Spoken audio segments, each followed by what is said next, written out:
Damn, light bulbs were such a good idea that they became the symbol for good ideas. God damn, I just spilled my water. What? Why does water make clothes darker if water is clear? What the fuck? Yo, there's two guys coming. On me, on me. Oh, I clapped his ass. Yo, Billy. Yeah, what's up? You see that lamp right there? Yeah. What about it? That lamp in the video game uses real life electricity. Whoa. You know what I just realized? When a morgue worker dies, he still goes into work the next day. Bro, how could he go to work? He's dead. Oh shit. Oh, whoops. Just drop the soap. Wait, when you drop the soap, does the soap get dirty or does the floor get clean? Wait, guys. Since I'm alone, I'm the only person in the world to ever see this peanut. Nah, I saw it too. Who the fuck are you? Yo, when did you get so much money? Man, it's the money my grandma inherited me before she died. Yo, that's low key like when your homie dies in Fortnite and you pick up his loot. Come on, bro, my grandma's dead. Not cool. You right, my bad. Man, imagine the guy that discovered milk and think about him convincing someone else to drink it. You did what to the cow? No, trust me, it's good, just drink it. Wait, you drink it too? Yeah, it's really good, look. Aw, hell nah. Damn, bro, mosquitoes are some brave creatures, considering those jits got 1 HP. Facts. Yo, Chains, you need your parachute to skydive. No, you don't. You just need a parachute to skydive twice. No, Chains. Well, what the fuck? Why did you just break my mirror? Well, actually, mirrors don't break. They simply multiply. Oh. Damn, bro. We're all just some walking nut for real. Facts. Damn, for real. It's crazy. It's true, though. Oh, shit. I'm on fire. If you really think about it, you're not on fire. Fire is on you. Call the fire truck. Wait a minute. A fire truck is actually a water truck. Oh, god damn, just call the truck. Jesus. Bro, I was on fire. Why didn't you just call the fire truck? First of all, you weren't on fire. The fire was on you. Second of all, it's a water truck. Bro, I got the munchies. We should cook some cookies or something. Nah, you don't cook cookies. You bake them. What? Then why are they called cookies? Shit, I don't know. Cookies are just cookies. No, that's like saying you cook bacon instead of baking it. Well, actually, you do. What the fuck? Bro, what keeps the hot dog in like hot dog shape? It's like meat inside some animal intestine casing or some shit. Okay, so it's hot dog meat inside animal casing, right? Yeah. So, hypothetically speaking, once you eat the hot dog, it's still hot dog meat inside animal casing, but you are the animal casing. So, with that being said, when you eat the hot dog, you become the hot dog. Just let me eat my fucking hot dog, bro. And that is why Genghis Khan has the most descendants in human history. I actually know someone with more descendants than Genghis Khan. Well, that's impossible. Who could possibly have more descendants than Genghis Khan? Genghis Khan's dad. Damn, you know Google Maps, right? Yeah, of course. Bro, someone at Google really just said, yup, let's just have someone drive down every road on fucking Earth. And then they did it.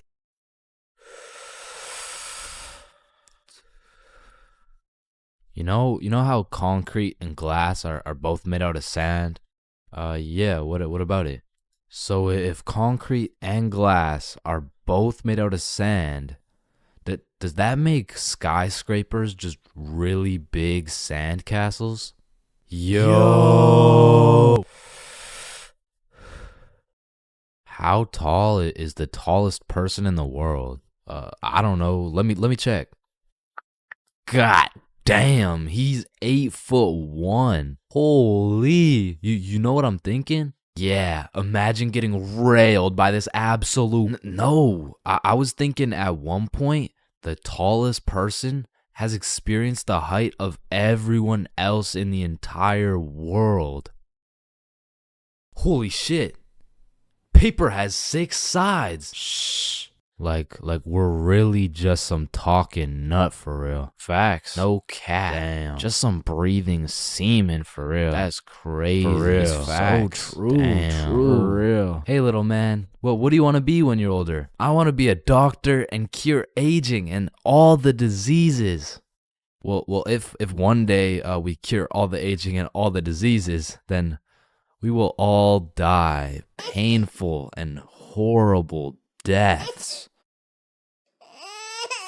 I still don't understand why it's a chair. It just doesn't make any sense. Yo, you know what I just realized? What?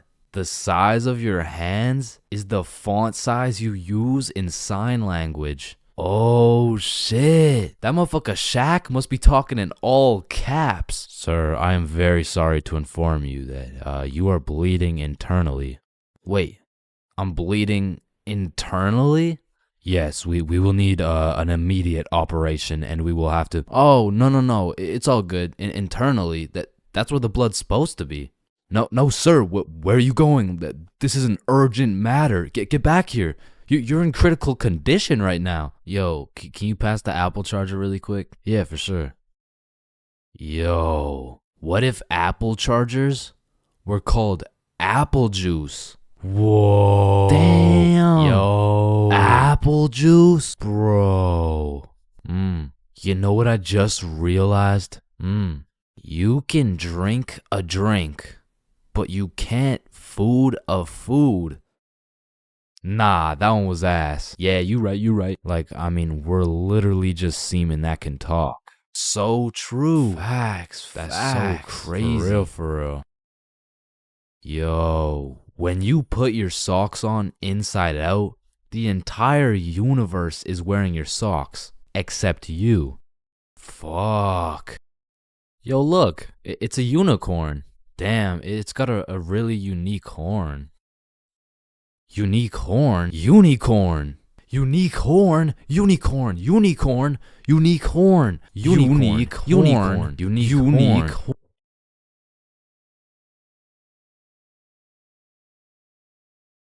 Oh, leaves are called leaves because they leave the tree. Holy shit, I got an idea. Can you pass me the wrench? Rope. Glue. Piece of pizza, please. Tape. A little more tape. Damn. Big ass magnet. Alright, all done. Whoa! This bad boy uses 0 gas. It's completely eco-friendly. Hop in.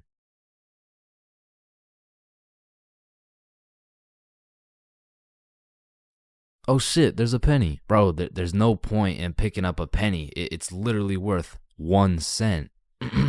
How much do you make working at Wendy's? 15 an hour? Oh, okay. So you see there are 3,600 seconds in an hour. And because you make $15 an hour, that is exactly 0.416 pennies per second. So with this being said, the second it takes to pick up this penny off the ground is a net positive outcome. Oh, okay.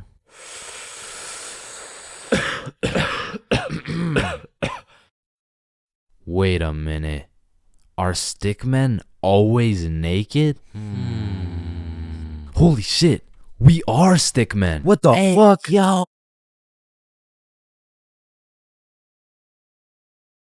So, 50,000 word essay, 3 worksheets, pages 5, 6, 9, 273, 655 in your workbook, and you'll need to make a TED talk you'll present in front of the whole school. What do you want, Chains? Well, how much time do we have? Everything needs to be handed in at 12 p.m. on Thursday or you'll get a 0. Wait, Mr. Cummingson, that's in 2 minutes. Actually, it's 1 minute now. Any other questions? Yeah, can I go to the bathroom? Fuck no. Sit down, Jeremy. Oh, okay. Man, imagine being a high school teacher, bro. Like, as soon as you hit the ripe age of 5 years old, they throw your ass into school and you just don't make it out until you're like fucking 65. And when I was younger, I always used to wonder, like, why is Mr. Cummingson so angry all the time? But as I got older, I realized I would be pretty fucking pissed if I was in the exact same spot I was 40 goddamn years ago. Which brings me to the first type of high school teacher, Mr. Angerson. This is the type of motherfucker whose wife divorced him 7 years ago and he takes his heartbreak out on the students. What was that? Oh, nothing. I just had to sneeze. Oh, so you think it's okay to just sneeze in my classroom now, huh? Well, no, I just needed to sneeze. What if I just broke into your house and started sneezing on shit, huh? Well, no, that's just... Matter of fact, get your ass up here. Yo, this isn't the 1950s. You can't just...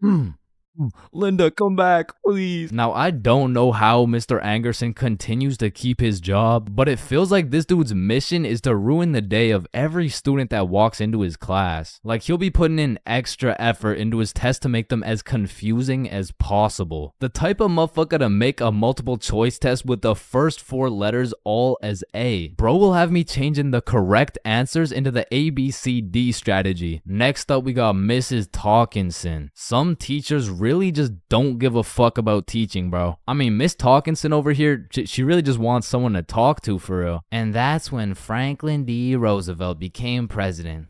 You know, actually in high school, I had a friend named Franklin. He was a really nice guy. We used to go to the movies together and stuff, and then he went to jail for multiple hate crimes. Like, by the end of the class, you'll know her home life, her family, how she takes her anger out on her children. So me and my classmates would recognize the fact that if we could just keep Miss Talkinson talking, we wouldn't have to do shit all class. So in 1938, Germany invaded Austria.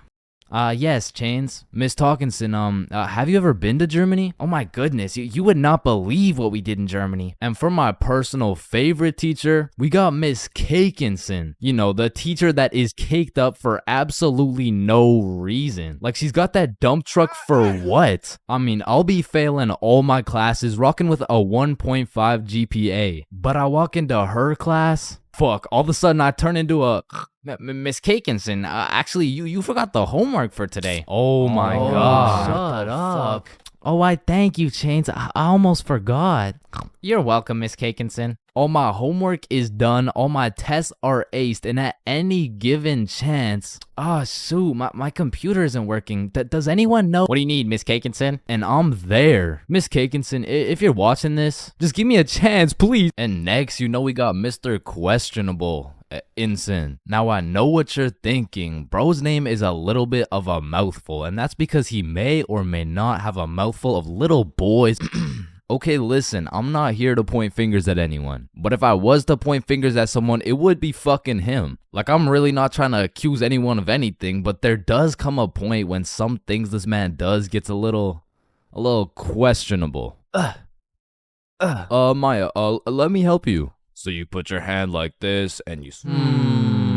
OMG, Chains, you will not believe who just followed me on Instagram. Oh shit, was it at ChainsFR? No, it was Mr. Questionable Ensign. Damn, brother, this test was hard as fuck. Yeah, bro, literally everyone failed that shit. Facts, bro. What did you get? Yo, I got 22%. What about you? Oh, I got 103%.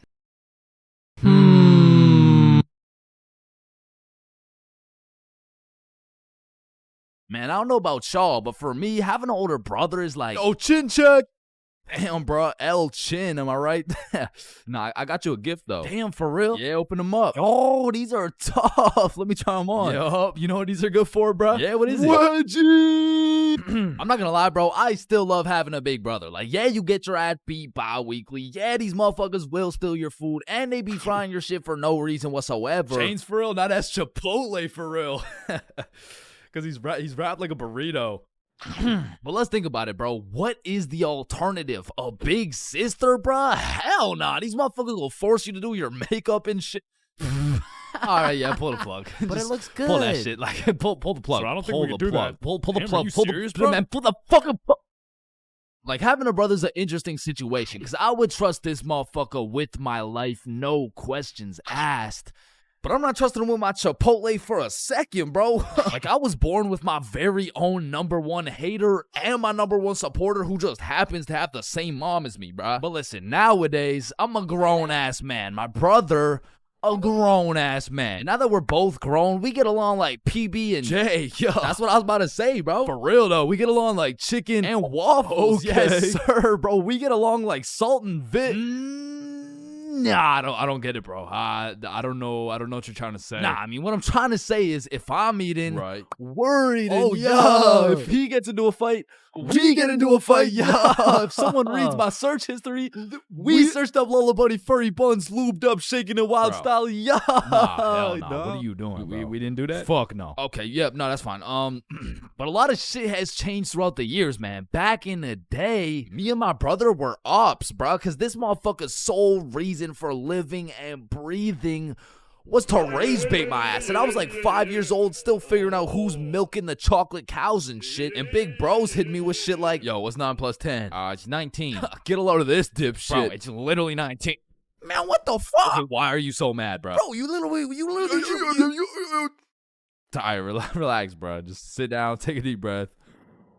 Who's a good boy? Yeah, man, fuck. Now, me and my homies used to wrestle all the time, and my record was decent. We're talking like 50-10, and at the time, my signature go-to finisher move was the guillotine choke. It had seriously never let me down once until I tried that shit with Big Bro, and I started guillotining my ass beat, dog. My brother's 3 years older than me, so that shit was like a boss battle that you just don't have enough XP for, bruh. Like, when I would pull up on him, I hear boss battle music, my health bar pops up, and I start unloading the clip on this motherfucker, but he's done beat my ass so many times. He's got my moveset memorized and shit, bro. Like, this motherfucker's the Picasso of beating my ass specifically. Like, every time, I was getting folded like an omelet, folded like origami. I was getting folded like I was playing poker, the way he just dealt me these hands, bro. And maybe you're thinking, Big Bro got the strong genes, so I got the smart genes type shit.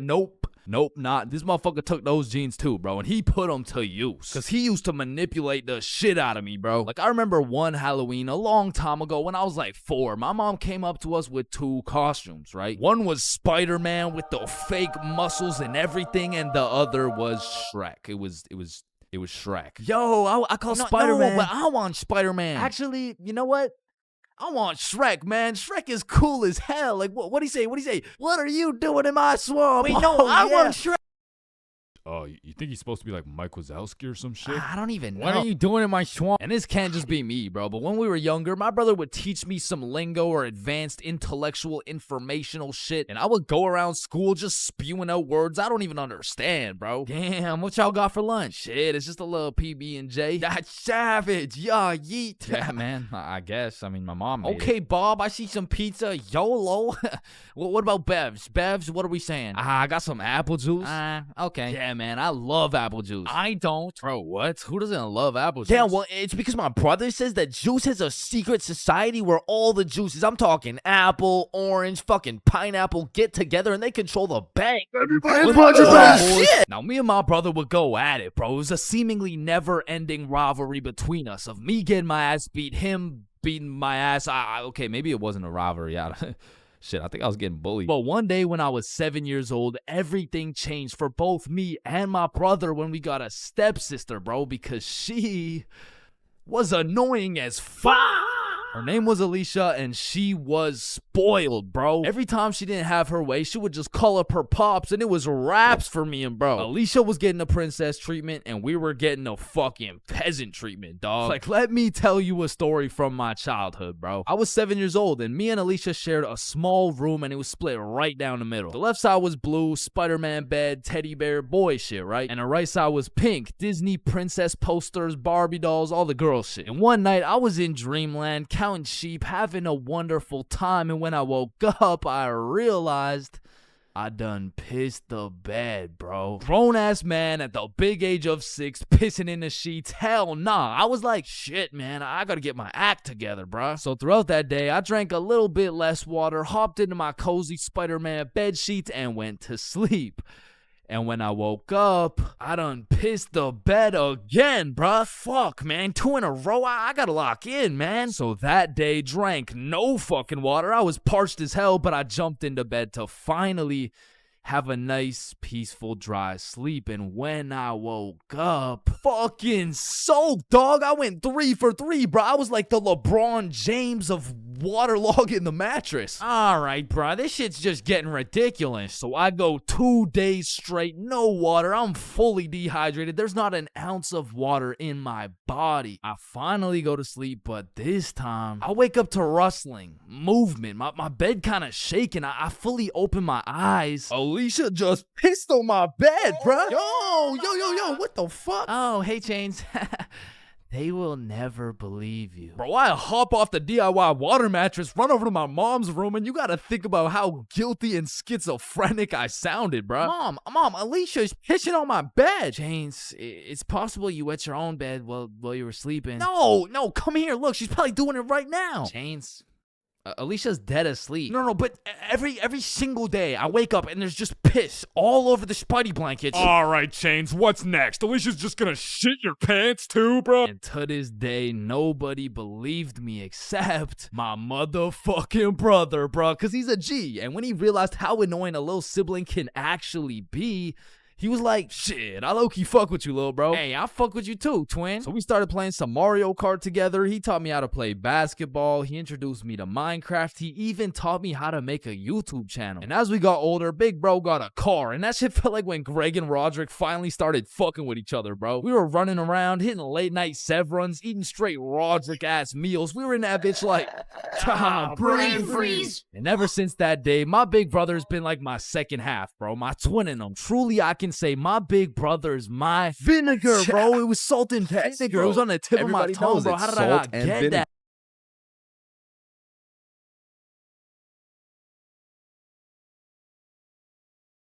What are you doing in my swamp? Here at Stickman High, we understand the importance of learning. That's exactly why our new curriculum has been perfected to accelerate the learning of each and every student. Like, hey, look at this kid. Wait, what? Look how big his head is. It must be full to the brim with all that knowledge we provide. Hey, it's not that big. No, it's pretty fucking big. Anyways, let's take a look at how the new curriculum pushes our students in the weight room. Oh, wow, impressive. See, I didn't even know legs could bend like that. They can't.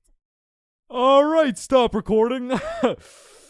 Stop the recording. Stop the recording. Stop the recording. All right, Stickman High, welcome to the new curriculum, and let's study those textbooks. All right, class, are we ready to learn about this new curriculum or what? Or, we could just do a Kahoot? Yes, sir! That's what I've been waiting for. That's what it's all about. Man, I fucking love Kahoots, and I don't study for shit. Bro, I feel like Kahoots are the exact equivalent of the good old here comes the airplane trick. Like, yo, you want a Brussels sprout? Aw, hell nah, bro. Those are disgusting. Oh, shit. Alright, but here comes the airplane.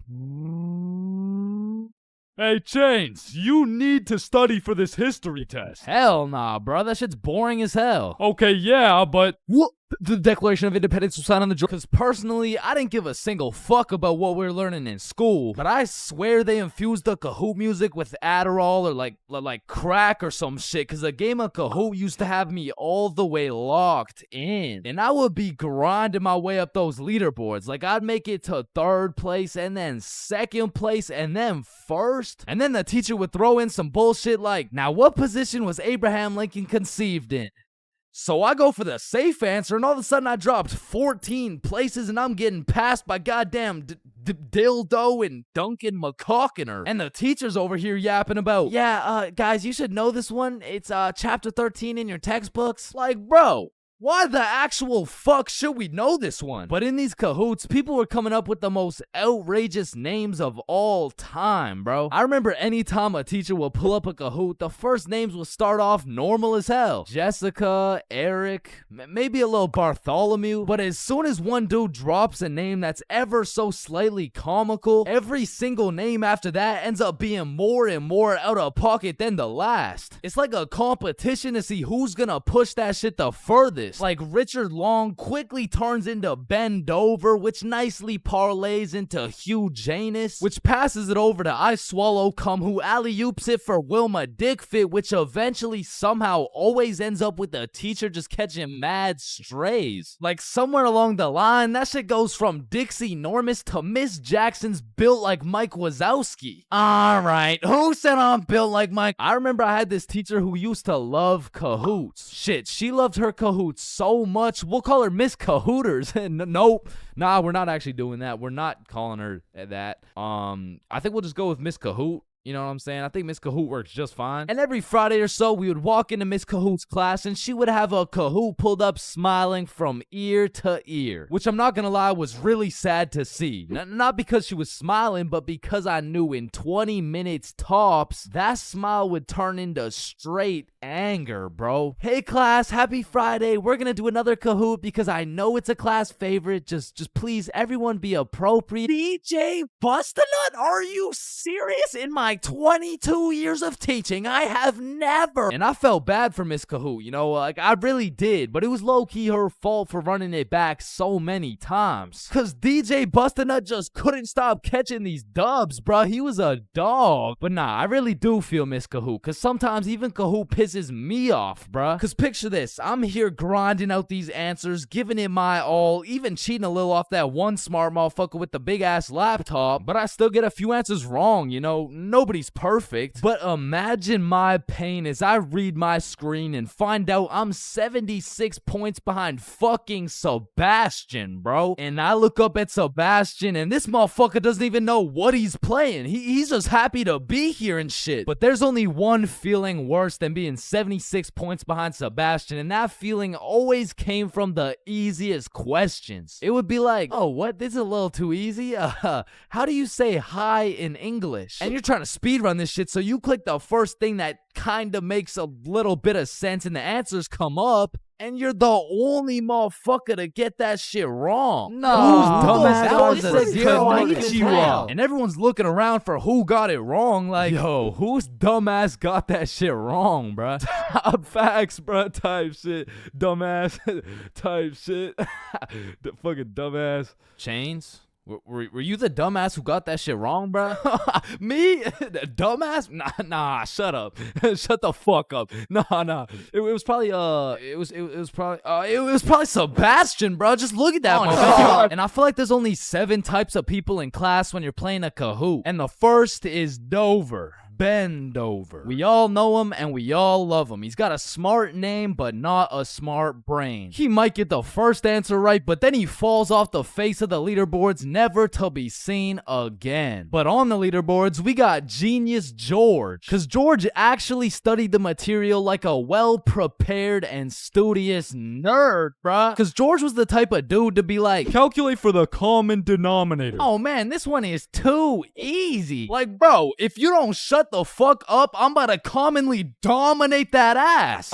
No, it's called a denominator. Oh, I know. And I swear every game of Kahoot had that one person who took their sweet time to answer every single question. Like, it could be 1 + 1, and this motherfucker would be 30 seconds deep into the question, like, okay, 1 + 1. Is it a trick question? No, just answer the question. Oh, okay, 1 + 1 equals... The answer's 2. Hurry dumbass. up. Okay, can I use a lifeline and phone a friend? All right, chat. How do we kick Jasmine out of the lobby? And then we got Flying Fuck Frederick. And Flying Fuck Frederick doesn't give a flying fuck. Dude will give his best shot at the first question, and then he's aborting mission and playing some goddamn Clash Royale. And then there's always that one dude yelling out the wrong answers. All right, what's the biggest mountain in the world? Ooh, I know this one. Chains. It's blue, bro. Trust. Oh, shit, bet. Wait, no, I meant red. Sorry, my tongue slipped, bro. My bad. Bro. Oh, and it looks like Chains is off the leaderboard. Everyone, let's point our fingers and laugh at him. And we got the radiating Redditor. And I say radiating because that boy is radiating the most profuse body odor known to man. And I don't know, maybe it's all a part of their strategy to win because that shit throws you off your game, bro. They'll be invading your nostrils with a concoction of Doritos, Skibbity Toilet, and Badussy. And if you've ever played against a Redditor in a game of Kahoot, you may be wondering, yo, how is this dude getting every answer right while sitting back drinking Mountain Dew watching Best Sigma Moment compilations? And the answer is he's cheating, bro. And not the normal kind of cheating either. This dude's using a Kahoot bot to get every answer right. And now you may be thinking, nah, why would someone cheat on a Kahoot, bro? It's not that serious. And that's facts, but the thing is, the prize was a gummy bear, and this dude can't leave no calories behind. And then we got the casual Kahooters. Fuck, I gotta stop saying that shit, bro. I was trying to say we got the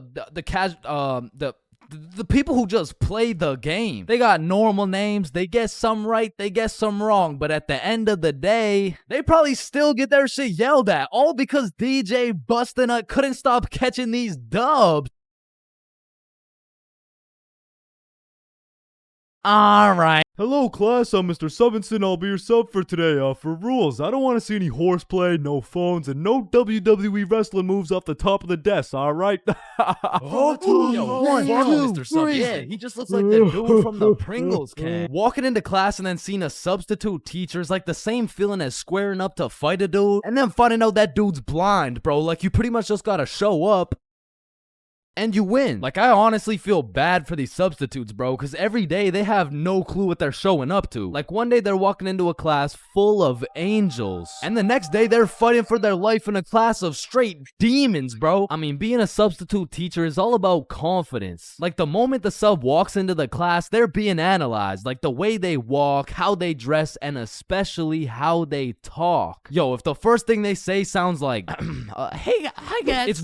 It's raps, bro. If you start the class sounding like an intro to an 8-year-old's Minecraft Let's Play, paper's gonna be thrown, pencils are gonna be thrown, fucking dudes are gonna be thrown, like, it's gonna be straight anarchy, bro. But when the sub walks in the room with a little pep in his step, a little drip in his fit, and most importantly, he starts the class sounding like he's done this shit before. Hey guys, I'm Mr. Peppinson, and today we mean business. All of a sudden, people are listening. Everyone except for one man, the class clown. He's gonna see that confidence as a challenge, and bro's gonna start testing the waters to see if this sub is really about it. And that is how Y equals MC squared. Any questions? Yeah, blue hat. Yeah, Mr. Peppinson, why are you built like that? Oh, you mean built like The Rock? Yeah, these are called muscles. You'll learn about them when you hit puberty. But bro, I'm in grade 11. I've already hit puberty. Yeah, nah. That's not what your peach fuzz mustache is telling me, buddy. Okay, well, your hairline is telling me it's going on a vacation, bruh. All right, let's see your shit then. Yeah, like, it's not bad. Like, some substitutes are so good, you just wish they were your real teacher. Like, I remember one time in grade 10, I had this math class with one of those teachers who used to yap the whole time and then assign a bunch of homework with 5 minutes left in class. And then one day, a goat walked into our class, a goat who went by the name of Mr. G, or more formally, G-Dog. Now, G-Dog was packing a mean 68 years in his lifespan. However, he had the utmost pep in his step, paired with the drippiest of fits. And he was the type of dude who would lay down some respectable rules, and if anyone broke them, he wouldn't get mad. He would just simply flame the living shit out of you in front of everybody. And that's how you calculate the surface area of No text while I'm talking, please. I'm just texting my mom. Oh wow, that's crazy. How's she doing? Wouldn't you like to know? Oh yeah, I mean I would actually, cause she's probably pretty tired after last night. I mean I did lay down some mean dick. But there are definitely some questionable substitutes out there. I remember when I was in grade 6, my entire middle school was just weird, bro. My recess was called Nut Break, my music teacher was deaf, and our principal was damn near bipolar. All right, who told the blind kid he could say the N-word? Okay, all right, it was me, but like I didn't think he would actually say it.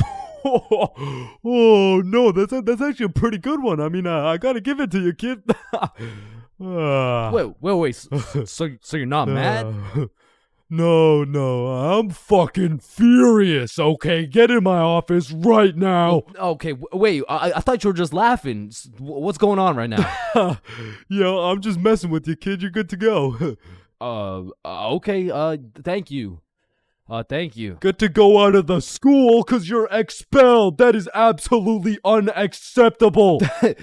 Are you joking or Does it sound like I'm joking?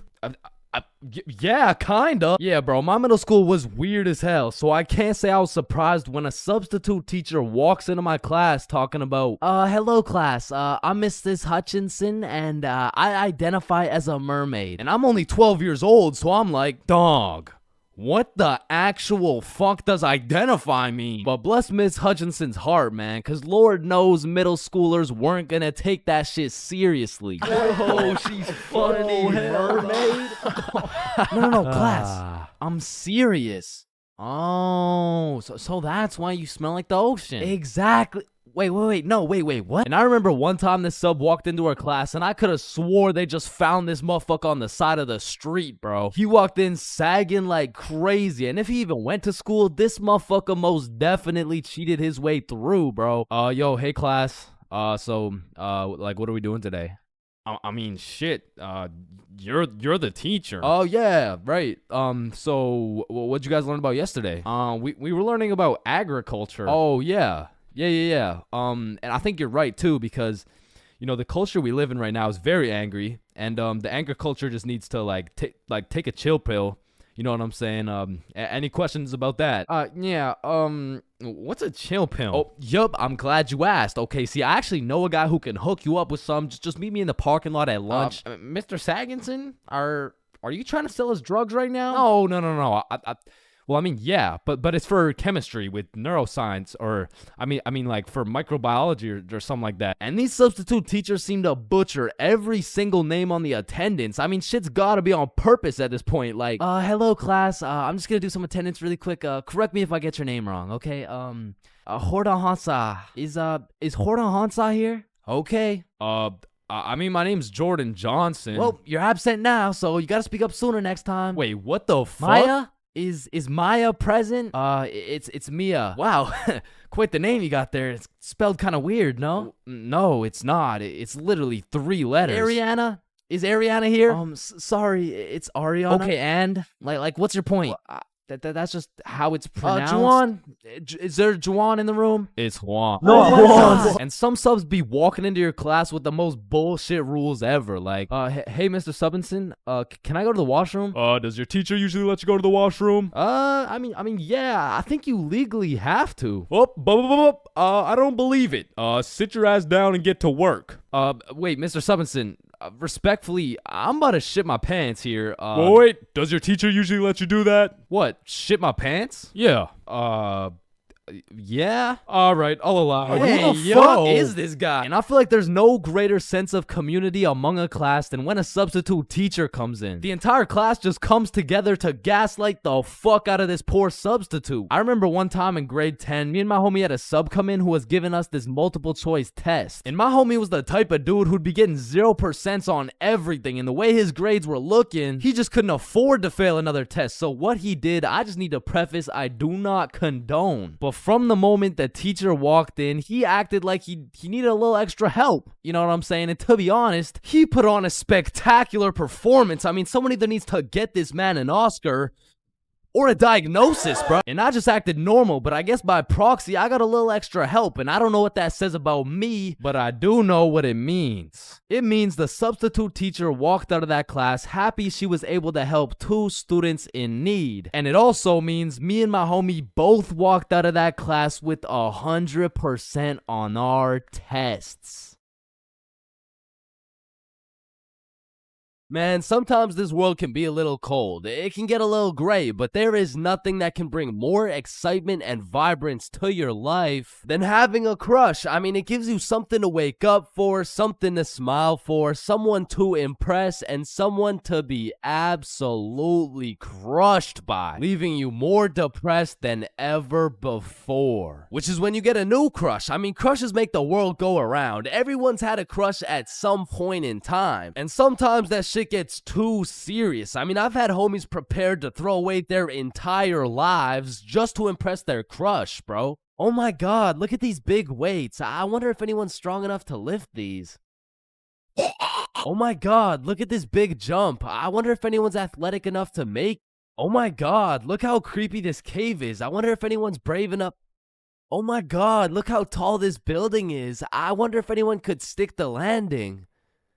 I said, I wonder if anyone could stick the Oh, ew, did he just die? Oh my god, I'm getting the ick. Nope, just getting a few extra reps in. Man, I remember my first crush like it was yesterday, bro. She was 5 years old. But I was 5 years old too, right? Like, so it wasn't actually yesterday, you know, it's a saying, but we were both 5 years old, and I remember sliding in smooth as hell. Yo, shorty, you like Legos?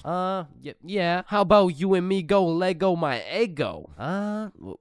What does that even mean? Shit, I don't even know. I seen it in a commercial once.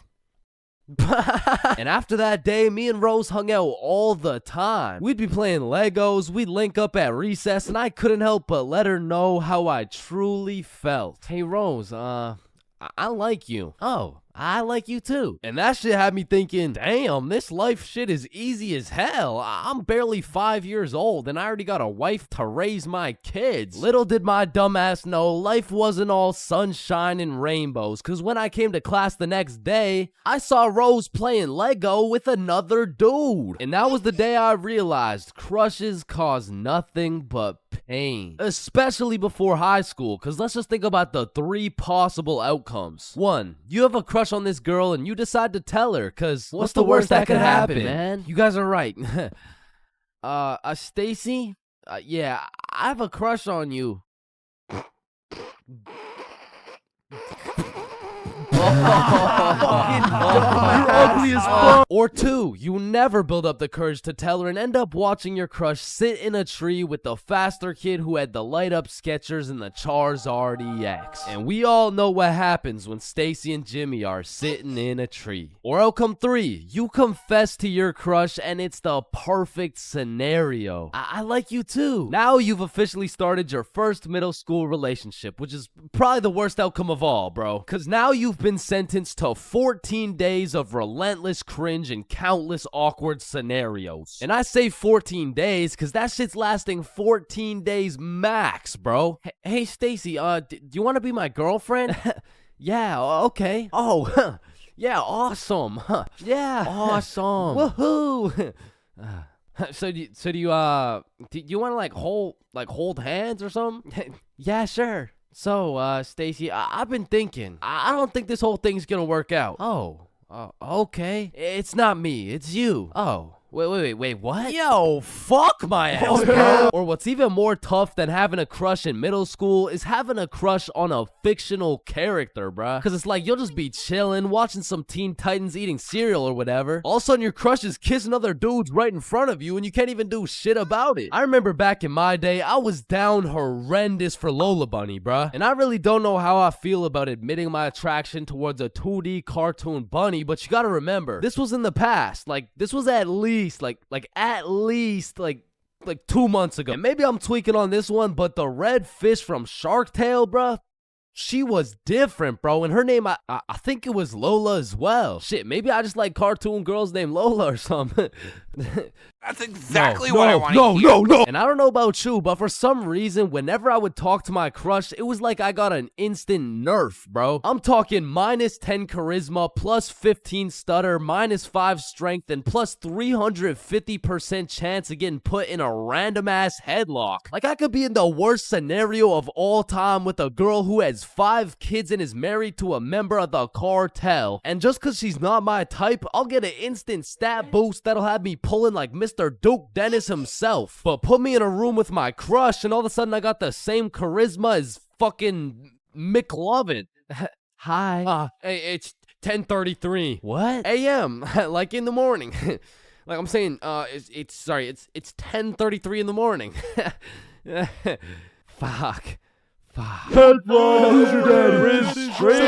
on top of your crush turning you into McLovin, it also leaves you open to the inevitable pain of being embarrassed in front of your crush. And man, let me tell you, there is nothing quite like it. It was a beautiful sunny day and I was in grade 2 wearing my favorite bright blue basketball shorts in math class, gazing out the window at those shiny old monkey bars, excited for recess. And when the bell rang, I hauled my little ass over to those bars and I was swinging like there was no tomorrow. And before I knew it, the whole class was on these monkey bars, which quickly turned into chicken fights, and I wasn't complaining. I mean, hanging from a bar and kicking the living shit out of some toddlers, sign me up, you know what I'm saying? So I'm in line watching these grade 2 gladiator battles go down until it was my turn. And when I step up to those bars, I look into the crowd and see my crush of 2 weeks, Lexi. And now that Lexi was watching, there was no chance I was about to lose this fight in front of her. But as I look over to see who my opponent is, I realize it's Axel. And Axel was known for being the undisputed chicken fight champion. Legend had it he once took on 3 dudes at once, pause. So I knew going into this, I had to lock the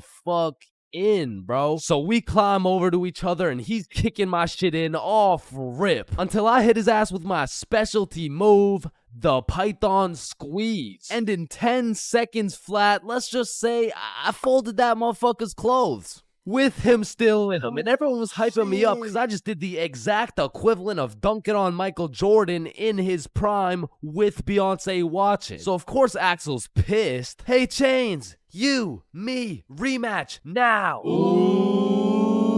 And I look over at Lexi and she looks over at me and now I can't back down. So we get back in position, climb over to each other, and I go for the Python Squeeze again, and this motherfucker Axel just winds up and kicks me in the balls. And I'm not gonna lie, that hefty kick to the dick accessories was the worst pain I had ever felt in my 7-year-old life. But I couldn't just drop and lose to Axel in front of Lexi, so with all the pain and anger I feel radiating from my nuts, I hit Axel with the meanest 20-piece combo in chicken fight history, and he drops. And then he pantsed my shit, bro. And embarrassed, I drop and try to run away, but the shorts around my ankles trip me and I face plant. Face down, tighty whities up, balls in shambles in front of everyone, including Lexi. And some people like to say, oh, it could always be worse, but this time, I don't know, man. I don't know. So the moral of the story is, man, fuck Axel, bro.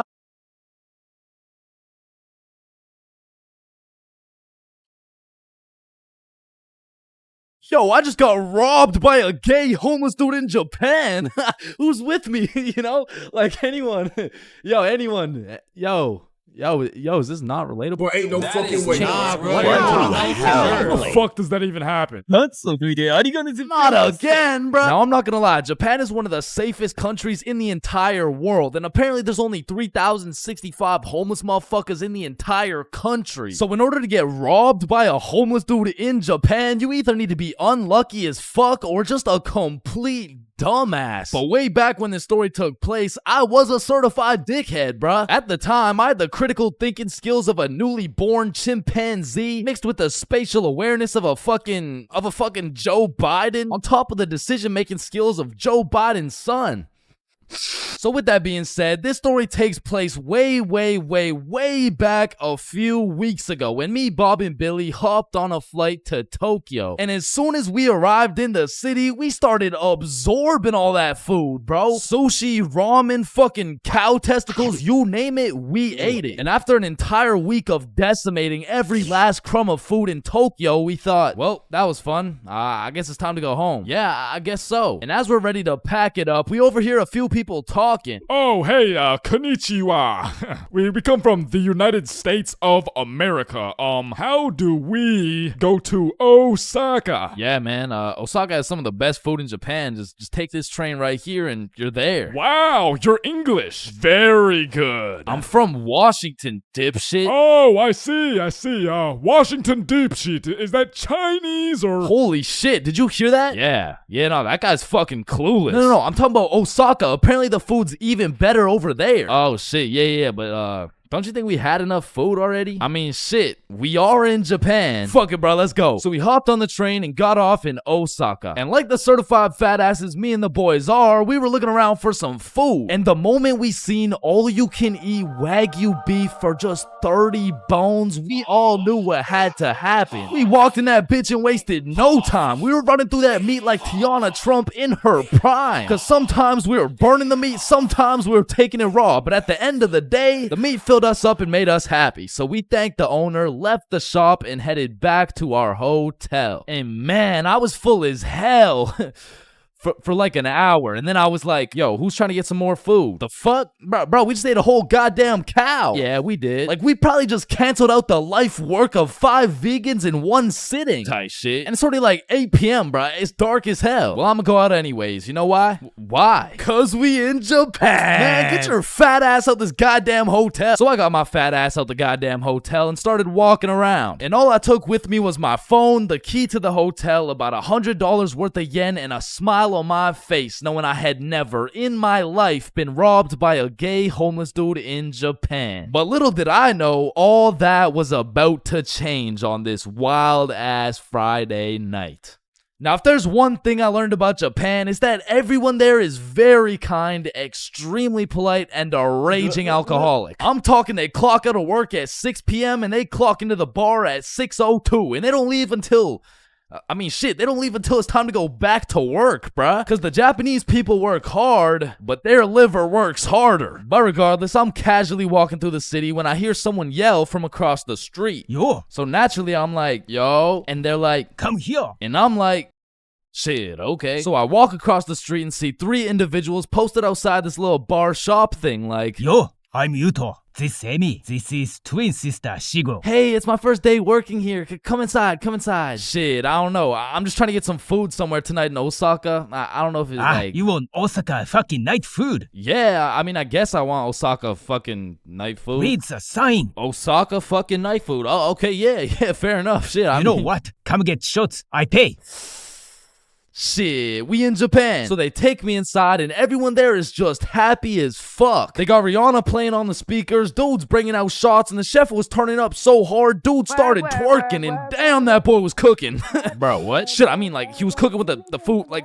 Man, fuck. But the vibes were just so good and inviting that I felt like I just got welcomed into this Japanese family. And so we all cheers and take the shots. And now I'm drinking. And I'm drinking with only one goal in mind. And that's to keep up with my newly found Japanese family. And so to prepare my stomach, I get me some Osaka fucking night food. And it was scrumptious. But as I'm slurping up this kebab, I see Emmy come back with 3 more shots. And she's like, you want one? Shit.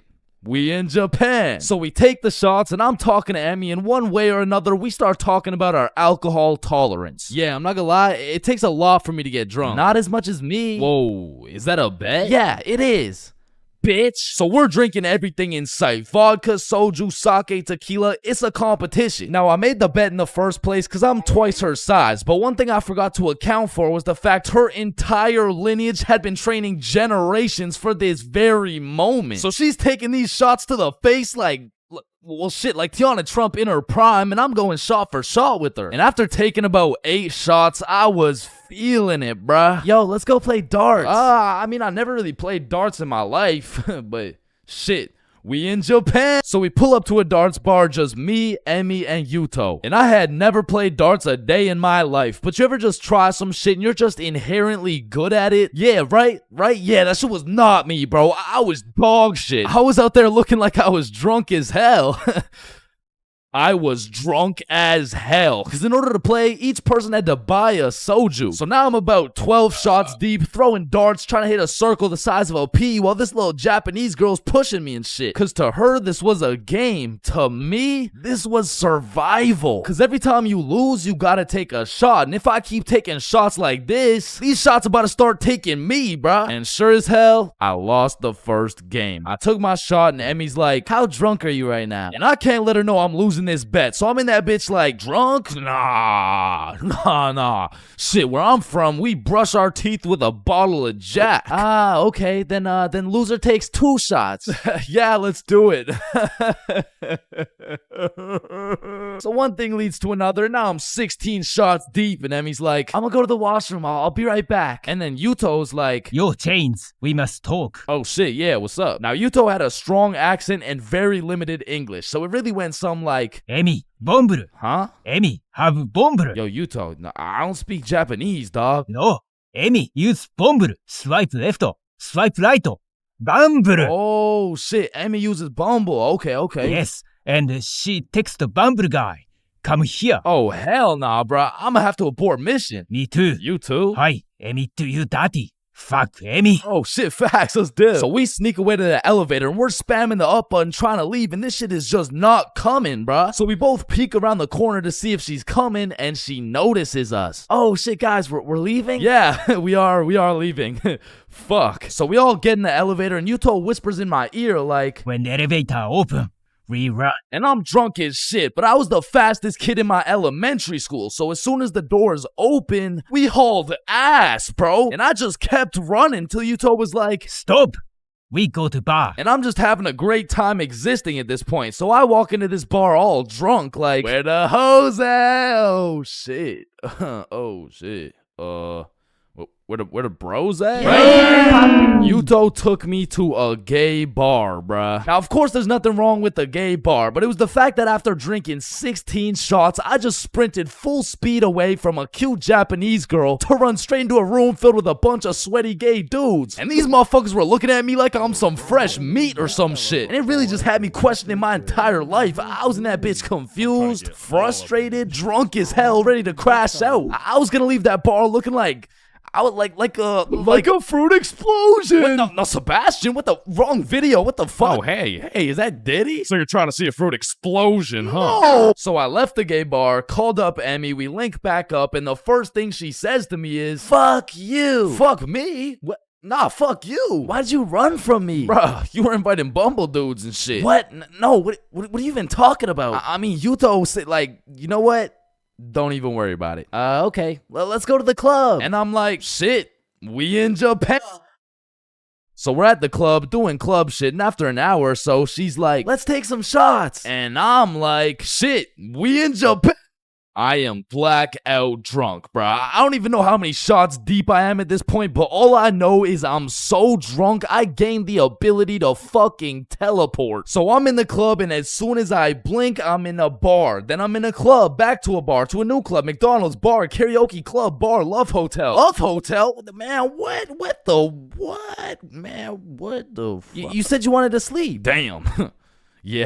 Yeah, nah, I probably said some shit like that. I don't fucking know. So we walk into our room, and the very first thing I notice, the hub on the TV, vibration devices on the bed, protection everywhere. Shorty just lured me to the Japanese freak chamber, bruh. I blink, and we teleport to the bed. But we were just talking like, yo, Yuto said you were inviting dudes from Bumble. Oh my god, okay, Yuto's a liar. Listen, I gotta tell you something, but you can't tell anyone. Nah, I won't tell a soul, you know? I will not post this on YouTube, clip it up, post it on TikTok, Facebook, LinkedIn, Instagram, Reels, or anything like that, you know? Like, yeah, that'd be weird.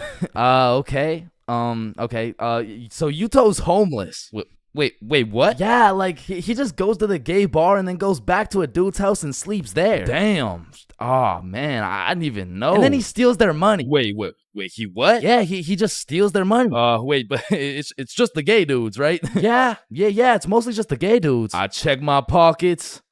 The money's gone. Fuck.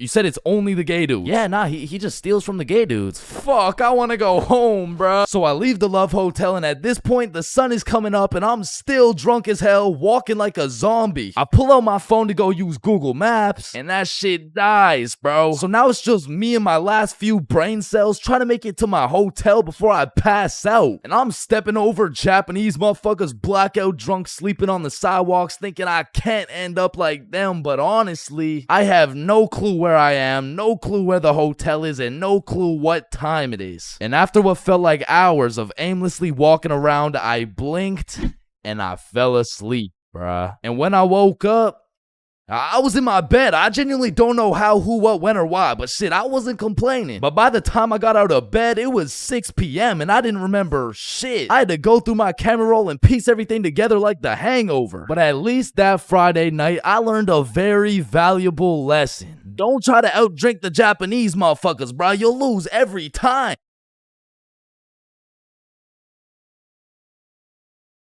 Imagine putting in hard work, time, and dedication into saving up for some new shoes. You go to Foot Locker and find the perfect pair. You try them on, you check them out, and you cop them.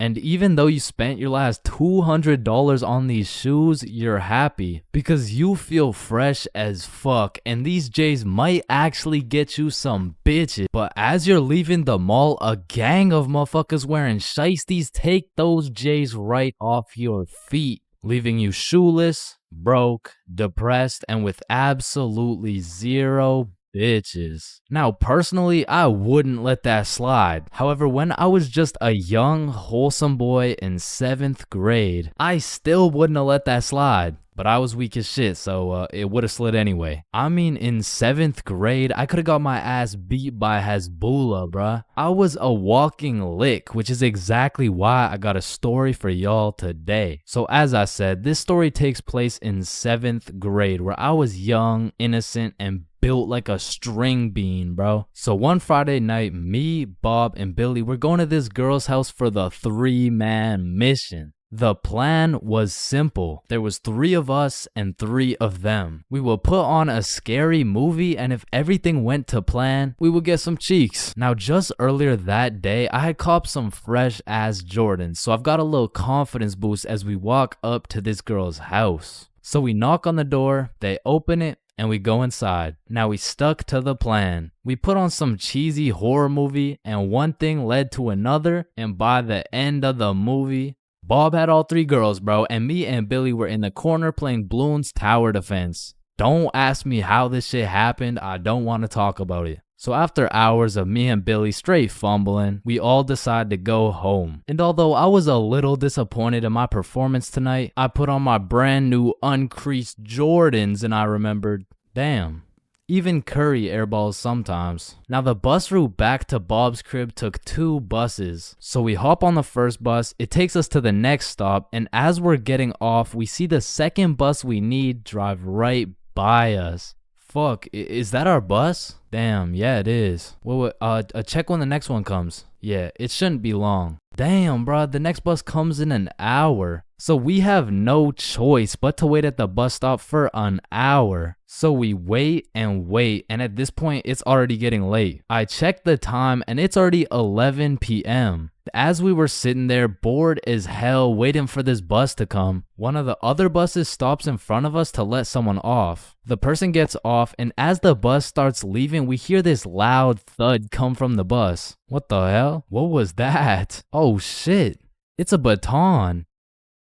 And as we're analyzing this baton that seems to have fallen out of the sky, some motherfucker wearing a shiesty walks up to Billy like, "Give me that shit," and straight snatched the baton out of Billy's hands. And Billy froze up. Bro was scared shitless, straight bamboozled. And the way the bus stop was set up was there was a main road, the bus stop, and behind the bus stop was a small hill with bushes on top. And when I say this shit looked like something out of a movie, I mean this dude wearing a shiesty walks back up to the top of the hill and a group of 5 other dudes walk out from behind the bush and they're shiestied up too, bro. They had to have been in at least grade 12, and to a 7th grader that is scary as fuck. And I was no genius, but as that group of shiesties came out of the bushes looking like a GTA 5 cutscene, I came to the consensus that they were up to no good. Yo, those Jordans are looking my size. And this was the moment I realized I was about to get my shit robbed. So I started analyzing my surroundings and calculating my options. Maybe I can talk my way out of this. Hey sir, how was your day today? Shut up. I said, what size are the shoes? Damn, I can't fight them. It's a 3-on-5, and they got the high ground, and they got a baton, bro. They would knock my ass out and take the shoes. But I'm fast. So if I take a right, then make a left, there's no way they can catch me. Wait, fuck, I can't run. I'd crease my Jordans. And just as I had ran out of options, Billy says the last words I would expect to come out of this man's mouth. Wait, Ethan? Yo, who the fuck? Oh shit, Billy. Oh, I didn't know it was you, bro. Man, Ethan, you had me scared for a second. Damn, man. My bad, pimp, my bad, my bad. No, you're good. How's your mom doing? Oh, yeah, she's doing good. Yeah, it's great to see you, man. You too, bro. See you around. All right, peace out. Y'all, don't worry. I seen a kid over there with some new forces we could snatch. Oh, bet. Yes, sir. I bet. Man, he's a good dude. Nah, bro. He just tried to rob me. Who the fuck was that? Oh, that's my longtime homie Ethan. Why do you know him? Oh, yeah. We went to the same preschool. Same preschool? That dude looks 20, bruh. Oh, yeah, no, he is. He just got held back a few times. Held back in preschool? How the fuck do you get held back in preschool? Oh, he used to beat up the other kids and then take their toys. Oh shit. Makes sense. So we bust back to Bob's crib, and as we're walking to Bob's front door, I stepped in mud.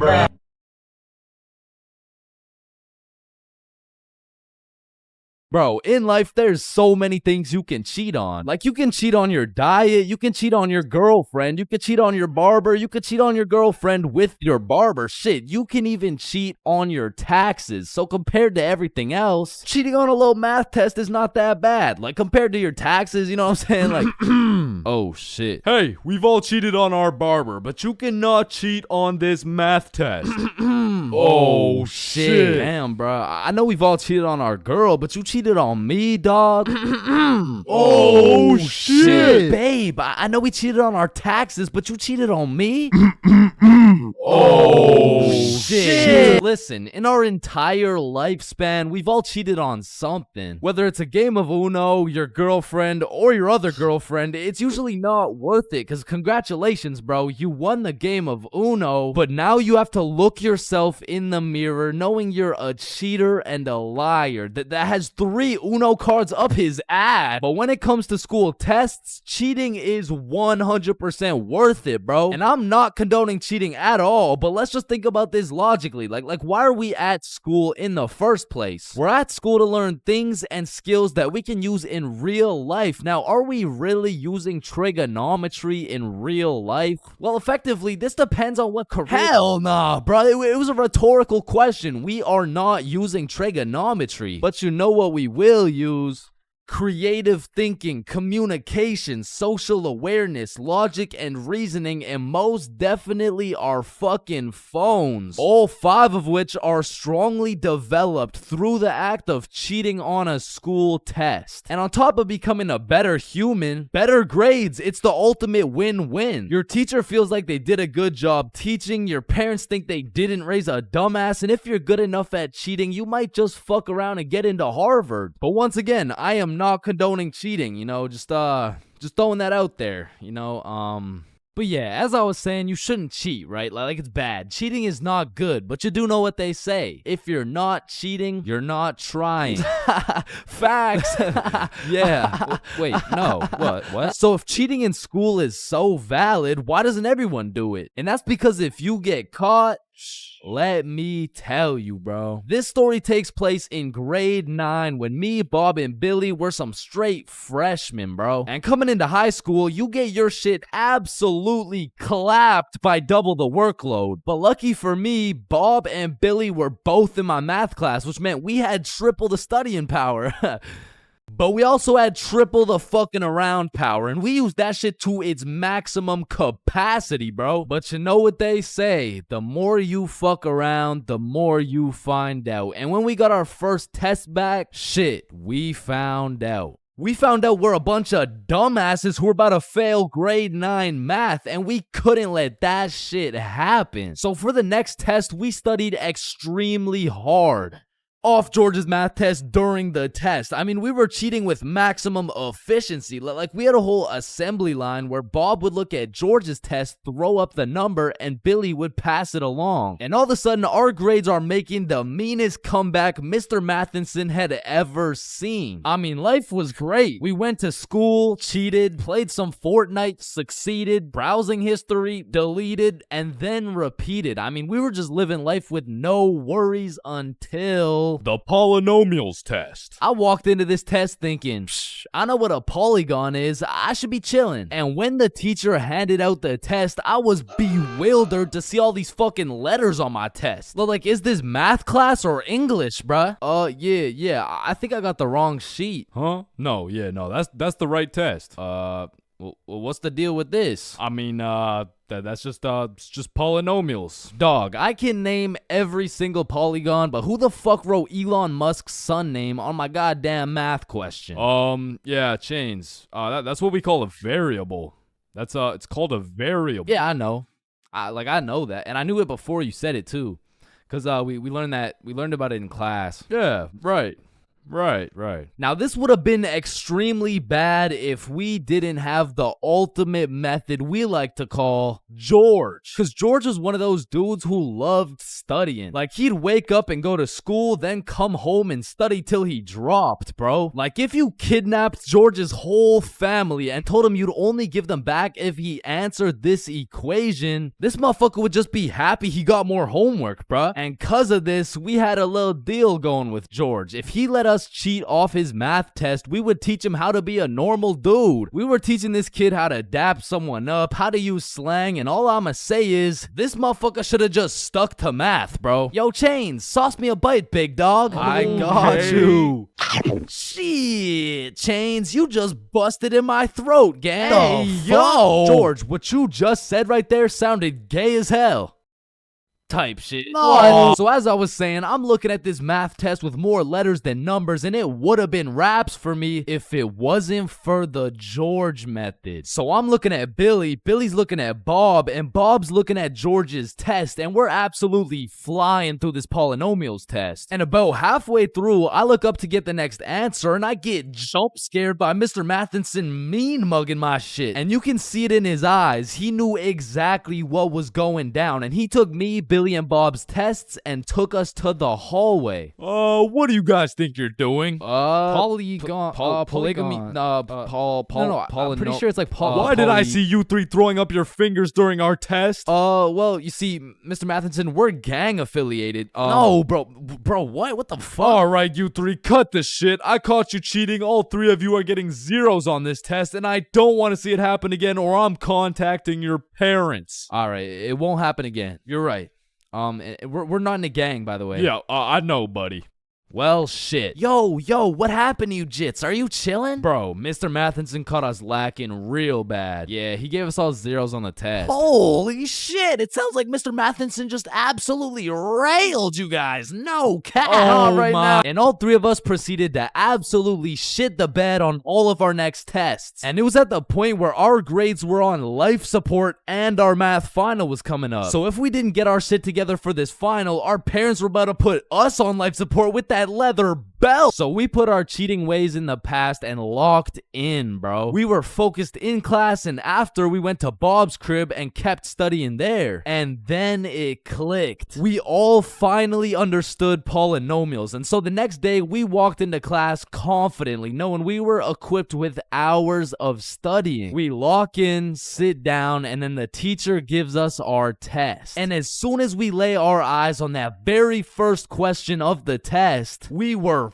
fucked. Now, don't get me wrong, we could do polynomials all day long, but we forgot this was a final. Meaning we forgot to study numeracy, exponent laws, rational numbers, linear relations, inequalities, geometry, probability, and statistics. And in other words, we didn't know shit. And before I can even make eye contact with the boys to tell them I'm fucked, these motherfuckers already hopping back on the George method. And listen, bro, as you can tell, I'm no mathematician, and I did not study probability or statistics, but from what I'm seeing at this very moment, I have two options. I can do the test legitimately and have a 99% chance of failing grade 9 math and getting my shit whooped, while simultaneously having my entire family realize they raised a dumbass who won't go anywhere in life and is destined to draw stickman for all of eternity. Or I could cheat.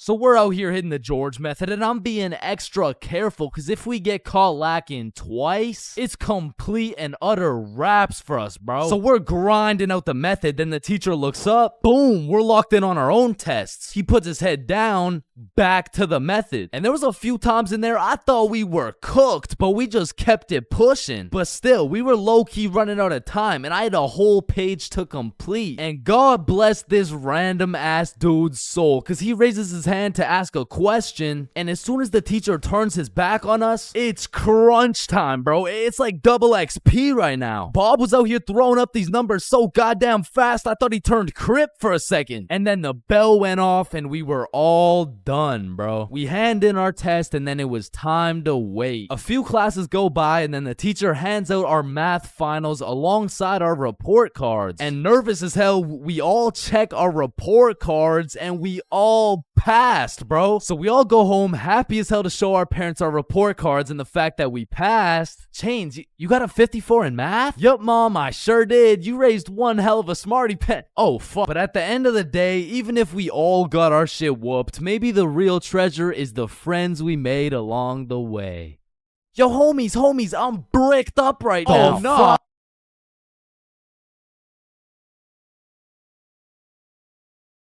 Hello, can I get a green apple and bubblegum, please? Of course, that'll be 25 cents. Oh, gee, what a deal. Life sure is good, huh? Oh, it sure is. Hey, yo, Unc, pass me that green apple and bubblegum, gang. Oh, wow. I remember when I was your age, I used Didn't to... ask plus ratio, all right? Just give me the vape juice, bro. Vape juice? I thought we were talking about real green apple and bubblegum. Of fucking course, dude. These fucking old heads nowadays, right, guys? Just give me the vape juice, please. All right, well, in that case, I need to see some ID. Yeah, I got you, Unc. Your ID says you just turned 11 years old. Type shit. No, you gotta be at least 21 to buy vape juice. Oh, shit, yeah, no, I guess it's a robbery then. Oh, wait, what? Aw, shit. Listen, the times are changing, bro. Not too long ago, kids were just playing outside, playing sports, and climbing trees and shit. But nowadays, I swear these kids are just grinding TikTok, playing GTA in real life, and the only thing they're climbing is the spectrum, and I blame the internet, bro. Because now these kids are coming straight out the womb watching Skibbity Toilet Brain Rot, and if that was my kid, shit, I would want to restart, bro. Like, take two from the top, bro. And honestly, I feel like most of these kids were coming along just fine, you know? Like, they were developing into some cool dudes. They had a banger theme song and shit. Like, yeah, I was low-key fucking with this new generation. And then the birth of brain rot. Millions of people scrolling TikTok, Instagram Reels, YouTube Shorts, and even... It was great. I mean, we had all the free time in the world to fill up our brains with dog shit, and it didn't even matter until we had to talk to each other again. Like, Oh, shit. hey, oh, hi, oh, what's up? What? Hi. Oh, what's poppin'? A brand new whip just hopped. Oh in. yeah, I know Yo, that I song. got options. What I about, could what about pass that bitch like Roxanne? stock. Roxanne. Like shit, even now in 2024, I feel like half the motherfuckers my age still haven't mentally recovered. Like ever since the great brain rotting, I've unfortunately witnessed some of my closest homies get NPC-ified, and there's really no bringing them back. Yo, bro, you've been watching a lot of TikTok recently, huh? Oh yeah, nah. I mean, this shit's fire, bro. Just look at this one. We can go gut for gut. Fuck that, we can go wrist for wrist. Yeah, no, bro, you have a problem, like dead ass. Like you gotta put the TikTok down, bro. Like really lock in up here, bro. Nah, bro really just phantom taxed my phone. And minus 100 aura for throwing it and shit. Like, that would have been outrageous if I wasn't Sigma. But remember what Duke Dennis said? Ohio, Riz Skibbity Toilet, Phantom Tax, did Gronk hugs Libby Dub? And so if some of my homies' brains are still trying to recover, I can only imagine the permanent effects on these kids, bro. Like, I feel like it's entirely possible that these kids' brains will be stuck in 2024 and they'll be old as hell talking about, Hey, can you help me cross the road? oh yeah, for sure. W Riz! Oh, no, my aura! Now, unlike half these YouTubers out here, I don't spend a lot of time talking to kids. But the one kid I did talk to recently was actually my cousin. Hey, you're not alone on that one. No. So I was at this extended family function, and there was a bunch of people I'd never seen in my life, including this one kid who had to be about 10 years old. He was a short little guy, still waiting on puberty and shit, but when I talked to him, it was like talking to a little Kai Cenat or some shit. If he was 10 years younger and like, about the same height. Yo, broski. The fuck? Hey, down here. Oh, shit, what's up? My name's Elijah. Okay, Elijah. How's school, bro? Shit, it's alright. Yo, what grade are you in, bro? Grade 5. Type shit. Damn, I remember being in grade 5, bro. I was actually the fastest kid in my school. Yeah, but you probably had no hoes, bro. I already got a girlfriend and she's bad as hell, bro. You should see the gyat on that shit. Nah, what? And I never thought I'd be saying this, but back in my day, grade 5, we were still running from cooties and shit, and is this motherfucker vaping? What the fuck? I feel like kids these days just skipped a part of childhood, you know? Like they're fresh out of elementary school, chiefing some coconut watermelon ice. Like, bro, your little ass should be watching Cocomelon twice. Chat, did that hit? Yeah? No. Shut the fuck up, Grandpa. Okay. It's because when I was born, everyone was given a good 10, 11-year grace period where you could be as cringy as you wanted. Like, you could make shitty YouTube videos. You could wear those smart-ass t-shirts. You could even get away with saying shit like, man, yo mama's so stupid. She brought a spoon to the Super Bowl. Oh, yeah? Well, yo mama's so fat. When she walked in front of the TV, I missed 3 episodes. Okay, but yo mama's so fat, she takes selfies in panoramic mode. Well, yo mama's so nasty, she got fired from a sperm bank for drinking on the job.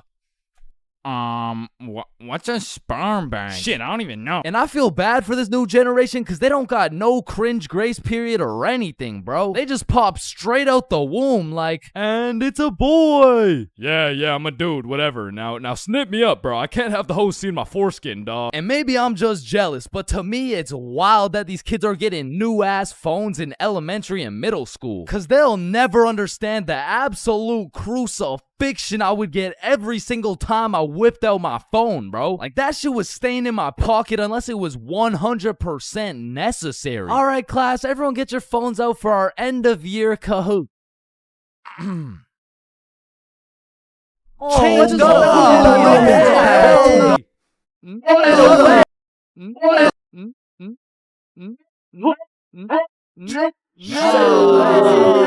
I honestly feel like the world would be a better place if we implemented a new law where if you saw a kid who had an iPhone number higher than their age, you had every right to respectfully and lawfully slap the shit out of them and give them a devious wedgie, bro. Like, you're 10 years old. What the fuck do you need 6 gigabytes of RAM for? I need it because I like to play Fortnite on my phone. Man, how about you eat 6 gigabytes of this shut up sandwich before I ram this fist up your ass?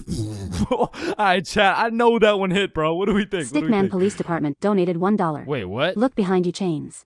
Oh my. And it's the same with these kids' fits, bro. Like, whatever happened to wearing neon shirts and light up Skechers? Like, why am I seeing literal children walking around in Jordans, bro? Like, I didn't even know what Michael Jordans were until I was getting my shit cooked for walking around in some Michelle Gordons, bro. But I mean, that shit was necessary for my character development. And that's what's wrong with these kids, man. They're straight up skipping out on some of the most crucial moments of their lives. I feel like we could low-key do them a favor. Next time you see a kid walking around on the street thinking life is all sunshine and rainbows and shit, you could just give him a little character development and like maybe roast his cut or something, you know? Like, hey kid, you look like you cut your hair with a fucking pencil sharpener.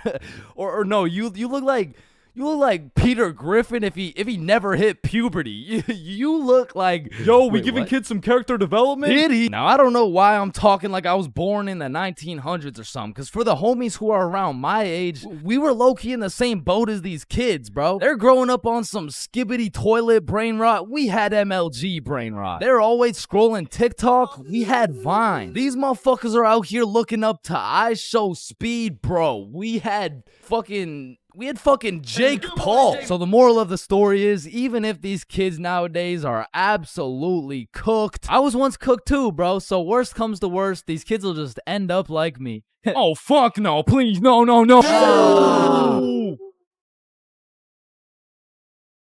Awkward conversations. We all know them and we all hate them. Hey, how are you? Oh, I'm good. How are you? I'm great. How are you? You already asked me that. Damn, you right. You right. So, how's your day going? My pet frog just died. Damn, that's tough. I found myself taking the most inconvenient routes to avoid an awkward conversation. Like, I can't really explain the feeling of an awkward conversation, but it's just mildly uncomfortable. Like, I would compare the discomfort levels of an awkward conversation to wearing wet socks. Like, it's not the end of the world, but let's keep it real, no one wants to wear wet socks. And honestly, I would take a slightly inconvenient path if it meant I would not have to wear wet socks. Also, I feel like there's some other situations that are in the awkward conversation family that I also hate. For example, the handshake fist bump dilemma. Yeah, it was nice seeing you. Yeah. Oh, fist bump. Oh, no, sorry. No, I don't. Yeah. God damn it. After you experience one of these bad boys, you'll be thinking about it cringing for the next hour. And if you're anything like me, you might even lose some sleep over it. Man, why the fuck they're not going for the handshake, bruh? Obviously it was a handshake. And what about the good old you said goodbye to the person you're talking to, but you guys both walk the same way situation? I mean, this situation is the perfect way to ruin a smooth conversation. Yeah, man, it was really nice to see you. Yeah, for sure. See you later, bro. Alright, peace out. Alright, bye. Yeah, bye. Shit, we're still walking the same way? I'll just turn this way so it's not awkward. Man, what the fuck? And even if I say goodbye to someone and we're still in the same general location, I will avoid them at all costs. Like once me and my brother were chilling at Walmart and we saw one of our neighbors, so we talked for a little bit, you know, said our farewells and went separate ways. But when it came time for me and my brother to check out, we saw the same neighbors checking out. And we were up in the Walmart looking like we were playing Assassin's Creed in real life. It's clear. And of course, I can't forget about awkward silence. Yeah, that's funny.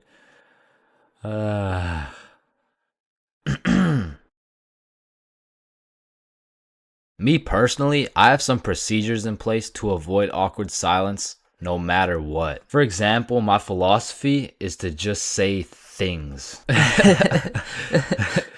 Yeah, that's funny. So do you play Minecraft? What kind of question is that? In the end, they may think I'm a dumbass, but at least there's no awkward silence, you know what I'm saying? Middle school is just an awkward place, bro. Like, middle school dances, awkward. Middle school speeches, awkward. And middle school relationships, in my experience, is the most awkward thing on the face of this planet. I mean, the girl's a whole foot taller, got a deeper voice, and shit, she could probably bench more than you, lil' bro. Like, I hate to break it to you, but you don't got a girlfriend. You are the girlfriend, bruh. Middle school just occurs at the craziest time in a teenager's life, because motherfuckers is just getting slapped by puberty out of nowhere. You'll be walking down the halls and see a bunch of kids who look fresh out of daycare. Then all of a sudden you'll see a grown-ass man built like Shaquille O'Neal thumping his way down to math class. And attendance in middle school was looking like, Matthew? Here. George? Present. Daisy? Here. Owen? Here. Dude's balls would be dropping halfway through presenting their speech, like, and this is specifically why dinosaurs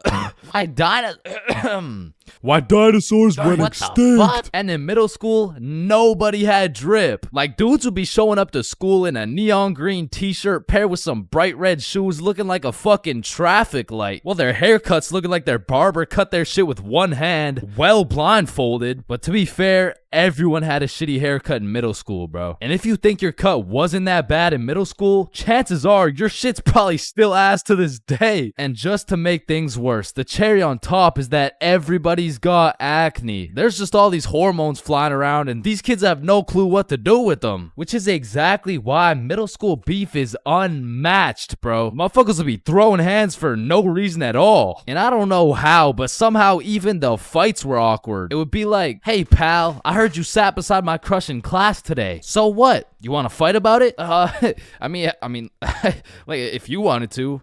That, like, I'm not scared. Like, yeah, we can fight. Okay, let's freaking go, pussy. Fuck, I wasn't ready. Sorry, was that too soon? No shit, Sherlock. Okay, you can hit me back so we're even. But if two dudes were throwing hands and their crush is watching, they're about to fight to the death. But the thing is about middle school fights, I didn't know this was possible, but somehow both motherfuckers end up losing the fight. I remember one lunch at my middle school, a dude whipped out some boxing gloves for no reason at all, and all of a sudden we're running a whole fight club. Kids would be betting their lunch money on who's gonna win and shit, but we never laid down any ground rules. So one day, JJ hit Timmy with a spinning back fist and put his ass to sleep. And I'm hyped, cause I just doubled my lunch money, but Mr. Principal didn't seem too hyped to see one of his students knocked out on the ground. So of course JJ gets in trouble because he's just that one kid who's always in trouble but never got expelled. Like, I could have swore dude was on his third strike 5 strikes ago. But man, middle school had some characters, bro. There was that one guy that would walk through the halls blasting music on his speaker. The kid who used to sit in his chair like this. The dude who hit puberty and midlife at the same time. Mr. Donaldson, can I get some help on the subtraction?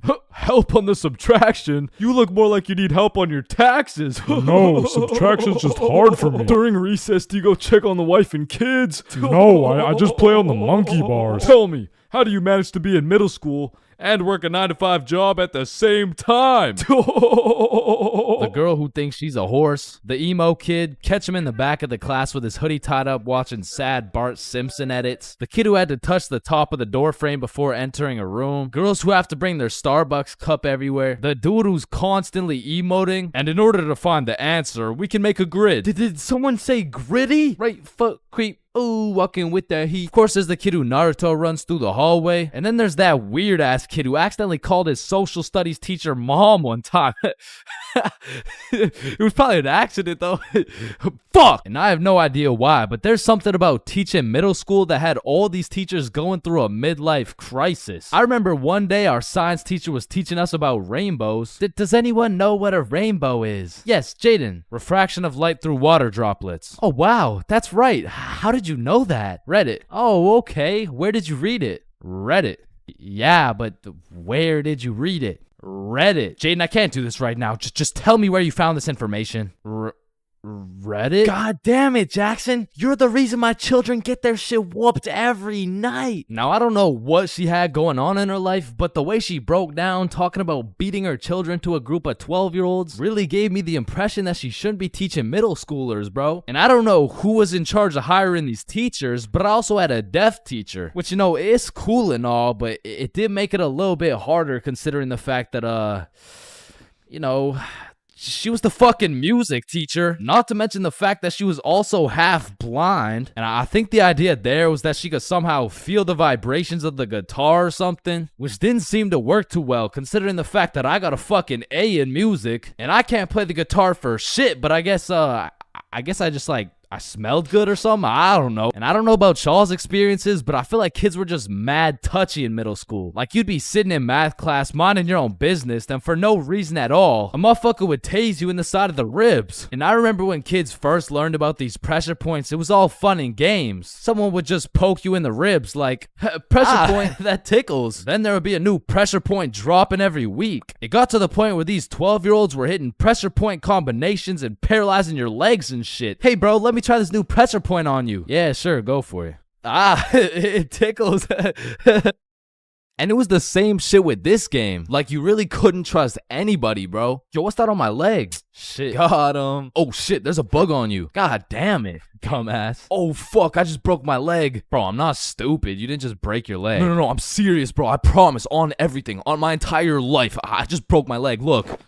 Bro, I remember I got punched so many times, my arm was on life support. It was about to fall off, like, And thinking back to middle school, there's just so many things that make me cringe, bro. But by far the cringiest of them all is the relationships, man. And believe it or not, I had my fair share of middle school relationships. I remember one day I was sitting in class and this girl came up to me and said, Chains, I have a crush on you. And that's really all it took to have a young Chains in love. Head over heels. We went to the movies together. We went to my house and watched movies.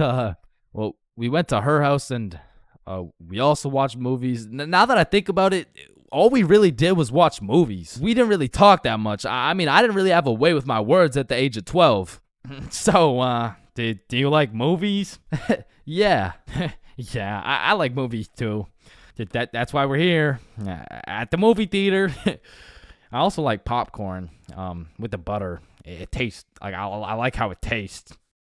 And one day we went to the mall and I took a good look at my girlfriend of 2 weeks and thought, man, I don't even know this girl. Like who are you? I remember we were inside Zoomies at the time and I said, hey Jessica, you're a great person and all, but I don't really think we're compatible like that.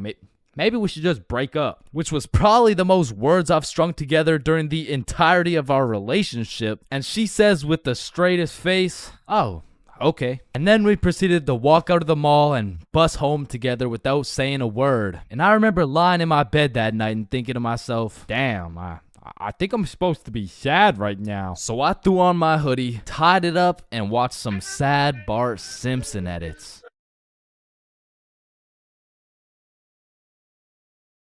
I'm not gonna lie, I think everybody wants to be cool. Like, being cool is just like it's just cool, bro. Like, there's nothing like it. And I know some of y'all are thinking, Chains, with all due respect, bro, how do you know what it's like to be cool? And my answer to that is just look at me, bro. I fucking don't, okay? But I do know someone who is cool. He's a certified cool guy, and his name is Bob. Now, what makes Bob so cool? Is it the sunglasses? Is it the sexy ass face? No. Tell him the answer, Bob. He doesn't talk. The answer is Bob doesn't talk. And a crucial role in being cool is the element of mystery. Now, it's interesting because if we take a look at Jake over here, Jake doesn't talk either. And,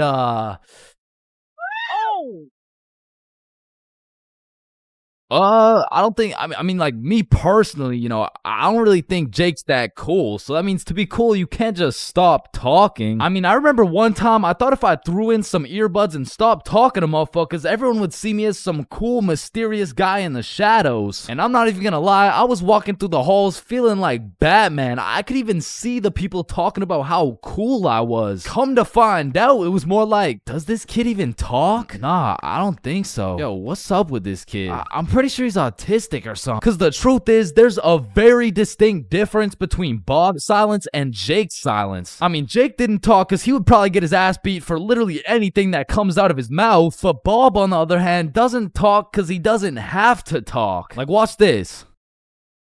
Oh my god, Bob. I love you, Bob. Now, just for science reasons, let's just see what happens when I do the same thing, you know? Why not? What's the worst that could happen? Hello? Can I help you? Oh my God, help. There's this creepy Damn. guy. At least she didn't. Get on the ground. Hands behind your back, buddy. Now, it's important to note that being cool is subjective. Like, for example, some people think I'm cool, you know? Like, in this big-ass world, surely there's someone out there. No, there isn't. Nobody thinks you're cool. Shut up, loser. Okay, well, what I was trying to say is you're gonna find someone cool who I don't find cool, and I'm gonna find someone cool who you don't find cool, and that just leaves us with the question, what is cool? So to answer this question, I need you to think of the coolest dude on the earth, and I'm about to guess, okay? You got it? Yeah, alright. I'm not the fucking Akinator. I'm not about to guess who you're thinking of, but I can guess with 100% accuracy who you're not thinking of, and that's Mark Zuckerberg, okay? How did I know that? Because if you think of Mark Zuckerberg as the coolest guy in the world, you're fucked, alright? Like, there's no helping you. Like, click off the video. It's wraps for you, bro. But how could Mark Zuckerberg possibly help us get cooler? I mean, look at the guy. He's practically oozing uncoolness as we speak. But that's important because if being cool is subjective, we need something objective to look at, and objectively, Zuckerberg gets no bitches. Like, let's just look at the numbers here. I mean, this guy's the CEO of Meta, but he's also the CEO of being a uncool lizard nerd guy. And if there's one thing I've learned in my studies of coolness, it's the art of minding your own goddamn business, okay? Like, let's compare George to Bob, who, let's just say, both aced the math test. Hey, Chains, what'd you get on the test? Fuck, I got like a 65%. Oh, that's really good for you. That's good for you. Yeah, I actually got 100% plus the bonus question. Oh, wow, nice, bro. Billy, what'd you get on the math test? Math test? The dog. I could have swore that shit was chemistry. Nope, it was math, and I got 103%. Bob, what'd you get? God damn. 110. There was only one bonus question. That's impossible. Oh, kissy face. Bob, did you pipe the teacher? And that's probably why Zuck over here is so uncool. He's minding a million people's businesses, probably looking through their cameras and shit like, yeah, fuck you, Mark. And the most important trait for being cool is having confidence. You just can't be cool while shivering your timbers, bro. And I know some of you are thinking, oh, well, I guess it's over for me then. And no, it's not over for you, bro, because confidence is the most fake it till you make it shit ever. Like, you're not gonna say the perfect thing every time. Lord knows I don't. I'm pretty sure I say the wrong thing every time, but if you say that shit with your chest, people let it slide, bro. And I said, no, I wouldn't suck your dick for $20. Oh, well, that makes one of us.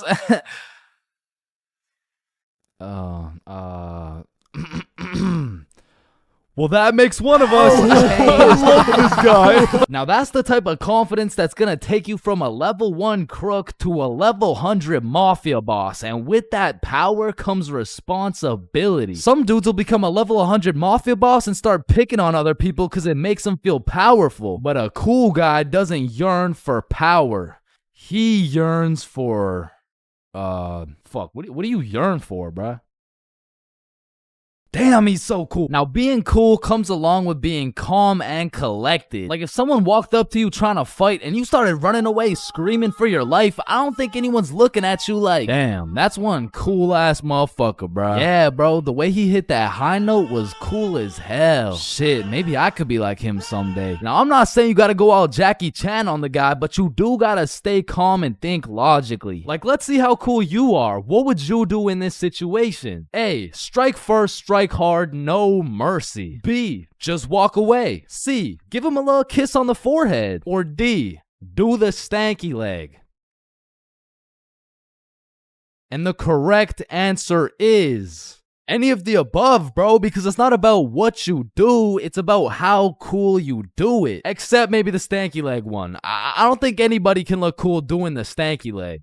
But doing any of the other options, you could look cool as hell. Like, A, strike first, strike hard. Boom, one punch knockout. That's cold. But if you throw first, miss, eat shit, not cool. B, walking away. You're cool as hell. Unfazed. Unless you get jumped from behind and get your ass beat. Not cool. C, give him a little kiss on the forehead. Assert your dominance. You pretty much just made him your son. But if you miss, well, now you're just kissing a dude, so, yeah. Now, even though being cool is all about how you do things, there's a few things that nobody can look cool doing, like riding a scooter, chasing a bus, taking pictures with an iPad, chasing paper in the wind, using VR. washing a cucumber, waving. You look nerdy as fuck, eating a cupcake, tripping, getting out of a restaurant booth, pickleball, and literally anything to do with Starbucks. Hi, can I get a caramel ribbon crunch frappuccino with 2 extra pumps of vanilla and the You're soy? not cool, bro.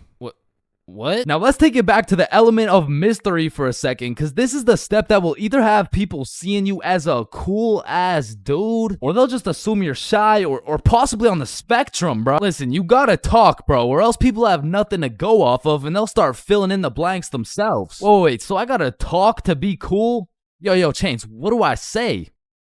Whatever the fuck you want, bro. Oh, wait, really? Yeah, bro, the truth is the key to being cool is being yourself. And I know that shit sounds corny, and it is, but do you think the coolest dudes on earth give a single fuck about what you think?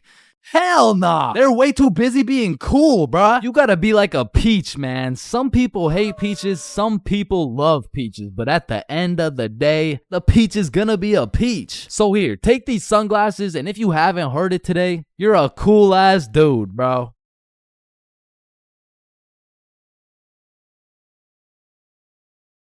Honestly, bro, I'm not scared of much. I'd go skydiving, I'd swim with the sharks, run with the lions, fight a gorilla, beat some ass, and not even get my ass eaten. No, I would not. What the fuck? Wait, no. I mean, I'd even get my ass beaten, bro. But if there's one thing that leaves me scared shitless, it's a But one day when I was 15 years old, my friends and I went to the gas station to get nothing more than a pack of Reese's. All right, your total will be $2.50. Hey, boy, step back. I got this. Put it on my car, bro. Yeah, oh, okay. Just let me. Oh, all right. I don't think your machine's working, bro. Hey, kid. I hate to break the news to you. You know what I'm saying? But I think your broke ass needs to get a job. No! So I got my first job at Jim Jordan's, and I was grinding, bro. I made every coffee fresh, every customer happy, every toilet squeaky clean. I was putting the potato wedges in a goddamn bag until I'd stacked up my first few bands, and I'd never seen this much money in my life. I thought I was rich, bro. So I quit my job. And then the government took some bands. I bought a few Fortnite skins, one ugly ass t-shirt, and before I knew it, I ended up exactly where I started.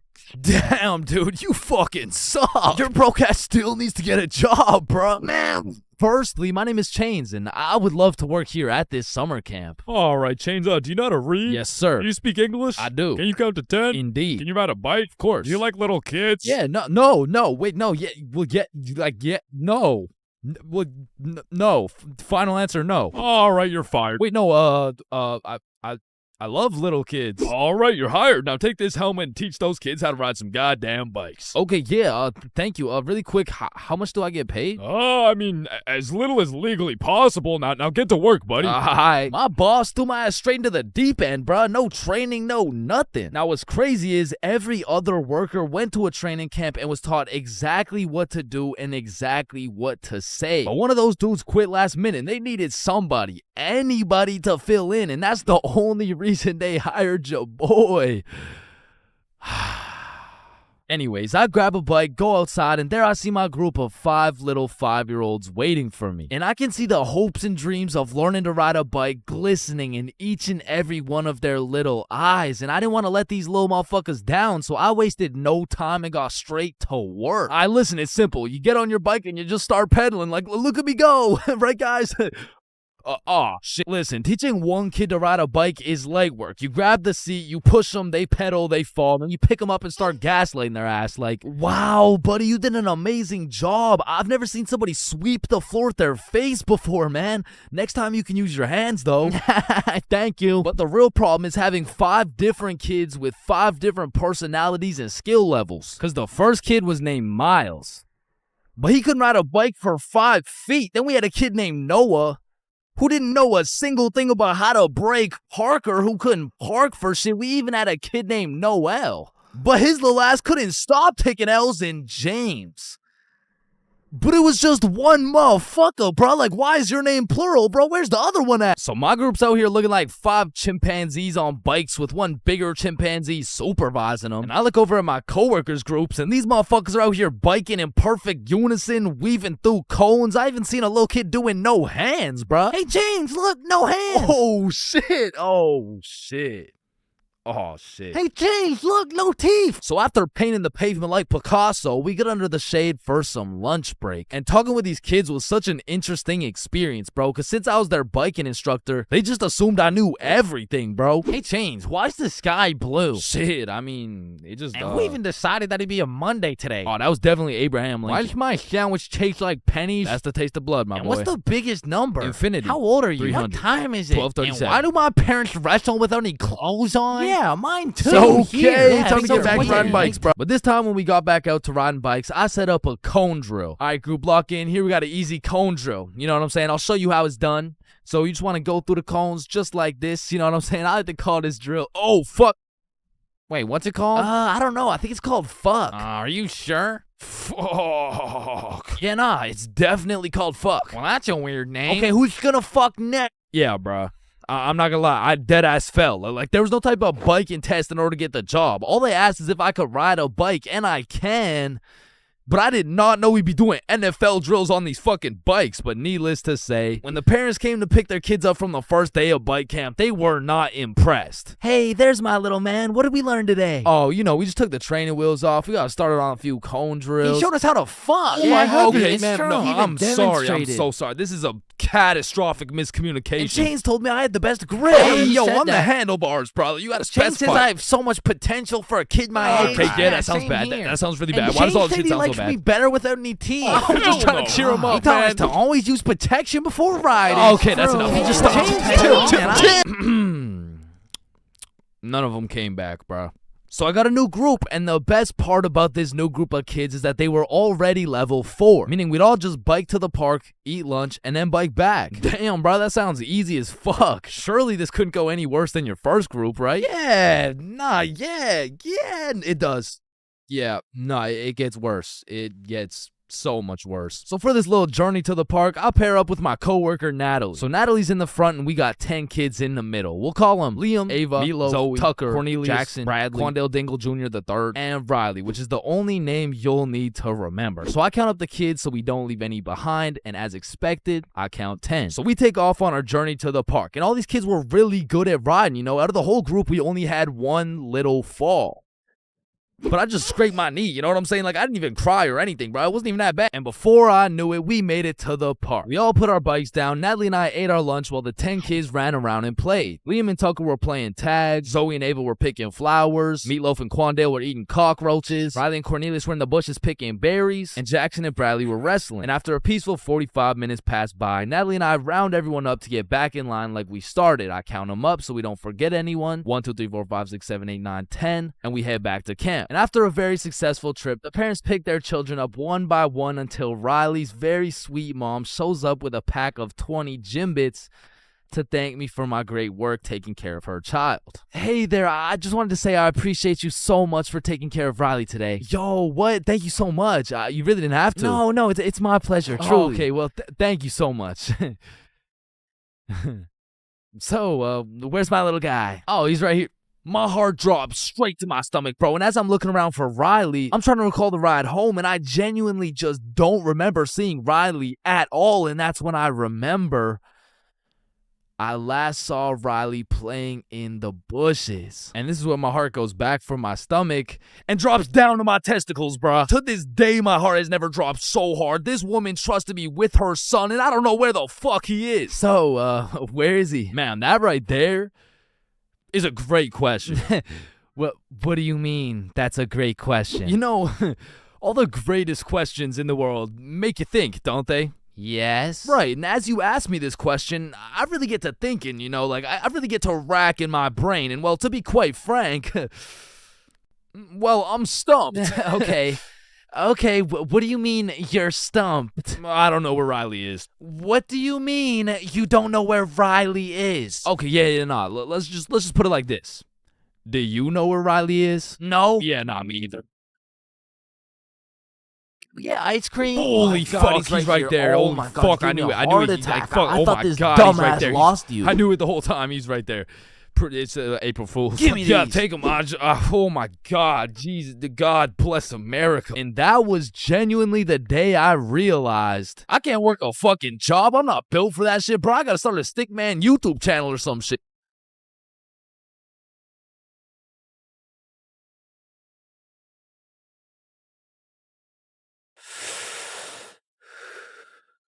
Yo, you can live the rest of your life without breathing. What? No, you need to breathe. Hey, watch and learn, my friend.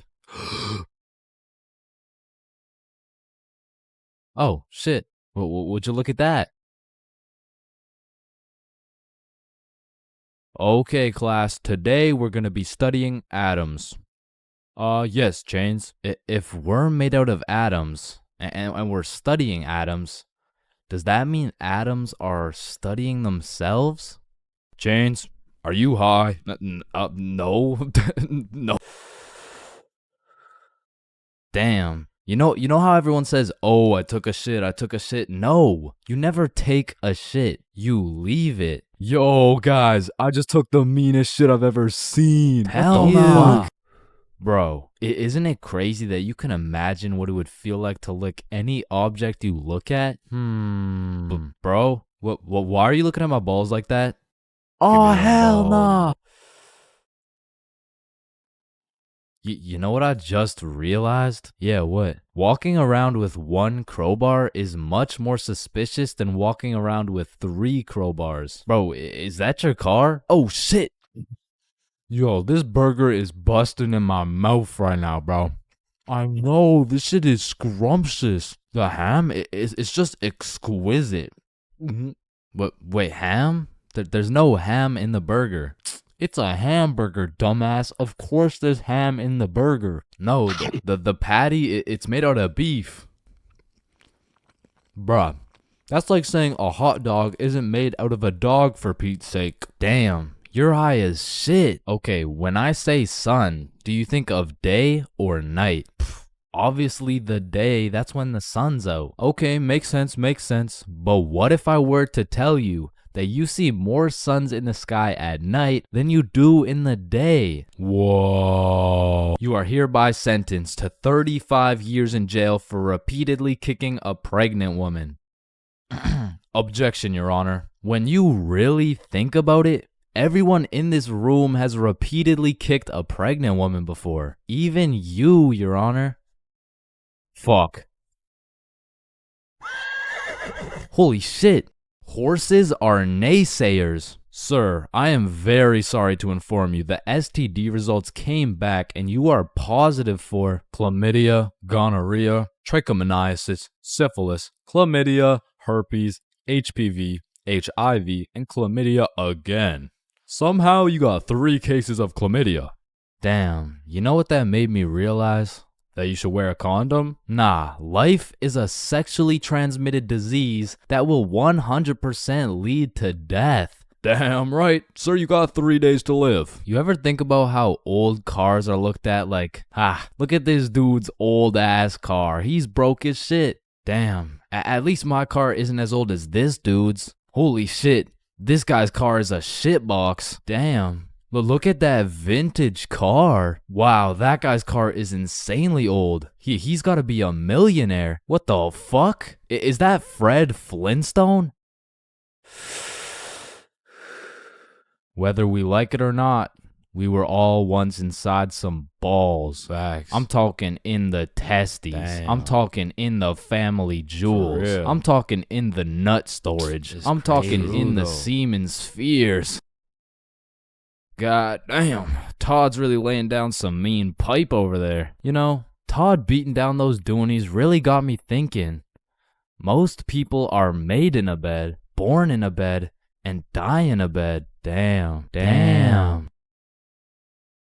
Bro, stairs were made to make a really big fall into a bunch of small falls. Oh, shit, are you good?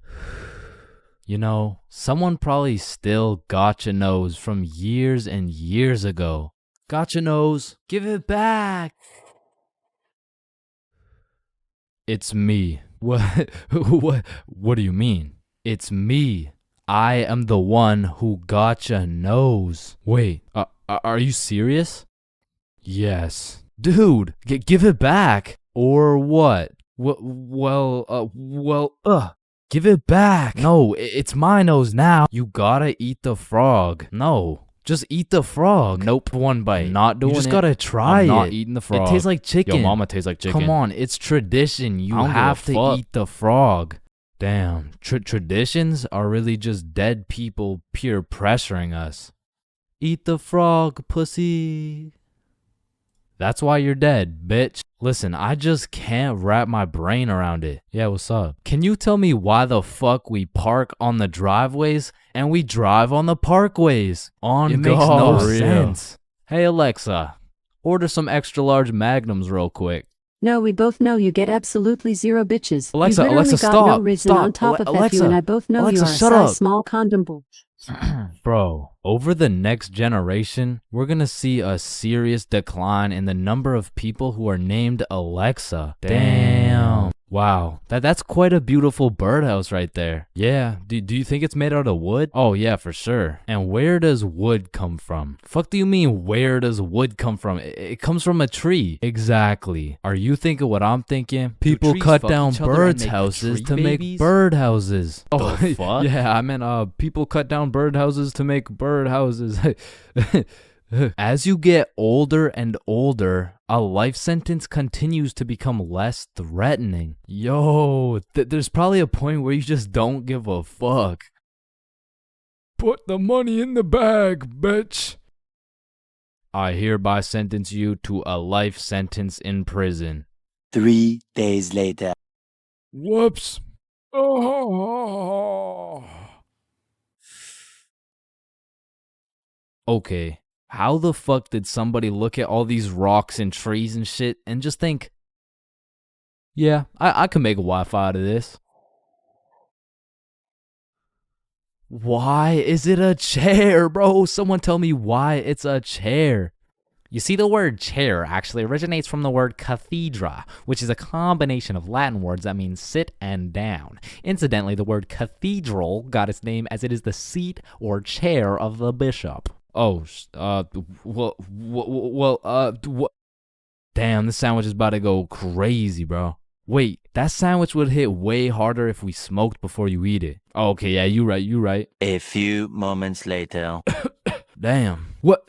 Damn. My sandwich went bad. Nah, when you think about it, your sandwich didn't go bad. Something just started eating it before you did. Whoa, that's crazy to think about. Wait. Are you eating my sandwich right now? You gotta be faster than that, bro. I'm talking inside the cum factories. For real. I'm talking inside the sperm bank. For real. I'm talking inside these nuts. I'm talking in the Dwayne The Rock Johnsons. Damn. Nah, fuck you. Hey, fuck you then. That's why you eat meat. I don't eat meat. I'm vegan. Oh shit, same. But you're still a bitch. Okay, and I still laid pipe on your mom. Yo, what's going on here? He called me a bitch, and he said he had sexual intercourse with my mom. Yo, calm down. I thought you guys were both vegan. Yeah, we are. What about it? If you guys are both vegan, are you guys really beefing? Damn, that was unfunny as fuck. Should we just beat his ass? Yeah, we should. Shit, damn. I see here. Looks like your toothpaste hasn't been doing the job. Try this one. 9 out of 10 dentists recommend this toothpaste. Wait a minute. If dentists make their money off people having bad teeth, and 9 out of 10 dentists recommend this toothpaste, why would I choose to use this one? Go. Shit, he knows. Man, you ever think about how the ocean is just some really big soup? Damn, I guess you're right. Or have you ever thought about how there's more airplanes in the ocean than submarines in the sky? Oh shit, apparently not. Damn, we're high as fuck. Man, you know what I just realized? What's up? Your balls are kind of like a body bag of sorts. You know what I'm saying? You gotta stop looking at my balls, bro. Okay, but who named it a chair? Like, who just looked at this thing and was like, oh, yup, this is gonna be called a goddamn fucking chair? Boo. Oh, you scared me half to death. What happens if you get scared half to death twice? Oh, I don't know. It's just a saying. Boo. Oh shit, is he dying? I think. Damn. When you really think about it, most guys will get their first set of flowers at their funeral. That's some real shit. Wait, Chains, are you high at a funeral? No. When you link a girl and you both bring a friend, man, what could possibly be better than a 2-man mission? 3-man mission. And when you go on a 3-man mission, you need to be able to trust those homies with your life, bro. Cause I don't know why, but 100% of the time you go on a 3-man mission, somebody's gotta take one for the team, bro. Like, it's just inevitable. And if your homie isn't willing to eat the shit sandwich in order to see the gang succeed, the entirety of the gang is eating the shit sandwich, bro. And on top of that, you need your homies to have your back when you crack a shitty ass joke. Cause if you're in a group of 6 people and not a soul laughs, nah, you're done, bro. Like, you're cooked. You're sauteed, bro. Like, pack it up. It's over with. Like, yo, guys, what do you get when you mix human DNA with goat DNA? Oh my god, what do you get? Wait, no, let me guess. No, I don't know. What do you get? Kicked out the petting zoo. Fuck. I sold. Actually, that's a really good joke. Facts. Wait, it was? And lucky for me, I got the 2 most perfect dudes for the job. Bob and Billy, so you know we were no strangers to the game. Like, we had 99 chemistry, bro. We were like Jordan, Pippen, and Rodman, setting up these plays, passing, alley-ooping, and dunking that shit. In these streets, they called us the real Big Three. And one day, the real Big Three hopped on a plane to Mexico. And this story takes place way back. Like a month ago. And this story doesn't just contain one 3-man, not 2 3-mans, but 3 different 3-man missions. And with these 3 different chances, will me, Bob, and Billy be able to find love in Mexico? Or will we get set up and kidnapped by the cartel? Find out coming up on this episode of Billy, Bob, and Chains.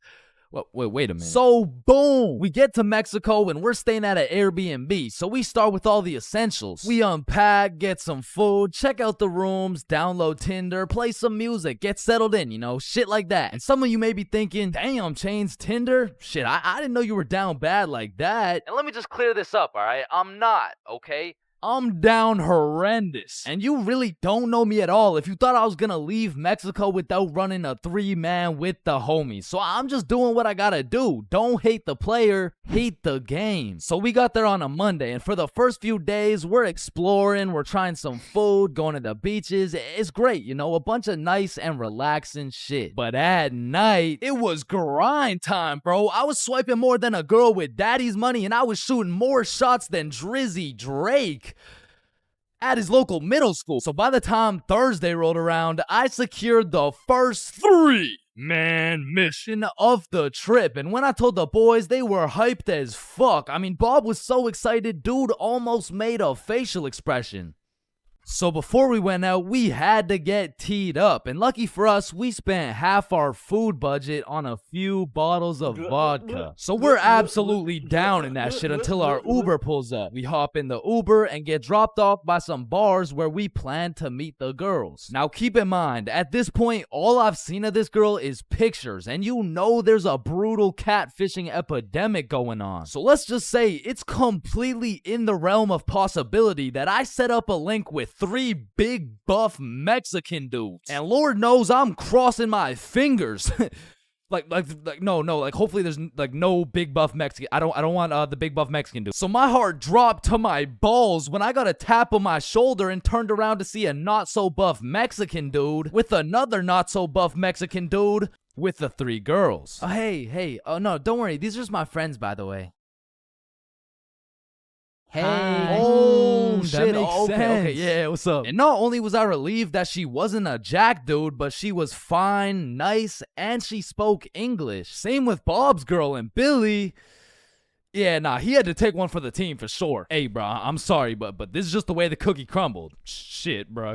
Can we get another cookie? It's too late, bro. It's already crumbled. And Billy took that shit like a champ, bro. So all 8 of us go to a bar and we're just talking, getting to know each other and shit. And I notice Billy just keeps the tequila shots coming. I mean, we were only 10 minutes into the conversation, but this dude is 10 shots deep at this point. And all of a sudden, this dude starts laying down that Google Translate riz, and he's dropping hard eye emojis and shit, and I'm like, damn, respect. I mean, he's taking this extremely well. And after about 30 minutes of talking to this girl, I look over at Billy and I start to see some wild ass emojis being thrown around. Like, oh shit, Bob. Yo, I think Billy forgot he's the one taking one for the team. So me and Bob cut him off of the tequila, and then my girl is like, hey, do you guys want to come over to our place? Yeah, Hell yeah! Is he alright? Yeah, he's fine. So we hop in their whip and go to their crib. And at this point, it's getting kind of late. So we're just chilling, listening to music and things of that nature. When me and Bob realize Billy and his girl are nowhere to be seen. So I turn to Bob and I'm like, yo, should we stop him? Damn, bro, you're right. We can't let him do that shit. And listen, bro, I've never been the type of dude to cock block, but if it's the homie who's about to interlock with the chalk chick at this o'clock, I'll walk up, knock and lock, and block that cock if I have to. And so I did just that. I walked up, knocked, of course, unlocked the door, and respectfully, I blocked that cock. Yo, what are you doing? I'm taking one for the team, remember? Nah. I think the team's doing just fine, But bro. you know me. I was gonna do it for the team, like for I don't think the team needs this one, gang. No. Remember, I'm supposed to be like taking it for the like this is for the. Yeah, you right. Let's just go home, Billy. No, wait. Well, how are we gonna get home? We're in Mexico. Man, shut the. So we said our goodbyes, got in the Uber, and man, I felt like a basketball coach whose son just lost to a special needs team, bro. Hey, listen, bro. I had a lot of tequila tonight. I'm sorry. I just Billy, I'm not mad. I'm just disappointed. Damn, bro.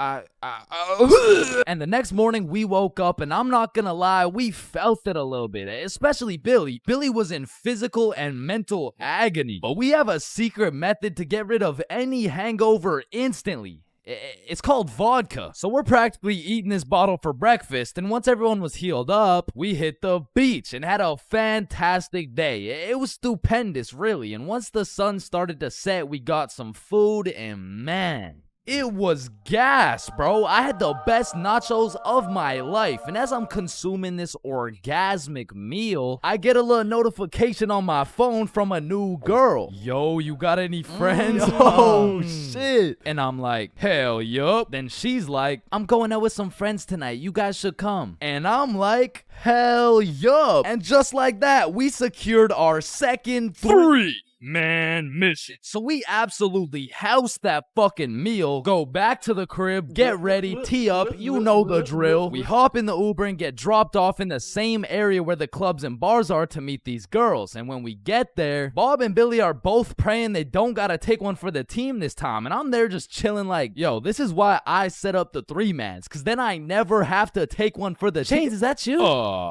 Shit. Who's asking? It's me, Sarah. Oh, no way. Really?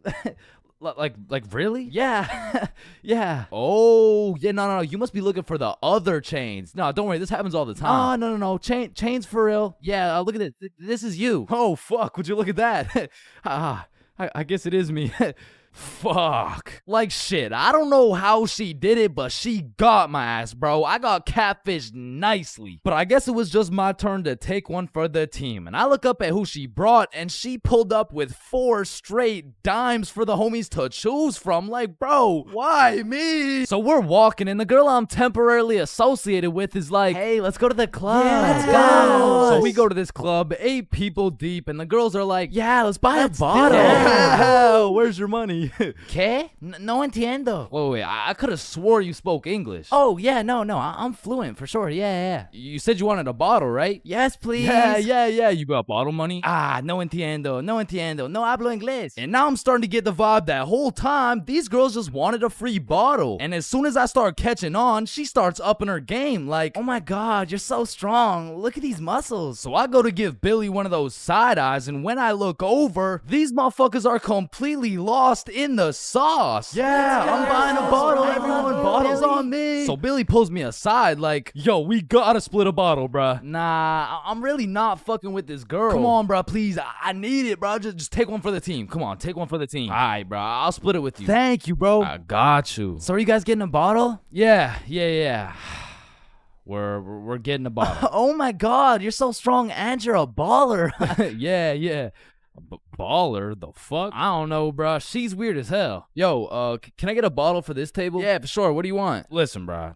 Just give me the cheapest shit you got. Oh, I feel you, bro. Times are tough, you know. That'll be 1,100. God damn, that's a lot of pesos, bro. Pesos?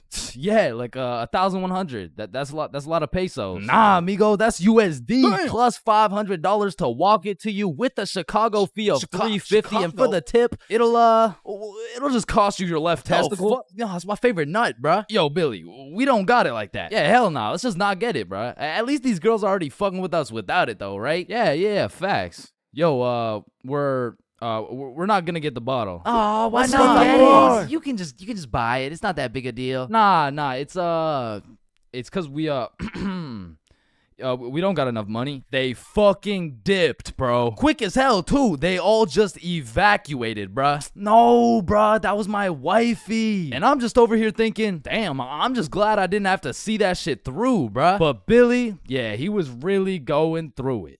Until he got distracted by some other random girls in the club. So at this point, all three of us are on the dance floor, absolutely fucking that shit up, when I start getting spammed on my phone. So I go to check who it is, and it's the gold digger girl. Like, hey, we all went to the club right beside it, but we can all split this bottle. It'll be $86 per person plus tip. That'll be $95 each. And she's literally telling me the whole price breakdown of this bottle. She pretty much just sent my ass an invoice. And I'm like, hell nah, I don't care if that shit would have been free. There is no way I'm ever gonna see this girl ever again. And then I get a tap on my shoulder, and it's three big buff Mexican dudes. I'm just playing. It was the gold digger girl, but this time I probably would have preferred the buff dudes, because this girl grabs me by the arm, pulls me outside with all her homies, and starts breaking down the price again. Okay, the bottle is $700, but you just gotta pay $95 each, okay? Yeah, we're in. Let's do it. No, what? Billy, chill. So I call an emergency meeting with the homies, and we huddle up, and I'm like, listen, you guys can go with them if you want, but there's no way I'm going and paying for this girl's bottle.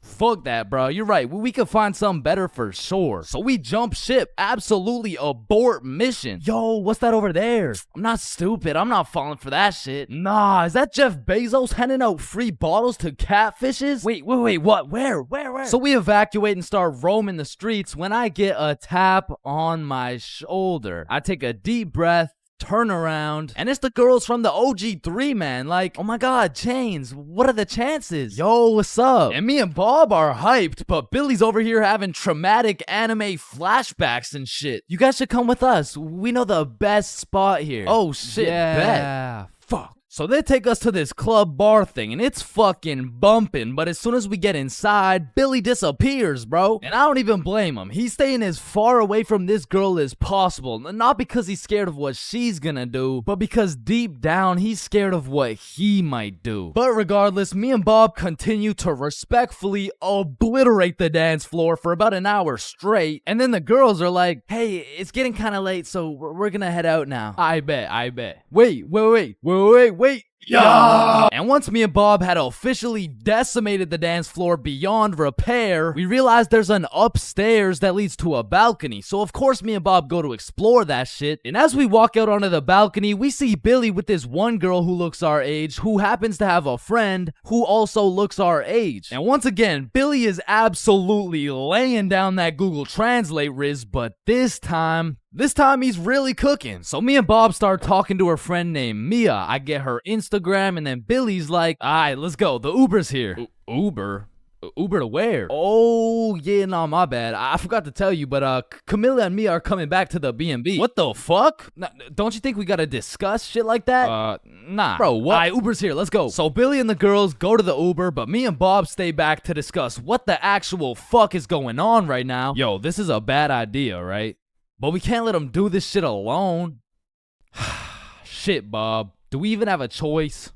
So we leave the bar and start walking to the Uber when this girl stops me and she's like, "Hi, what's your name?" "Oh, I'm Chains. What's your name?" "Oh, my name's Sophia." And Sophia's trying to make some small talk and shit like that, but Billy's already waiting in the Uber, so I'm like, "Well, it was nice to meet you, but I gotta go." "Oh, well, let me get your Instagram real quick." So I give her my phone, she follows herself, and then gives me my phone back. And when I lay my eyes on the screen, I realize we have a mutual. And I'm just surprised because we're in Mexico, bruh. So I go to check who it is, and it's Mia. And at this moment, everything started piecing itself together to make our third three-man mission. So I'm like, "Yo, you know Mia?" "Oh, Mia? That's like my best friend. Why?" "Word? You mean this Mia?" "Oh my god, Mia." So Sophia hops in the whip and we're all just talking, and then Mia says, "Yeah, so like, we don't have work tomorrow." "Oh shit, do you guys work together?" "Yeah, we do." "Damn, what do you guys do?" "Oh, you know, we dance." "What, where do you guys dance?" Like in the club." "Oh shit, yeah." That's what's up. Yo, how old are you guys, by the way? 21. 24. 25. Damn!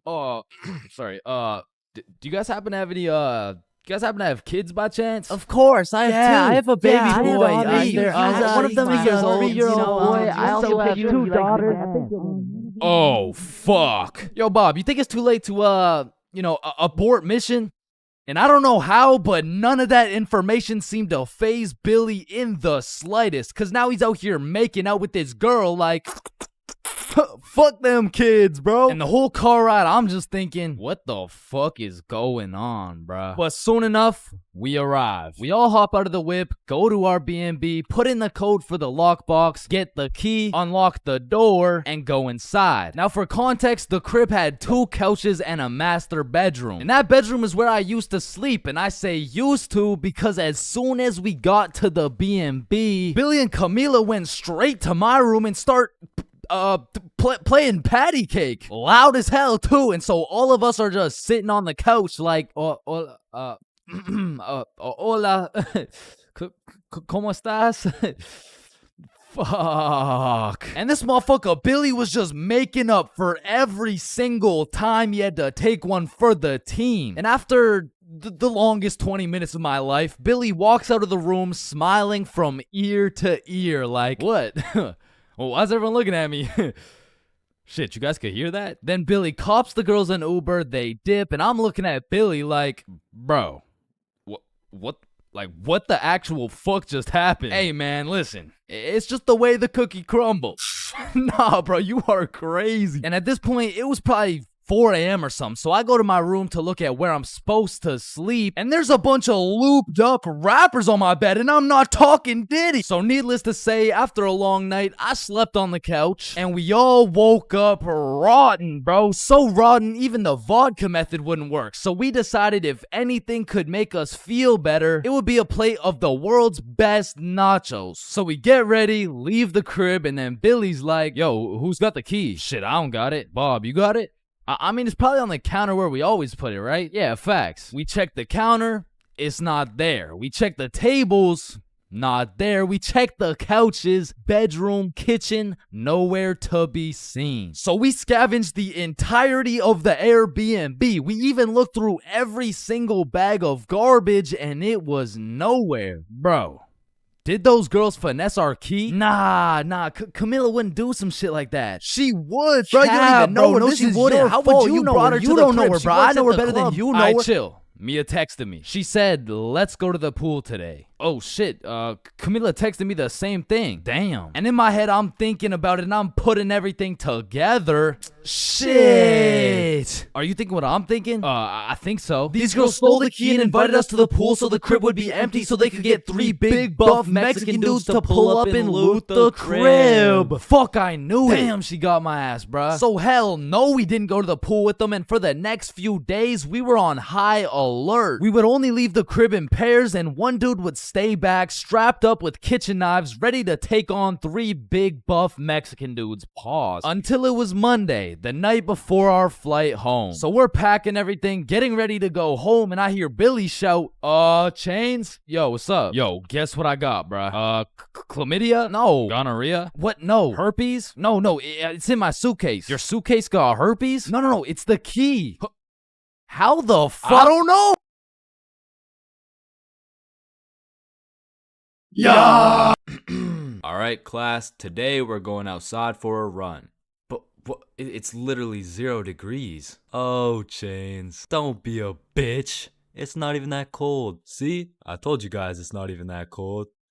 Yeah, for you. Cause you're out here dressed like the Michelin Man. High school PE is something different. And every PE class has 5 different types of people. Like the group of kids who just stand in the corner and occasionally get sniped in the head with a dodgeball. Or the kids who participate and make sure everyone is included. Or the legend who's chilling on Instagram.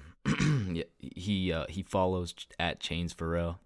There's also the dude who just never shows up. And of course, we got the sweats. These motherfuckers treat PE like they're in the military. These motherfuckers treat PE like they're training for the Olympics. These motherfuckers treat PE like they're gonna get scouted to the league. Which is honestly just funny as hell because, let's be honest, 85.7% of the class doesn't even want to be there. So you'll have some innocent soul zoning out during a basketball game, and all of a sudden they'll be getting posterized like they're playing against Ja Morant. Yeah, bitch! I mean, these kids will come out of PE drenched in sweat, breathing heavy, and with a smile on their face, knowing they dropped 104 points on some kids who have never touched a basketball in their life. And listen, don't hate me, but I do understand the appeal of sweating your balls off in PE, because I too once participated in the sweaty activities. Ow. I know, but there's just something so exhilarating about hearing the snapping of an unsuspecting freshman's ankles. But as I matured, I realized there was only one thing better than shitting on random students, and that was shitting on sweats. I became the anti-sweat. I would act like an innocent soul waiting to get posterized, but when the sweat would come in trying to end my career with a windmill dunk, I stuffed that boy like a Thanksgiving turkey. Pause. And don't get me started on the fitness gram pacer. Whoever created this legal form of torture will catch these hands. Oh, Chains, no, I heard he sadly passed away a little while ago. You could be having a good day and you'd pull up to PE like, hey bro, you know what we're doing today? I'm not sure, but I think we're playing soccer. No, it can't be. Alright class, today we will be doing the beep test. Fuck.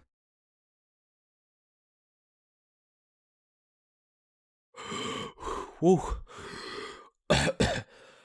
Damn, what was I at? Chains, we haven't even started. That was just our warm-up. But one thing that did bring me a little bit of joy was looking at everyone during the push-up section. Like, there was always some dude doing the neck push-ups, some dude who thinks he's Mike Tyson, the guy who takes breaks when the teacher isn't watching, and there was always at least one dude who was out here looking like he was hitting it raw. James, I don't think that's how you do it. Oh, yeah, you're right.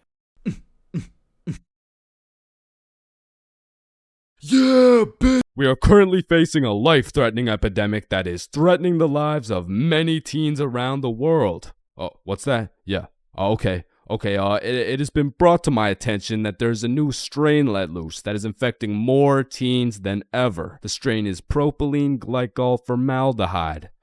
Street name, Guava Ice.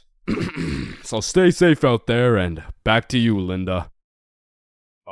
Linda? no. What? Oh, shit. Man, way back when, somewhere in Timbuktu, a Homo sapien found a plant by the name of tobacco. And for whatever reason, somewhere in this dude's caveman brain, he decided, Me. Smoke now. and that he did. And as humans slowly evolved, smoking did too. And soon motherfuckers went from looking all old and wise, smoking these big old pipes, to soon smoking cigars on some mafia boss shit, which turned into cigarettes. Now back in the day, if you were stressing, Doc would prescribe you a pack of good old cigarettes. Sore throat? Cigarettes. Oh, you got a cough? Here, smoke a cigarette. But after a while, people's teeth started looking all British and shit, so they decided, Oi! I don't think these are healthy, innit? so we decided we needed to make cigarettes better. And you know what makes everything better?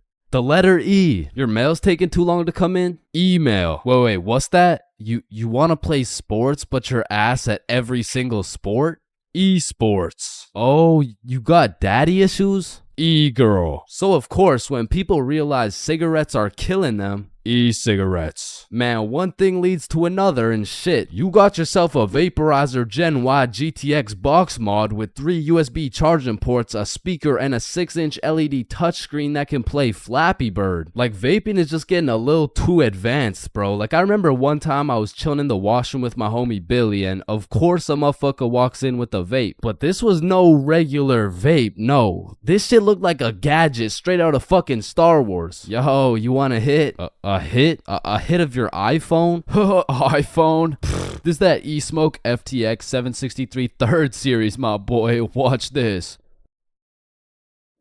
Yo, did he just hotbox the whole bathroom in one hit? Yes the fuck I did. And this shit's 100 Nick. Holy shit, where did you find 100 Nick? I ended up mixing my 50 Nick guava juice with my 50 Nick blueberry ice, and it just kind of added up to 100. Bro, I don't think that's how it works. Shut up, my mom's calling me. Yo, fuck you, mom. And that was the moment I realized there really is levels to this shit. Level 1. Level 1 is the type of dude who isn't addicted, but he'll occasionally take a hit of somebody's device. But level 2, bro's borderline addicted, but he's still in the denial phase. Bro, are you addicted to vaping? Addicted? Nah, I don't even vape like that, bruh. Shit. Do 5 jumping jacks right now. Bro, what? That's easy. 1, 2, 3, 4. Oh shit.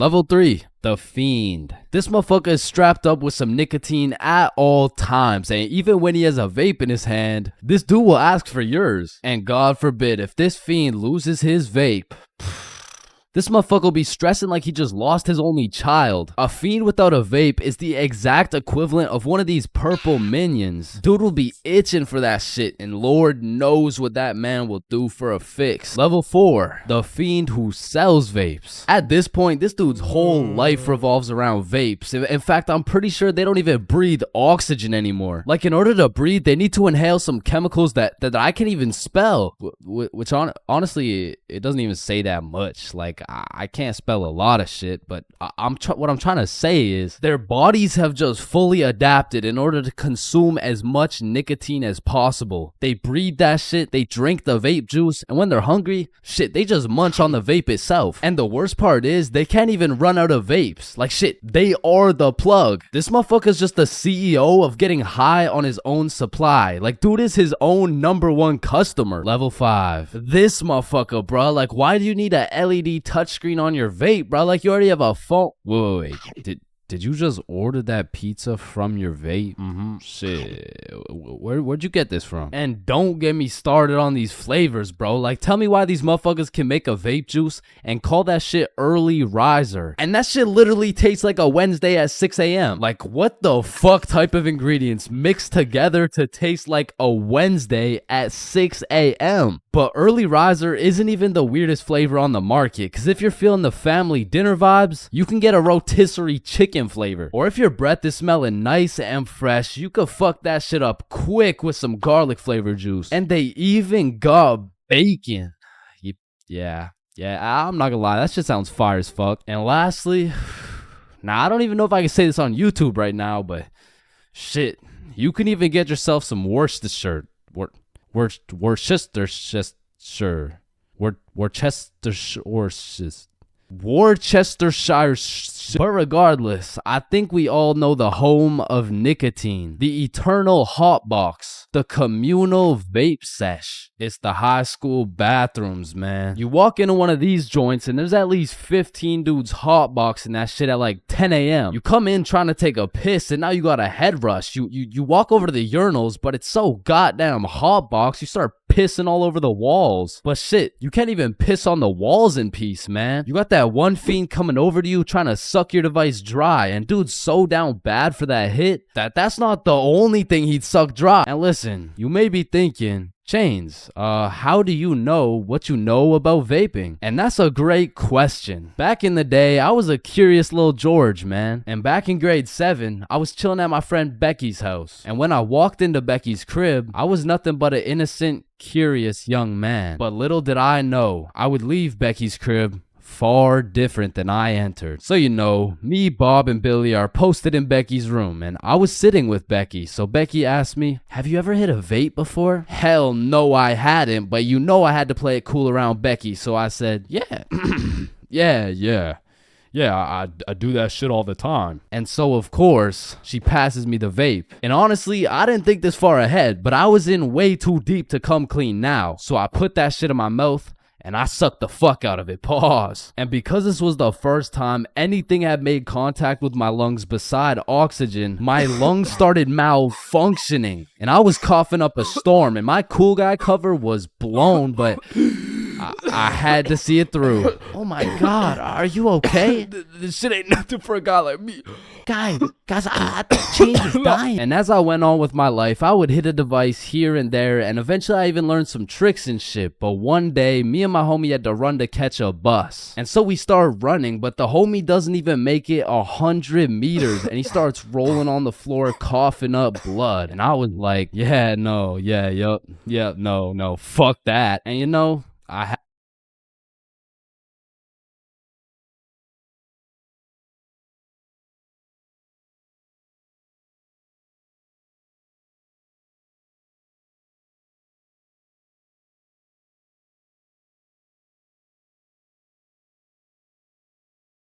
3 a.m. Once the clock strikes 3 a.m., I feel like you've given up on trying to sleep. At this point, you're going to commit to whatever you decide to do until the sun comes up. Whether you're studying for tomorrow's math test, chilling on Discord with the boys, choking the chicken, or simply sulking in those 3 a.m. thoughts. You'll pretty much find yourself doing anything but sleeping. And I don't know if it's just me, but those 3 a.m. thoughts hit different. And honestly, it's just the perfect time to go for a walk, find a nice little view, maybe light up a joint, and just think. The youngest picture of you is the oldest picture of you. Does Lightning McQueen cop car insurance or life insurance? Wait. Did the brain name itself? Hold up. What if soy milk is just regular milk introducing itself in Spanish? I have no clue if this is just me, but every once in a while when I'm laying in my bed at 3 a.m., I suddenly get the motivation to become the best person on the planet. Like, I set an alarm for 5 a.m., I tell myself I'm gonna go work out, then go for a run, then meditate, then drink kale smoothies, then become a millionaire, then donate it all to a family in need. But as soon as my alarm goes off, I'm just like, shit, I'm too tired for all that. Then I just end up sleeping until 1 p.m. And my brain is constantly playing games with me, bro. Like, tell me why I'll be using all my strength to stay awake during the day thinking, ugh, man, I can't wait to go to sleep tonight. But when it comes time to sleep, I just can't.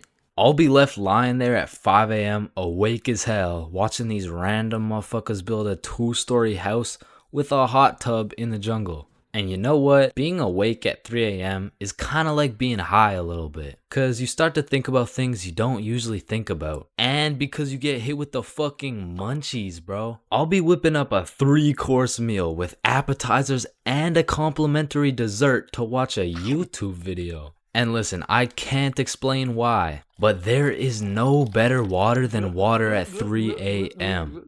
I mean, it's pretty much a part of my sleep schedule now to wake up at 3, chug some water, take a piss, then go back to bed. But sometimes while I'm trying to go back to sleep, my brain just starts showing me a compilation of my top 15 cringiest moments. I mean, I'm having flashbacks to the time in grade 5 when I said a joke and nobody laughed. Guys, why did the monkey fall out of the tree? Why? Yeah, why? Because it was dead. Oh, damn.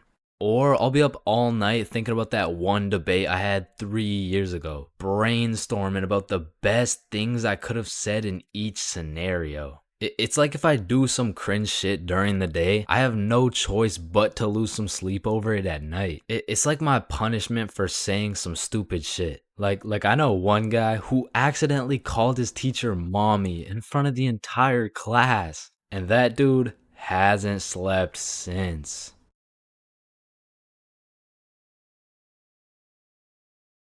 Man, family functions have the weirdest dynamic, bro. Like, how have you known these people your entire life, but have still never gone past a surface level conversation? I mean, let me know if it's just my family, but every function is the same. The whole gang links up, and everyone just asks the most generic small talk questions to each other. Hey, how's that new place you bought? Oh, yeah, it's good. And how's the kids doing? Oh, they're good. Oh, and how's the wife? Man, fuck your wife. I don't want to hear any of these NPC conversations, bro. And let me know if I'm getting too specific here, but what about that one uncle who goes by the name of either Bob, Jerry, or Dave?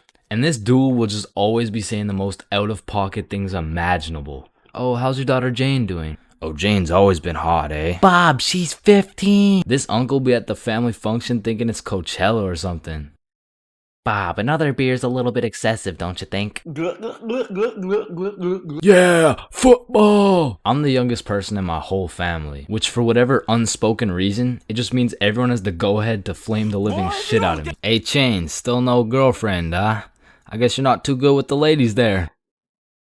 But I make one joke back and I'm the bad guy. You don't seem too good with the ladies yourself, seeing as your wife just divorced you and she took the kids with her.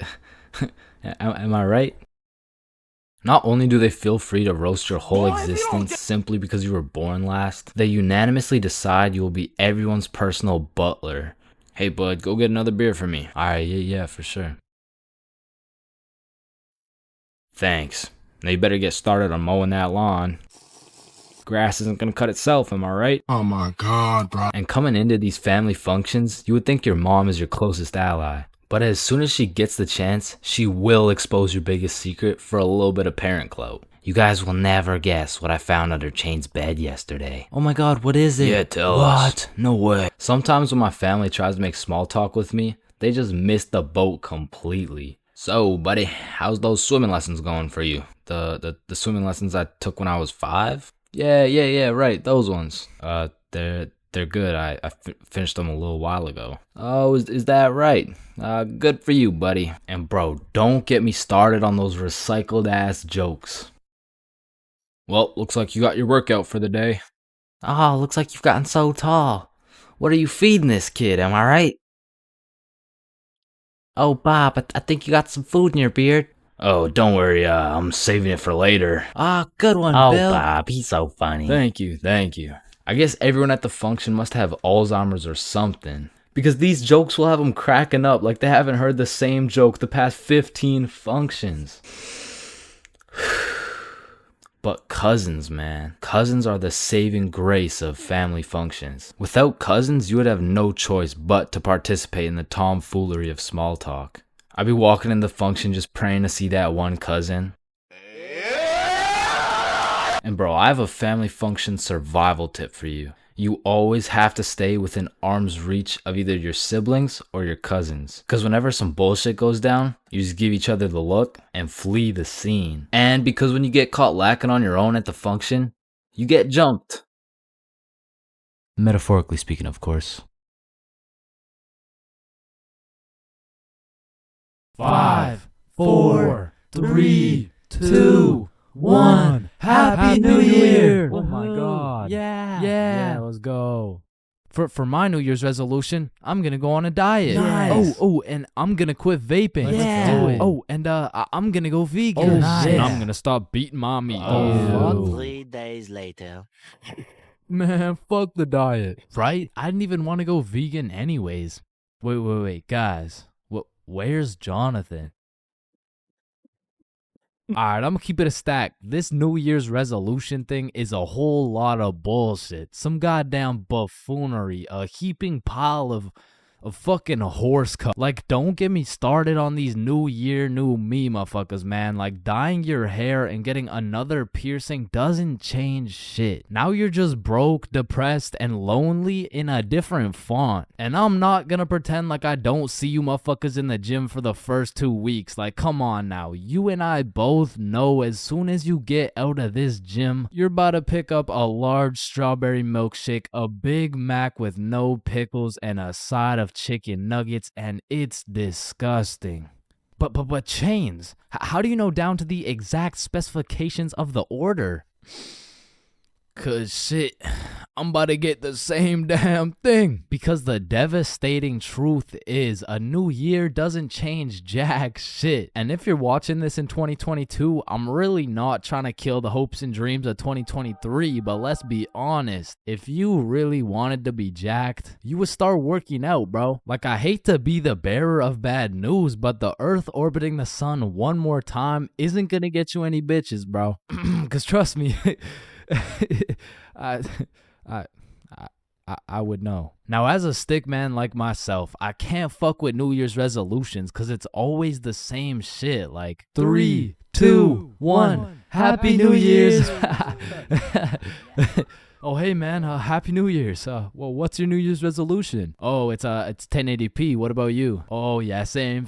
But did you see Ethan, bro? Nah, what's his? Yo, he's got 4K. Yo, what's up, dudes? Oh, look at the quality on this guy. Damn, wait, do you hear that noise? Yeah, what is that? Oh shit, it's Chains. He got 480p again. Shit. Oh, fuck. We got 480p again. God. Damn. That whole New Year's resolution bit was unfunny as fuck. Like corny as shit. Well, speaking of corny jokes, New Year's seems like the time when motherfuckers feel like it's okay to start whipping out the most overused and unfunniest jokes of all time. Oh, hey Chains, watch this. 1, Happy New Year. Hey Chains, I haven't seen you since last year. So you know how it's gonna be 2020 soon, right? Yeah, what about it? Well, I got 2020 vision. Now, I know it sounds like I'm on some humbug shit, but New Year's does have a lot of great things about it. Like the parties, the fireworks, the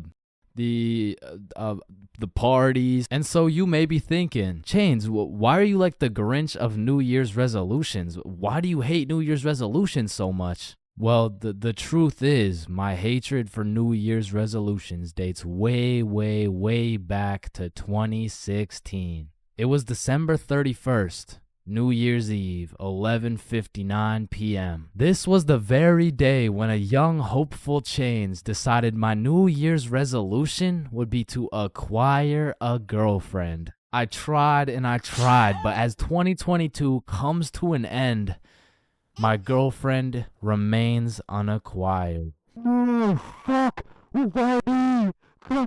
For most of my life, I've known how to swim. But by that, I mean, if my life depended on it, I could swim from one place to another. I don't even know if swim is the right word. Like, if you saw me casually enjoying a little swim at the pool, you'd be like, does he need help? Like, is he drowning? I mean, like, I did take swimming lessons, but I quit at level alligator, bro. I never even made it to level 1. With that being said, this incident dates way back to when I was in grade 4. We were going on a field trip, and of course, it's to the pool. But I'm not stressing. I know I safely passed level penguin, so I should be chilling. My whole class and I walk into the entrance of the pool, but before anyone was allowed in the pool, they asked everyone if they knew how to swim. And I thought, we're in grade 4. There is no way somebody still doesn't know how to swim. And just as I presumed, nobody needed a life jacket. So me and the gang are swimming around, jumping off the diving boards. Fun stuff for a grade 4 field trip. But after about an hour, my friends and I are just chilling in the deep end. And that's when I see a kid in my class named Ben on some floaty things coming in our direction. A little backstory about Ben. For as long as I can remember, this dude has been on my nuts. So when I saw this dude coming in my direction, I assumed he just wanted to say hi or something. But as he made his way towards me, I could tell he was struggling. So I swim over to help him out. Oh, hey, Ben. How are you? This kid jumps off the floaty thing onto me. And this man has the meanest grip on me. Pause. Well, this shit had to be some sort of attempted murder, bro. Because he had me in a chokehold and his legs were wrapped around my arms. But they did not prepare me for this shit level alligator. So instantly I start sinking and hit the bottom of the pool. Keep in mind, Ben is chilling on top of me with his head out of the water this whole time. So I jump off the bottom of the pool just enough to get my head out of the water for a few seconds. Ben, get off me. And when I look up, I see this dude Ben with the straightest face in the world. Like this motherfucker has no clue I'm out here fighting for my life. And he says in the most monotone voice, "I can't swim."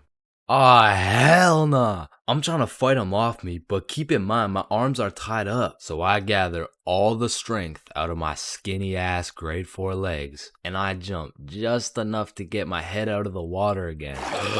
Lifeguard, help!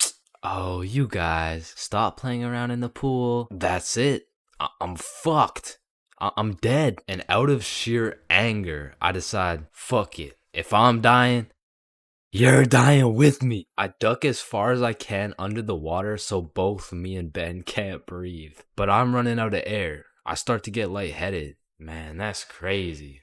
This is really how I die, huh? And just as I had lost hope, my main man, Bob, comes in on some Superman shit, pulls Ben off me, and swims me over to the shallow end. I cough up some water, but eventually I catch my breath. So that's the story of how I almost died. And it's also the story of why I owe my life to Bob.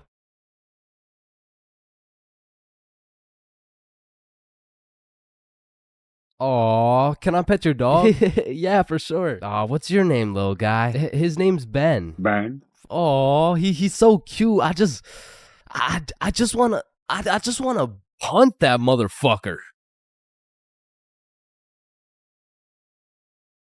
Man, these intrusive thoughts I be having make me wonder whether I belong in maximum security prison or not. Like, I don't even mean to, but the thoughts that pop into my head are so menacing that I can't even say this shit on YouTube, or this video will get taken down. Then I'll be canceled. Then my whole channel will get deleted. Then I'll be thrown into a psych ward, and then I'll be put on the fucking death penalty. Like, these thoughts that pop into my head are so alarming that they make me want to beat my own ass, bro. Hey, man, why'd you just sock yourself in the face? Oh, well, you see, I was about to push that unsuspecting toddler into the deep end for no apparent reason, so... Yo, this guy's about to assault a minor. Hey, you can't do that! Cool, but it's not like every single intrusive thought I have is bad enough to get me convicted. Like, whenever I'm walking across a bridge, I have to use every cell in my body to fight the urge of just tossing my phone into the water. Like, there is literally no benefit from doing that shit, but there's just something inside of me that would feel so much satisfaction with just seeing my phone dissipate into the water. You know, maybe you get that urge because it would just be satisfying to do some shit that's out of the box. Some shit that nobody else would do just to break the simulation a little bit. Cause I could be having the best day of my life. I could wake up, get the meanest pump in, hop in the shower, eat the most fire breakfast, and draw the most pristine stickman I've ever drawn. But as I'm casually walking beside a bunch of cars that are going 65 miles an hour, I'm still gonna have the urge to just throw myself in front of a car, bro. And it's not even on some emo shit. Like, I want to live, but I also want to dive into some oncoming traffic. But at least I'm not the only one who does this. Like other people do this. right? Like it's normal, right? But half the time an intrusive thought will just be to do some goofy shit. Like you're just forced to imagine the consequences of what it would look like to start throwing it back on a Tuesday at 2:41 p.m. And every once in a while you'll just be chilling and you'll witness a motherfucker fall to the intrusive urges. What are you get along the table, nah. bruh? Shit, he let the intrusive thoughts win, man. Now I don't even know if these count as intrusive thoughts or not, but as a dude, when I'm walking down the street, I'll just be going on with my day chilling. Then all of a sudden I see a car and I'm like, If I don't make it to that tree before this car, I'm gonna die. aw, shit. Honestly, these kinds of intrusive thoughts are kind of motivating. Like it's the same thing as having a hype man at the gym, except instead of that positive reinforcement, if you don't get those 3 extra reps, you're gonna die. It's like whenever I'm at the gym hitting those Bulgarian split squats, I be having mental wars with myself. Ooh, that was a good set, man. I think we're done. 5 more reps or you're a bitch. Damn, good shit. All right, I think we could wrap it up. 10 more, pussy. Who the fuck's gonna carry the boats? I told you we should have stopped, bro. 15 more or you like dick. Now that I think about it, there's a good amount of people in prison right now who just succumb to their intrusive thoughts. Cause intrusive thoughts are just like that demon on your shoulder telling you to do the most devious shit possible. And I know there's a bunch of motherfuckers out there who just listen to that little guy. Hey man, you see that lovely old lady right there? Yeah, you're gonna hit her with a mean right hook. Well, what's in it for me? Nothing. Shit, alright. But to be honest, there is a handful of times where I've let the intrusive thoughts take over. One of the most memorable was way back when I was 5 years old. Me and my older brother were just dicking around, doing some 5-year-old shit. Keep in mind, this story takes place before your boy had even developed consciousness. So I was just a little munchkin doing munchkin shit. Then suddenly, this urge came over me. It was unlike anything I'd ever felt before. It was dark, irresistible. And for no apparent reason, I bit my brother's arm. And this was probably the most satisfied I'd ever felt in my entire life. But it was followed by shame and regret because I had no excuse. Ow, why the fuck did your dumbass just bite me, bro? I felt like it. And one of my lowest IQ moments of all time took place when I was in grade 8. It was goddamn sewing class, bro. And I remember I was having a particularly miserable day, so I was just going through the motions. We were all gathered around this big table with our sewing machines, some fabric, and some scissors. I remember I was working on some shitty little big chungus stuffy. But on this particular day, the sewing machine cable was looking mad thick and juicy. And like I said, I was having a bad day, which is exactly why the intrusive thoughts decided to catch me at my worst. Psst, psst, do it. What? To do what? Oh, you know what to do. You're the one with the scissors in your hand, buddy. How did these even get in my hand? Now cut it. Cut it, Chains. No. Why the fuck would I? The wire exploded with smoke and my heart dropped so fast, bro. And everyone around the table just stares me down. And I'm thinking I can somehow cover this shit up like I didn't just take some fucking scissors and snip that shit like an umbilical cord. Maybe I could convince the teacher the cord snipped itself or some shit. But as I look down at the scissors in my hand, there's literally a chunk missing from the scissors. They look like they survived World War II. But barely. The scissors are all charred up and shit, and just like that, my plan of convincing her I didn't cut it went out the fucking window. You take one look at the cord, one look at the scissors, and one look at my dumbass face, and you could piece together exactly what happened. So my sewing teacher walks over looking pissed as hell, and she tells me to go sit in the corner. So I take my charred scissors and sit in the corner like I'm a 5-year-old, but to be fair, I made a 5-year-old decision like I was in grade 8. I was 14, bruh. What kind of 14-year-old cuts the cord to a sewing machine cause he felt like it? Like if my 14-year-old son did some shit like that, I would tell the kid I'm going to get some milk and I'm calling it quits. I would have to have another kid and try it all over again cause that kid is going nowhere in life, man. So as I'm sitting in the corner realizing I'm a disappointment, it was one of those moments where you fucked up so bad you don't even feel any emotions. I was just sitting there straight faced like, well, fuck me. It was really one of those moments where you just want to stop existing. So after the class ended, the teacher came over to me and she said, Chains, why the fuck did you cut the cord of the sewing machine? No, Miss Sewingson, you gotta hear me out. Okay, this better be good, Chains. What was looking mad juicy and the scissors just teleported into my hands. I don't even know. You did what? Mom, it was the intrusive thoughts that they told me to do it. Oh, I'm about to intrude that ass. The fuck?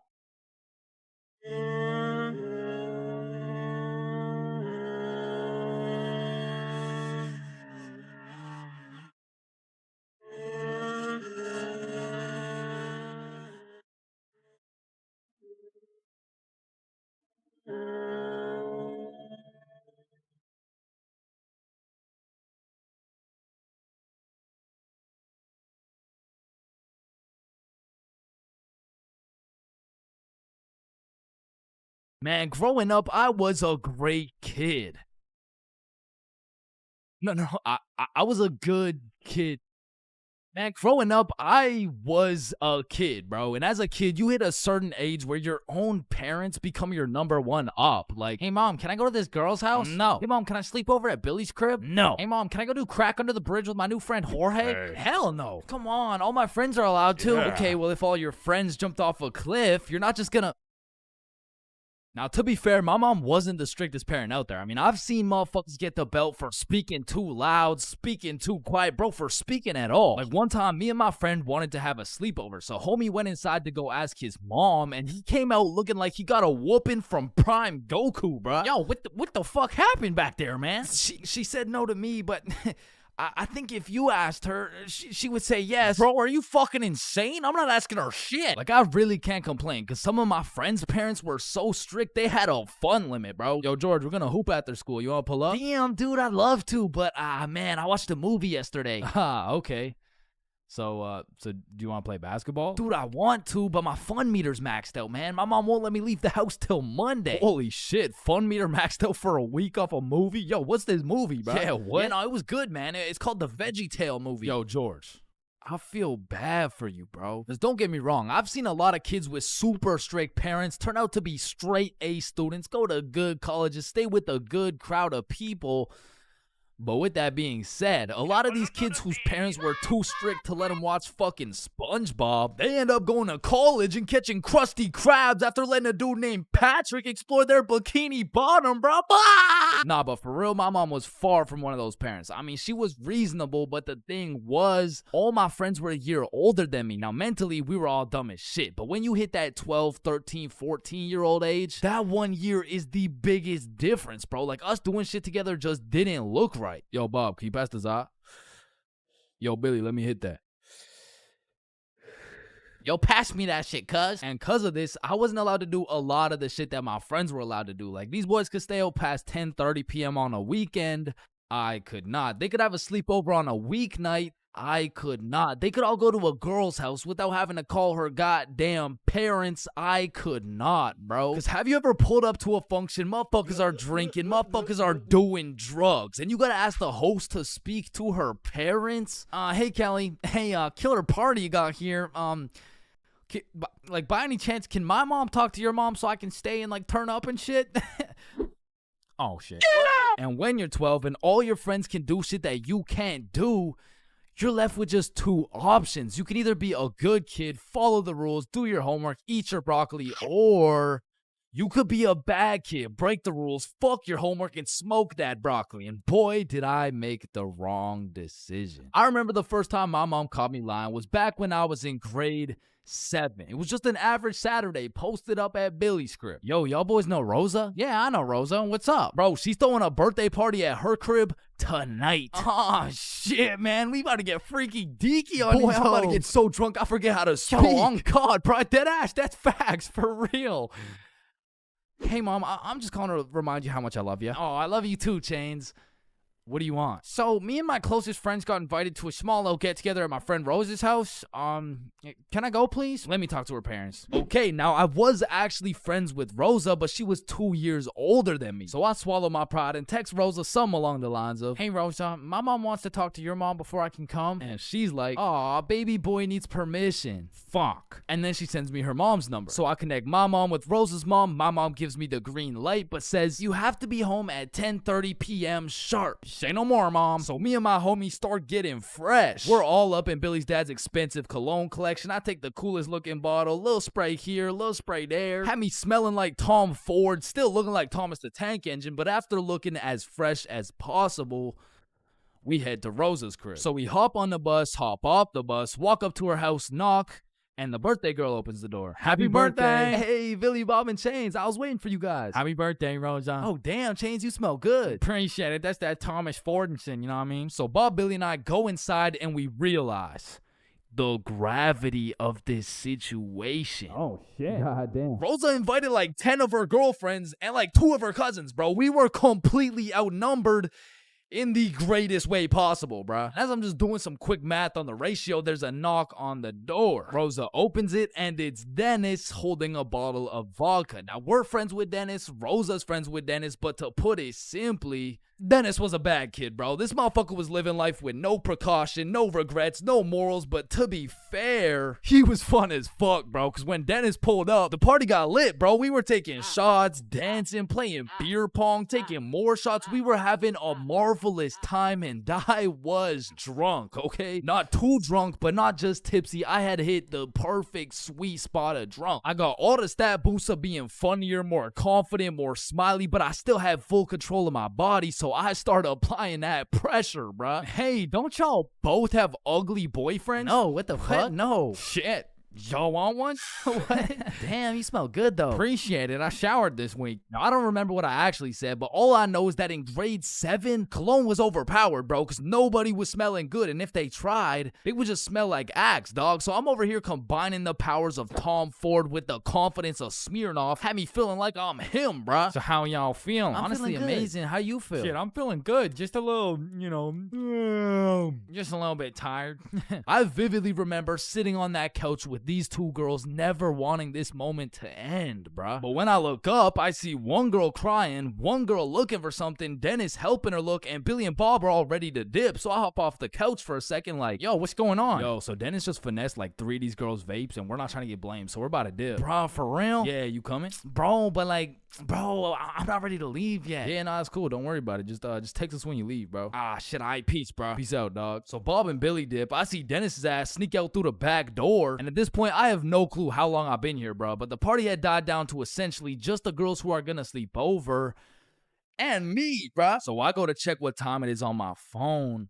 And it's 10:15, bro. My curfew's 10:30, and I'm a 30-minute bus ride from home. But if we're keeping it a buck right now, I don't even want to go home, bro. I made it to the girls' sleepover, and I didn't even have to ride the group dildo or nothing. This is a once-in-a-lifetime opportunity. So I text my mom, and I lied, bruh. Bob, Billy, and I are almost at Billy's house. Can I sleep over at his house, please? Then I threw my phone away, hopped back on the couch, and went right back to my happy place. So I'm posted up with these 2, laughing, cracking jokes when Rosa walks up like, "Yo, Chains, where'd your friends go?" They abandoned me, Rosa. They left me here stranded with no way home. Shit, I mean, you could just stay here if you want. Say less! So...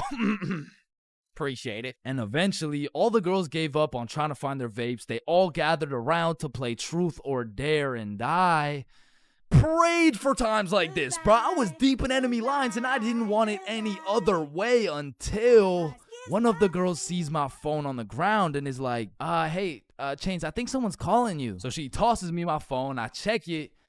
And I got 20 missed calls from fucking everyone in my contacts, bro. So I'm trying to be strategic with it to find out what's going on. I called Billy first. Yo, what's happening? Bro, so your mom called my mom and asked if you were here yet at my house. And my mom told your mom that you're not even here, bro. Oh shit, what do I do? Bro, I don't know. And everyone knows when you get caught in a lie, you should just fess up, tell the truth, and apologize. But I doubled down, bro. So I called my mom and I'm like, "Hey mom, we're almost at Billy's house. We just missed our second bus." Where are you? I'm at Stickman Middle School bus stop. You know, like we're super close. We're just waiting for the bus to come. I'm picking you up right now. Fuck me, bruh. Now, not only is she expecting all three of us to be together at this bus stop, shit, not a single one of us is there, bro. To put this in perspective, my house is right here, Billy's crib is right here, and Rosa's crib is all the way over here, bro. And Stickman Middle's somewhere near the middle. And so I pull up the bus app on my phone and see the next bus is coming in 2 minutes. And with all that adrenaline pumping through my veins, I jump up out the couch, steal a piece of gum, and haul absolute ass to the bus stop, bruh. I get there right on time, hop on the bus, and I call Billy.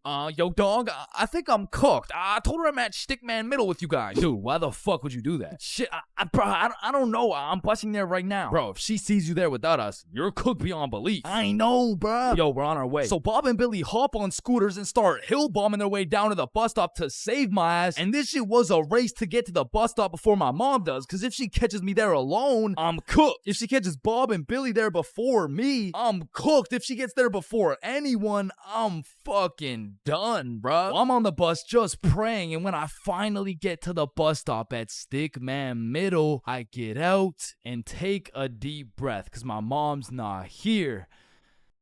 But I'm shitting my pants because neither is Bob or Billy. And so I'm calling them, no answer. And I look down the road, I see some headlights. And this was not a busy street, bruh. And as the car is getting closer and closer, I can feel the anger radiating from the whip. I can almost hear the belt making contact with my cheeks. And the car pulls up, and it's just some random dude driving by.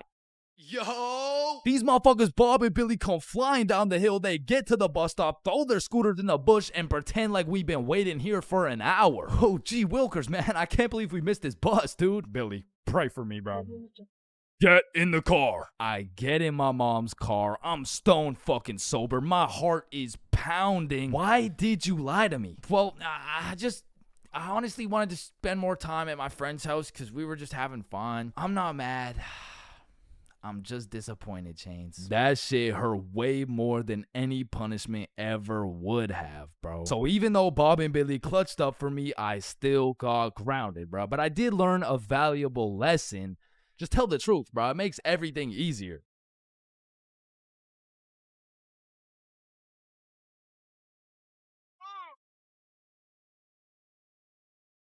Bigfoot, the Loch Ness Monster, leprechauns, unicorns, two pretty best friends, and love.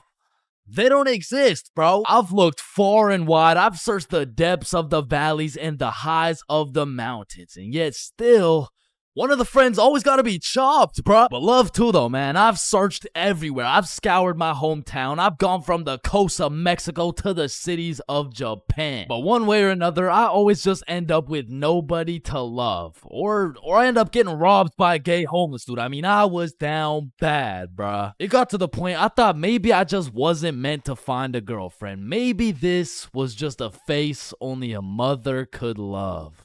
Ew, get that shit off the screen. What? Mom! So I hopped on a flight to Barcelona, and this story takes place a few weeks ago. It's a new continent, new city with new people, and maybe even a new girlfriend. And so as soon as I stepped foot on that Spanish soil, I downloaded Tinder and got the swiping, bro. Fine shit, swipe right. Cute shit, swipe right. Chop shit, swipe right, bro. It's a numbers game. I done swiped so much my thumb had a 6-pack and I ran out of girls to swipe on. But shit, I mean, it's a numbers game. And since I pulled up solo dolo, I went and checked into a hostel. Now, if you don't know what a hostel is, it's pretty much like a little hotel, except you share your room with like 6 other motherfuckers. But to be fair, you save a lot of money. And I low-key don't mind sleeping with some random dudes if it means I get some extra change in my pocket. You know what I'm saying? Is 15 enough? Nah, the hostel's like 30-something. Oh, nah, I don't need a hostel. What? Wait, no, not like that, bro. Anyway, sleeping in that hostel was fucking crazy, bro. Like, first night I got there, I hopped in my little twin bunk bed and closed the curtains, and everyone was like, all right, good night, boys. Good night, gang. Sweet dreams. Love you, motherfuckers. Love you too, love y'all, motherfuckers. Yo, motherfucker on the top right bunk, say it back. Good night. And? I love you. Love you too, bro. Lights out. So the sun came up and my ass didn't get a drop of sleep. But regardless, I got out of bed, got some coffee, explored the city, hit the beach, got some food, all the normal shit you do when you're in a new city. But after a long day of tourist shit, I went back to my room. I went back to our room. I hopped in my little bunk bed and prepared myself to open up Tinder after letting that shit cook for a solid 24 hours. And when I opened that shit up, yo, I got 28 matches. Yeah. Yeah, thank you, bro. Thank you, man. Yeah. Oh, hell no. Now I'm gonna keep it a buck. Initially, that number 28 was looking mad nice until I clicked that shit and started looking through my matches and realized, yo, this shit is not a numbers game, bro. Like, you know you're cooked when the chuds are sliding on you, saying shit like, hey, yo, I'm trying to put you in chains for real, and then touch your stick, man.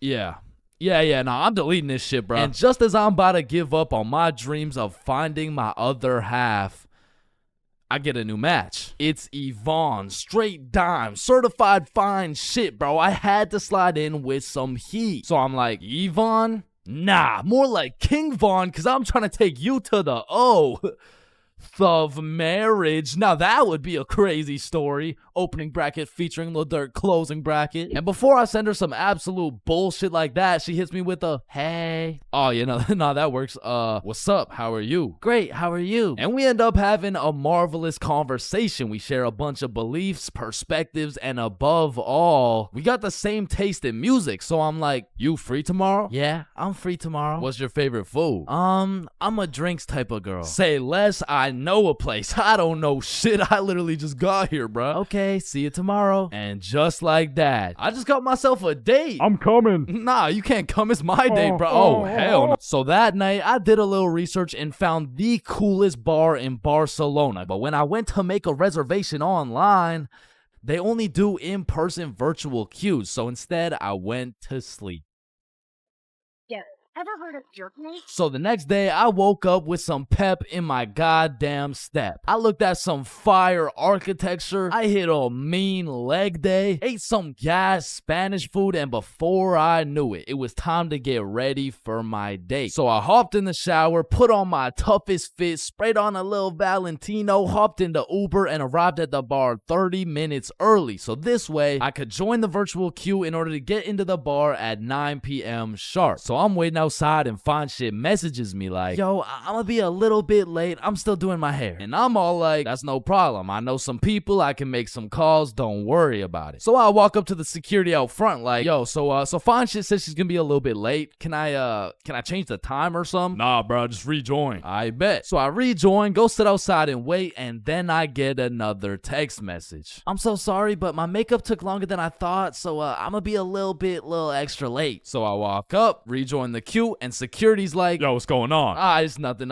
Fine Shit's makeup took a little longer than expected, you know. Hey, listen, man. This Fine Shit of yours, you sure she's even coming? Nah, yeah. Nah, of course, that's Fine Shit. She's coming. So I go back and sit down outside, but looking back, I definitely gave her the benefit of the doubt, but that was her first red flag. So now it's about 9:40 p.m. and I get a text message from Yvonne that reads, I'm here. So I go to link with Yvonne for the moment of truth, whether or not I'm about to go on a date with Fine Shit or 50-year-old neck-bearded catfish shit. And fortunately for me, no catfish. Chains. Yo. Hey. What's up? Now, the virtual queue still had 10 minutes before we could get in, so we go and sit down outside and have a little chat. And it's a great conversation. We got a lot to talk about, and the vibes are there. So you could travel to Barcelona alone. What do you do? Is it daddy's money? Yeah, it's daddy's money. Ah, okay, interesting. But I'm daddy. Yeah, no, I need to drink some alcohol. Yeah, nah, me too. me too. My phone beeps and it's our turn to go inside, but this is no regular bar. So I'm like, yo, just follow me. So we enter this pastrami shop. I open the fridge. We go inside and we go through this tunnel that leads us to the bar. We order our drinks and continue talking. Okay, so if it's not daddy's money, then what do you do? And so obviously, I just told her, like, OnlyFans. You're lying. I am dead ass serious. My meat is all over the worldwide net. What? No way. Show me. Oh, shit. Like, nah, shit. Maybe after a few drinks, you know what I'm saying? And right on time, our drinks showed up and my shit My shit was radioactive, bro. Like, here's a picture. There are no filters or effects on that shit. And I'm not gonna lie, it tasted exactly how it looked. But regardless, I'm tanking that shit. And I don't know what it is, but that shitty ass drink was giving me superpowers, bruh. That shit had me cooking up the greatest answers to her questions possible, bruh. Okay, so if you had one wish, what would it be? Damn, that's a good question. Shit. Okay, if I had one wish, period cramps. What? I would rid the world of period cramps, man. I hate the fact that they exist. Just even thinking about it, like, ooh, they sure do get me riled up, man. I hate them. Wait.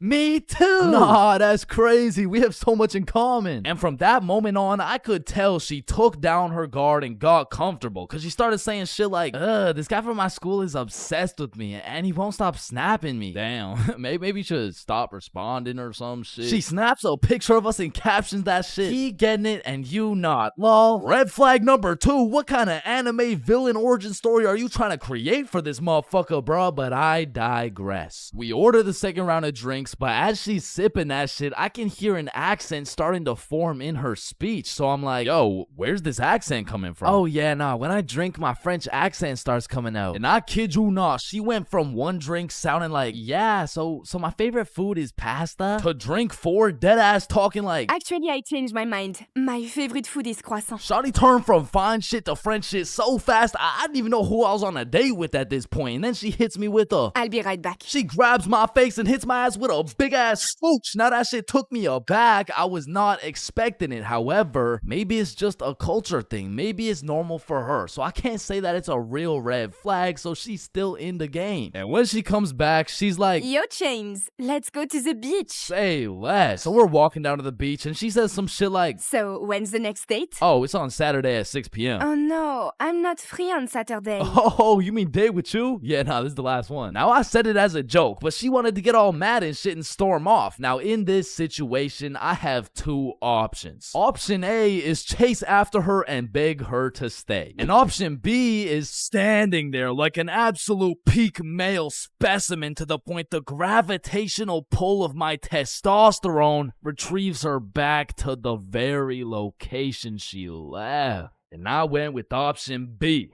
And she came back, bruh. You're supposed to chase after me. It's like a French thing. Ah, okay. I'm not French, bruh. So we continue with our walk, and I'm cracking jokes, entertaining her and shit. But honestly, that little stunt shorty pulled back there was red flag number 3 for me, bro. So at this point, I'm not in it for the game of love. I am simply just in it for the love of the game, bruh. So we arrive at Barceloneta Beach. We sit down, and at this point, it's about 1 a.m., but we're still chatting, having a good time. But out of the corner of my eye, I see a man hooded up walking towards us from the darkness. And as bro's approaching, I'm ready for anything. I'm getting ready to take a stand, throw some hands, get in the sand. Should I even go band for band? But if this dude gets any closer, I'd be damned. And this motherfucker hits us with a drive-by compliment. You have a very beautiful girlfriend. Aw, thank you. Thank you? Damn, do you think he'll find a girlfriend beautiful like me? Yeah, nah, he seems like a great dude. I'm sure he could find somebody. What? I said, yeah, nah, he seems like a nice fella. This girl slaps the shit out of me and says, you're supposed to say, nobody's as beautiful as me. Bro, in this moment, I had never been so unattracted to a girl in my life. Am I tripping? Or did you just slap the shit out of me? And then she tries to kiss me again, talking about, I'm sorry. Nah. What? No, what? And even after getting my shit absolutely Will Smith, I'm still trying to be polite. Like, listen, I don't kiss girls on the first date. You don't kiss girls on the first date. Yeah. So, you're telling me, for a living, your occupation is laying down that pipe on film and then proceeding to post it online and you can't kiss me. Type shit. And she storms off, bro, but I know exactly what to do to solve this problem, so why stand there like an absolute peak male specimen to conjure up that same gravitational pull? And she's still walking, bro. She just kept walking. She got on the bus. She dipped, bro. She left. Damn. And as the bus disappears in the distance, I hear a motherfucker say, yo, you from here? Nah, I'm just visiting. Oh shit, okay, us too. You know where the good clubs are at? Yeah, I mean, I heard all the good ones are like right there, bro. Oh shit, bet. Okay, we're about to go hit those if you're trying to pull up, bro. Say less. So these two random ass dudes I just met and I start heading to the club together, and I'm like, yo, where you guys from, by the way? We're from France. Yo, that's crazy. I just had a date with a French girl. Oh, no way. How'd it go? Ah, shit. I think it went pretty good. That's what's up. Yeah. So why's your cheek so red? Oh, I mean, she just slapped the shit out of me. Wait, she what? Nah, I mean, it's probably just a French thing. You know what I'm saying? Nah. Not a French thing, you just got assaulted. Aw, shit. So me and the new French homies pull up to the club and it's jumping, bruh. We start taking shots, shooting shots, airballing shots, and then I get a bunch of voice messages from Yvonne talking about, all the good feelings I had for you are gone. You are a literal piece of shit. Go get AIDS filming for OnlyFans, bitch. Oh, hell no. Okay, wait, Does she let me believe respond, that shit? And I'm drunk as hell trying to say a nice response. Like, it really is the type of shit where and the French homies take my phone and start cooking her ass in French. Now, I didn't understand a single word that came out of their mouths, but it sounded like homies just dropped a career-ending diss track on her, and I say that because as soon as she opened it, she blocked my ass, bruh. Hey, bruh, you know what they say. What do they say? Getting blocked's a whole lot better than getting cocked. What? There is no way they say that. Yo, 3-man alert! So the two homies start laying down that French riz, and that shit hit so hard, I just got a free entry, bruh. Hey, English, room for one more? So the six of us absolutely fucked the club up, went out for some 4 a.m. churros, dipped in chocolate, and man, that shit hit harder than Yvonne, bro. So at the end of the day, even if I didn't end up finding love in Barcelona, there is one thing I did find. I did find out how Chris Rock felt. God damn.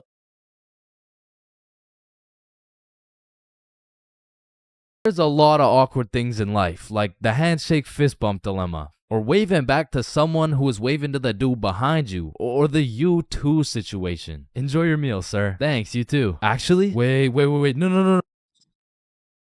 But on this long list of things that will keep you up at night, I feel like school dances lands itself in the top 3, bro. Cause it's like, is it a party or is it a school event? Are we hitting a Dougie or are we just standing awkwardly in the corner? There's just too many questions, bro. Like another question, who the fuck hired this guy to be the DJ? Like, I don't know how much they pay this dude, but it can't be anything over $50. I remember at my first middle school dance, I seen the DJ walk in with all his gear and shit, and I thought, damn, look at those big ass speakers. This dude knows what he's doing for sure. Hey, Stickman Middle, are we ready to turn up? Yeah, let's go. 1, 2, 1, 2, 3, let's go. So I walk over there to give bro some song requests that he so desperately needs, and as I walk up to this dude's expensive ass setup, I look down at his laptop and this motherfucker's on Spotify and he's moving around the volume slider like he's doing some shit. Like, bro, I could have done this shit for free. Nah, trust me, bro. I know what I'm doing, dude. Want a break from the ads? Now, to be honest, it was really the middle school dances that had me fucked up. Like, you took a bunch of self-conscious, prepubescent little kids and threw on some music and told them to dance with each other. Like, shit, of course they're gonna start hitting those Fortnite emotes, bro. That's all they know how to do. Like, these grade 6s are fresh out of elementary school. There's no way you'll catch one of these youngins asking a girl to dance. Like, they're still scared of catching cooties, bro. Or what about the grade 7s? These kids were straight menaces. Like, I remember at my grade 7 dance, there was a duo. We'll call them Greg and Roderick. Greg and Roderick would run up on some unsuspecting students, and Greg would slide behind him on his hands and knees, and Roderick would casually strike up a conversation. And just when the poor guy was expecting it least, Roderick would shove his ass, causing the unsuspecting victim to trip and eat shit. And they went around to damn near everyone pulling this shit, until one time they messed with the wrong dude. Hey bro, it's just a prank. Now, grade 8s. These boys are damn near in high school. They don't dance. It'll ruin their street cred, bruh. Instead, they prefer mosh pits, rap, EDM, fucking smooth jazz. It doesn't matter what song. These grade 8s will be relentlessly jumping up and down for no apparent reason. And soon, these grade 8s will turn into freshmen. All that street cred they once had gone. If you push one of these freshmen into the middle of a dance circle, he'll stress so hard he'll start malfunctioning and hit those fucking Fortnite dances again. Now, grade 10s. Most of these grade 10s are a little self-conscious, but if you throw one of them into the dance circles, let's go, Michael. Let's see it, Yeah, dude. let's go. Guys, what? I don't know how to dance. Fucking Michael. Let's go, Michael. Well, I guess I can bust out a few dance moves. All of a sudden, dude's got moves like Jagger. Come to find out, bro's been practicing for this moment in his room for months. So once these grade 10s soon become sophomores, those YouTube tutorials start paying off for real. And if they're lucky, they might even catch some cooties, bro. And these seniors just simply don't give a fuck. Bro, watch this. I'm about to hit the worm. What? You know how to hit the worm? No. Damn. And I'm not done flaming this fucking DJ. Like, this dude be leaving my balls more blue than Squidward. Pause. These bitches lost. Oh, hell nah. Is that lo-fi? And then out of nowhere, really quick, the DJ will throw on some heat and it'll have everybody turning up. But just as fast as Pop Smoke got that shit jumping, Ed Sheeran shut that bitch right back down. Like, mixing drill with The Shape of You has to be some sort of felony, bro. Like tell me this dude deserves to roam the streets freely after pulling some shit like that. In fact, funny story, I had seen the DJ after the dance in the parking lot one time, and we walked up and we jumped the fuck out of him. Alright, but not all DJs were out here committing war crimes on my ears. Like, you know, the DJ was onto some shit when he got the students and the teachers turning up. Like, you play the right song and these teachers will forget they're on chaperoning duty. Shit, even the principal will start wilding out. Once you got the right song playing, motherfuckers will get hype over anything. Like, remember how hype it was when someone would land a flip in the middle of a mosh pit? Shit, remember how hype it was when someone didn't land a flip in the middle of a mosh pit? These motherfuckers were excited as ever, like they didn't just witness a dude snap his neck. Poor guy's probably getting trampled down there. Rest in peace. Sacrificed his life for a few Snapchat memories. But you know that one song, that when the DJ throws that hoe on, everybody knows what to do. Motherfuckers will run in from the bathroom, teachers will hop in, the Redditors will hop off the bleachers, and the school dance will be looking like something straight out of High School Musical, bro. Speaking of High School Musical, back in the day, I knew a dude named Troy. I fucked with Troy, but let's just say, he had a little bit of a lean gut. He was built like T Grizzly. Nah, fuck that. He was built like DJ Khaled. And I remember this dude, Troy, was just coming off a school suspension, but for whatever reason at the dance, this motherfucker must have been looking for another one. Cause Troy came up to me talking about how he was gonna beat Jordan Johnson's ass at the dance tonight, and honestly, I ain't believing him. So once the dance came around, he was beefing JJ every chance that he got, until soon JJ wasn't gonna stand for it. Now, a school dance is simply the best time for a school fight to take place for the dude who wins. For the dude who loses, you literally have every single motherfucker in your school gathered in one place to get several different 4K angles of you getting pieced up. So Troy was really putting everything on the line here because JJ was known for handing out whoopings like food stamps. But to be fair, Troy loved food. Regardless, JJ wasn't scared. In fact, he threw the first punch. Boom. But Troy ate that shit like a Wendy's 4-for-4 combo. And instantly, the entire school gathered in a circle. The circle was so big, there was no escaping. They were gonna have to fight to the death. But the DJ was so locked in that he was completely oblivious to what was happening. He was playing some happy-go-lucky ass shit. Oh, shit. Ooh. Damn. Yo, get his ass. Let's go. Beat his ass, Troy. JJ. Yo, I'm Jordan Johnson. Now, the moral of that story is don't get into a fight at the school dance. Unless you know you're gonna win. Now, on another note, asking someone to dance is a very important topic when it comes to school dances. Now, girls, I'm sorry, I can't help you with this one. I've never asked a dude to dance before. But boys, shit, I can't help you either. I'm like 0 for 15 with this shit. But I do know someone who can. I'm talking about the homie Bob. So Bob, how do you ask a girl to dance? Watch and learn. Is this motherfucker moonwalking right now? Oh shit. Oh, what the fuck?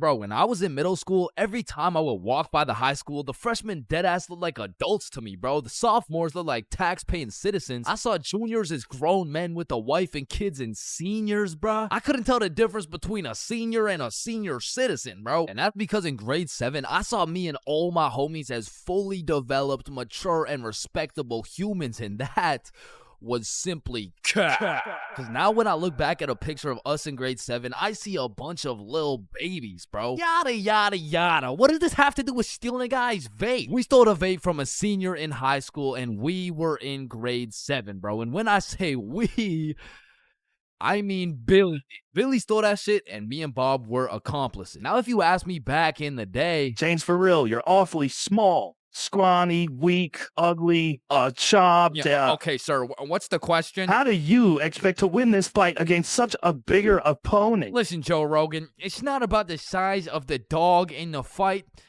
It's about the size of the fight in the dog. Thank you very much. Thank you. And then I saw Jake Paul versus Anthony Joshua, bruh. Okay, guys, so I'm not doing this fight. I quit. I'm retiring. Because I don't care how many years of karate, taekwondo, pad thai, jujitsu, or teriyaki a kid takes. I can beat their ass easily. But I won't, because that's morally wrong and I have honor. Hey, everyone.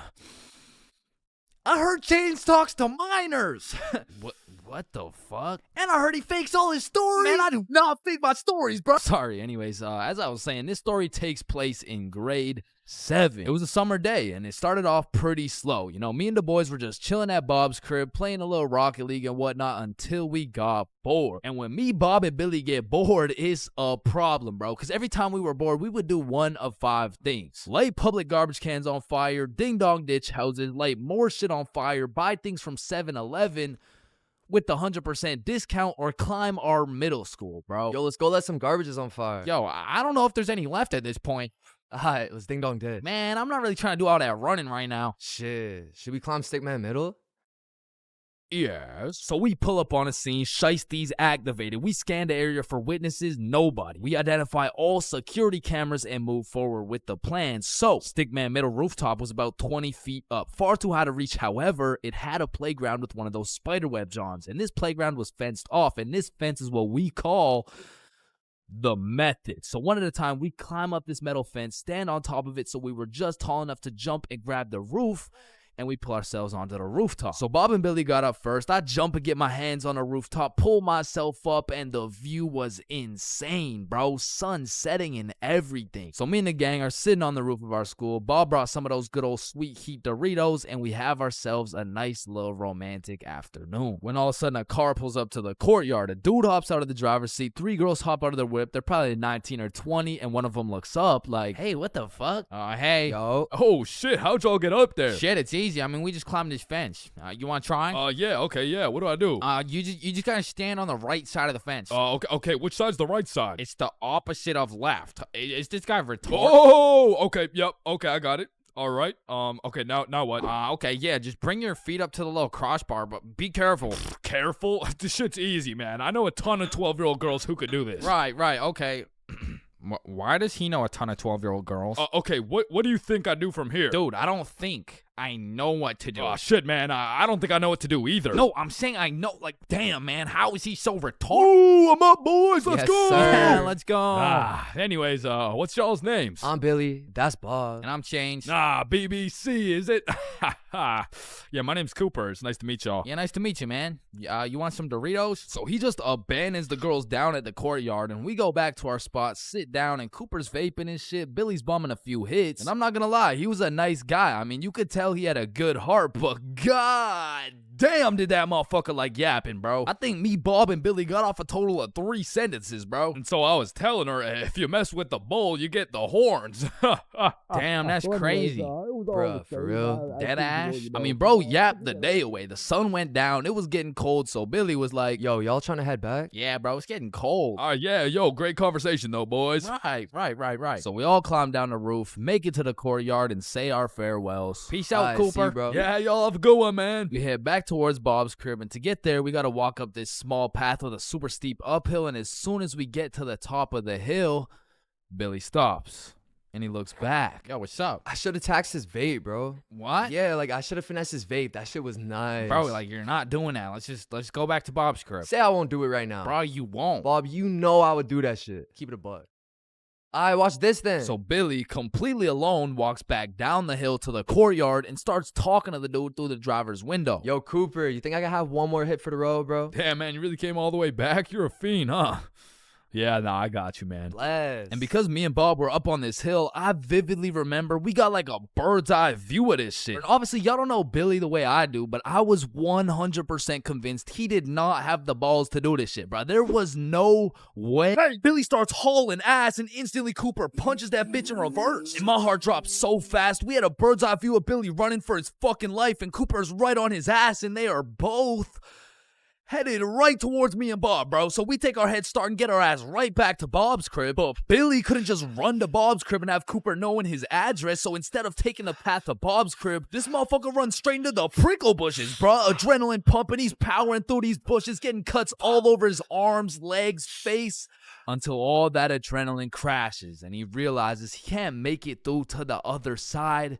He was stuck. Oh, no. You fucking idiot. Come back down here and give me my fucking vape. So Billy walks back out of the bushes, walks over to Cooper, hands over the vape. The girls in the back are all laughing and pointing and shit. Billy's aura is decreasing by the second, and just as Billy cuts his loss and starts walking away... Hey, yo, come back. What? Bro, the coil's missing from the vape. You owe me $70. I know what school you go to, man. You got a week to pay me back.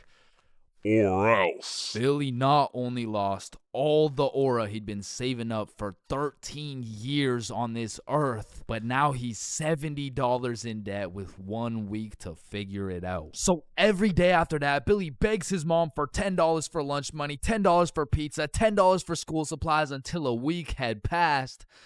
And Billy had his 70 bones saved up. So as agreed upon, me, Bob, and Billy are posted up in the parking lot 1 week after the incident, and just as expected, Cooper pulls up. And this time he's got like 4 shorties in the car. Like, genuinely, how the fuck? So Billy hands over his life savings. Cooper pockets that shit, and with the most shit-eating grin I've ever witnessed, he mutters, "Hey, look, it looks like we got some pizza money for tonight. Am I right?" Yeah, look at this dumb. Billy got scammed, bro. He got his shit rinsed. $70 could have bought this dude like 3 whole vapes, but I mean, truthfully, that's karma. And the moral of the story is don't steal from people, but more importantly, just don't vape, bro. Yo, Billy just posted his first YouTube video ever. Go check that shit out. Yes, sir. And I just posted a video of me and Chains talking about this story, the raw, uncut, unedited version. So click this link right here if y'all want to tap in. Click that shit. Stole that shit. That's what I do, nigga. Fuck, nigga, I stole that shit. As a broke stick man like myself, I spent my fair share of time on the bus. And if you spend a long enough time on the bus, you will see some weird ass shit. I mean, I remember my first time getting on the bus by myself. I was feeling strong and independent. Next thing I know, a crackhead sits down beside me talking about yabba dabba doo. The world is ending and you're gonna die a painful and lonely death, buddy. And just like that, I went from strong and independent to shitting my pants. Yeah, bro, the bus is just something else. Like 1 in 10 people who enter the bus are straight gremlins, bro. I'm talking about the gremlins who know the perk is fake, but they still pop it. Now you just gotta sit next to this motherfucker for another 30 minutes while he tells you about the kids in his basement. But to be fair, these gremlins aren't even the worst part of the bus. The worst part of the bus is the energy. You walk in there and everyone just stops and looks at you like they're sizing you up or some shit. And you know who sizes you up the most? The fucking goddamn motherfucking bus driver, bro. These bus drivers are just eternally pissed off. Every time I would get off the bus, I would try and cheer bro up, but they're just like allergic to happiness or some shit. Hey, thank you. Have a great day, man. Shut your ugly ass up, little boy. I already know you get no bitches with your big ass forehead, no drip having ass with your skinny ass arms. Boy, you're built like a stick man, bruh. Damn. Hey, bro, there could really only be two reasons why these bus drivers are so mad all the time. Either they had a demon villain origin story where they were abandoned as a child and never shown any form of love until one day. In freshman year of high school, Timmy met Linda. Linda was kind, smart, beautiful, and she paid attention to Timmy when nobody else would. Timmy asked Linda to be his girlfriend, and she said yes. They dated all throughout high school, and they even got into the same university so they could be together forever. Until one day, when Timmy's world was flipped upside down. Timmy found out Tyrone had been laying some mean pipe on Linda this entire time. Everyone in Timmy's school made fun of him. Timmy could not let this slide. So he called out Tyrone to run the ones in front of the entire school. And without a single word, Tyrone winds up and hits Timmy with the meanest left hook any stickman had ever seen, leaving Timmy slept out cold, unconscious, in front of his classmates, his teachers, and even in front of Linda. Cause shit, if that happened to me, I'd be just as mad as Timmy over here. Now, realistically, the only other reason these drivers are so constantly mad would be because the driver's seat secretly has a stick built in. You see, this would explain why the driver constantly has a stick up his ass. I mean, shit, you really can't even blame him for being mad. But still, I'm gonna blame them, cause I know these motherfuckers get pleasure whenever they see me running at full speed trying to make it to the bus stop in time, cause they start stepping on the gas. Dumbass. To be honest, there's nothing that leaves you more defeated than when you're sprinting to a bus stop, then that shit just cruises on by and everyone on the bus is laughing at you. Damn, honestly, at that point, I just give up and go home. But it hits a little bit different when that bus is your only way home. And it was the last bus, cause it's 2 a.m. And now you gotta bunk up with the gremlins on the side of the street, all because that goddamn bus driver had a stick up his ass.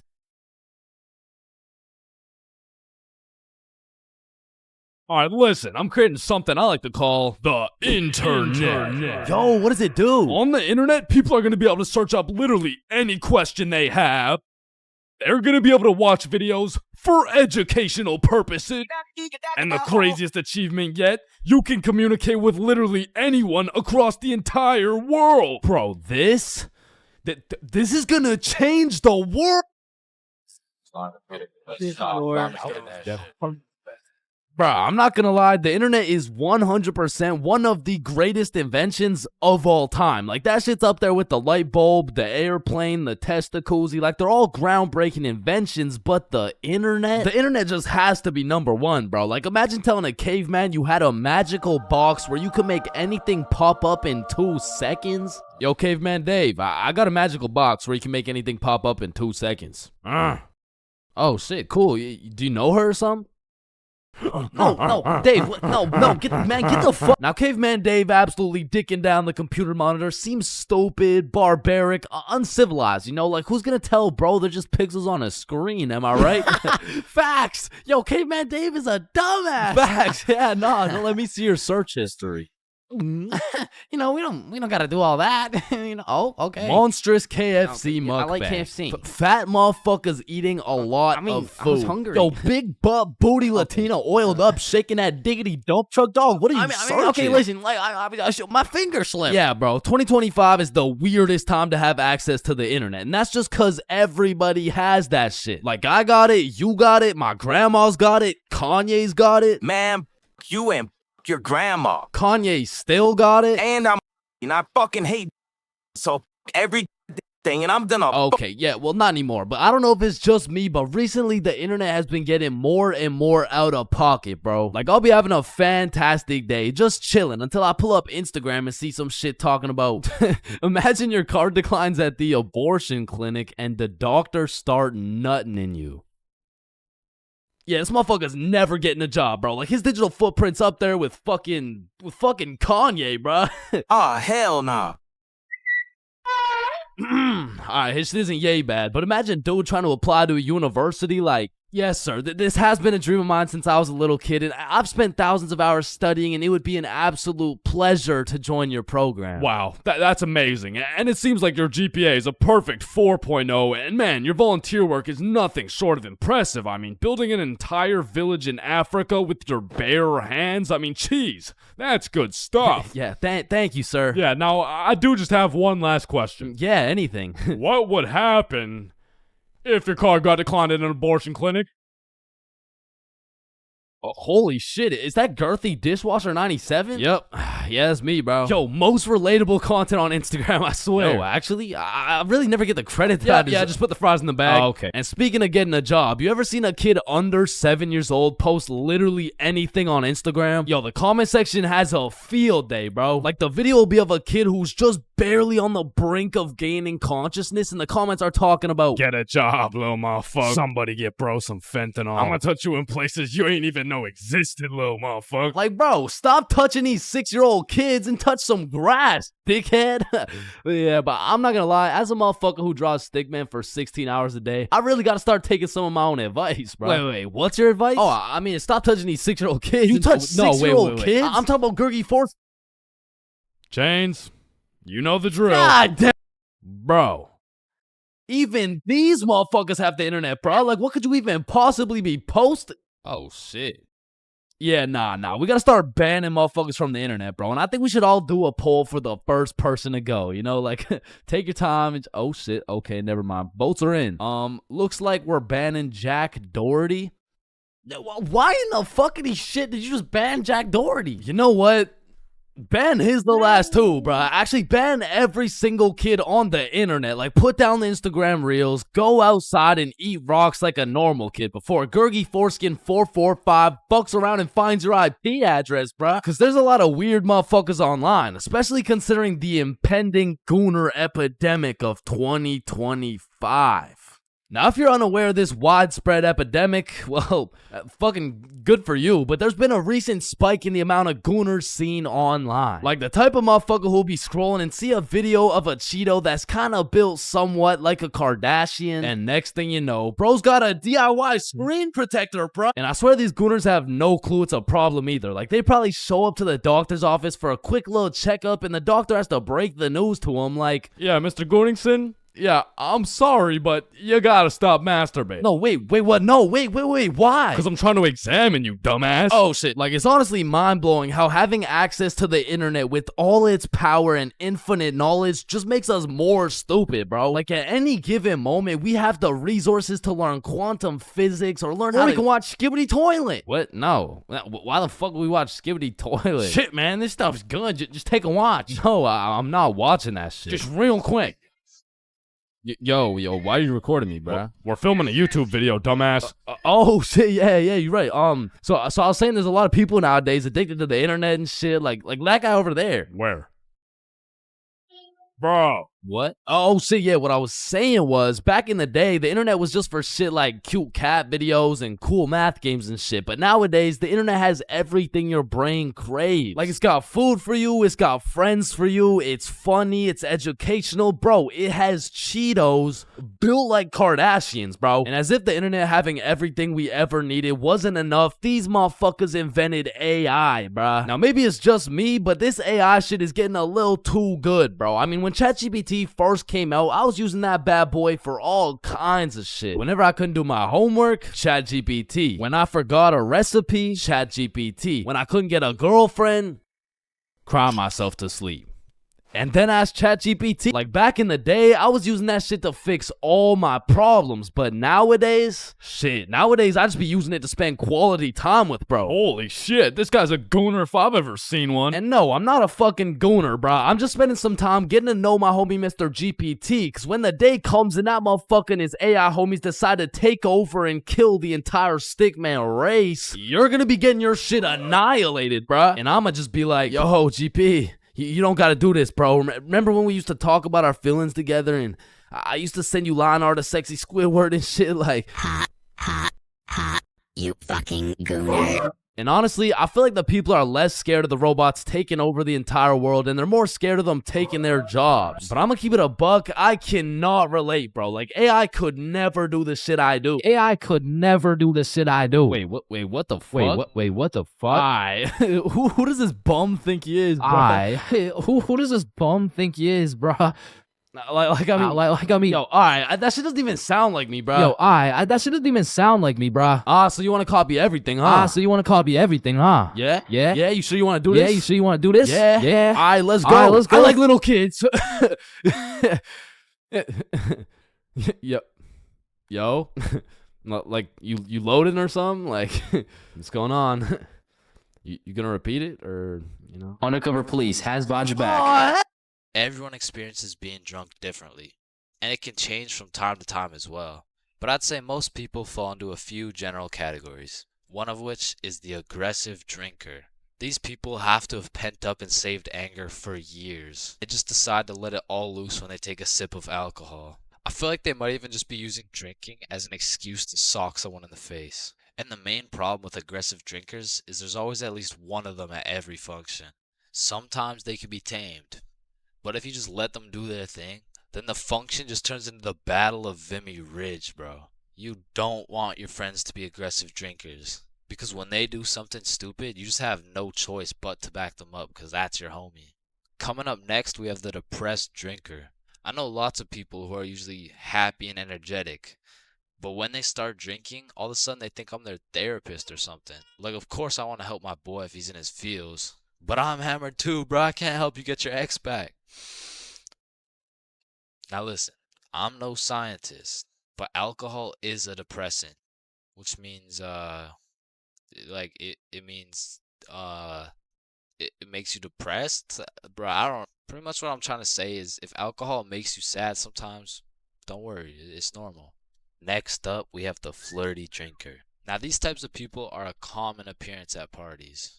They just kind of stumble over to someone and just start spitting game. One thing I do respect about flirty drinkers is that they're perseverant, bro. When they get rejected by someone, they just take it like a champ and keep pushing to the next one. Usually flirty drinkers go rotate around the party and try for their first few contenders, but eventually at the end of the night, flirty drinkers will end up attracting other flirty drinkers, then boom, everyone's happy. And come on, everyone knows the I love you guy. Man, I love you, man. Nah, like, I don't think you understand. Like, I really love you, man. And whatever you need, I got you, bro. And I just really love you, man. Bro, who the fuck are you? And of course, we got the designated driver. Next, we got the loud one. Hey, bro, sometimes the alcohol just makes people talk way too loud. In some settings, it'll slide. But in other settings, at parties, these are usually the type of people to be in the mosh pits because they're always super high energy. And sometimes they can be kind of annoying. Man, who would be this type of drunk, am I right? Alright, it's me. And if anyone else is this type of drinker, I know you can relate. When you wake up the next morning, not only do you get hit with the hangover, but your voice is just completely gone. And I'm not even usually a loud person. But man, alcohol just works its magic and has me yelling like Kai Cenat. Hangovers being this type of drinker has to be one of the worst. I guess next to aggressive drinkers, you know what I'm saying? Anyways, we're moving on. You also might have encountered the philosopher. I couldn't tell you why, but for whatever reason, after taking 5 shots, some motherfuckers just become a philosopher, bro. They just have philosophical questions coming out of nowhere. And they low-key be spitting too. Hey man, love doesn't even exist, bro. It's all just an illusion.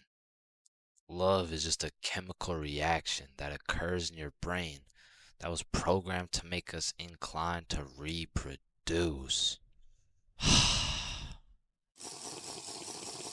Next up, we have the OD, overdrunk. This is the 7th and final stage of being drunk. If you've seen the 7 stages of drunk video, you'll know exactly what I'm talking about. But some people are just prone to drinking way too much. And somehow, they always find themselves blackout drunk. But yeah, there's not much to say. They're pretty much just unconscious. And of course, we have the chill drinker. These people are just pretty neutral. They just be talking at a normal volume about normal stuff. And honestly, these people are just overall enjoyable to be around, especially when you're drunk. Let me know in the comments if I missed anything. And also let me know which type of drinker you are. Yo, hey. Yo, wake up. Bro, wake up. Hey, man. What? Who are you? Dreams. We all have them whether you remember them or not. And at one point in our lives, we've all dreamt about the same shit, bro. Like your teeth falling out, or running through your school butt booty naked, or being reincarnated as a chicken laying eggs.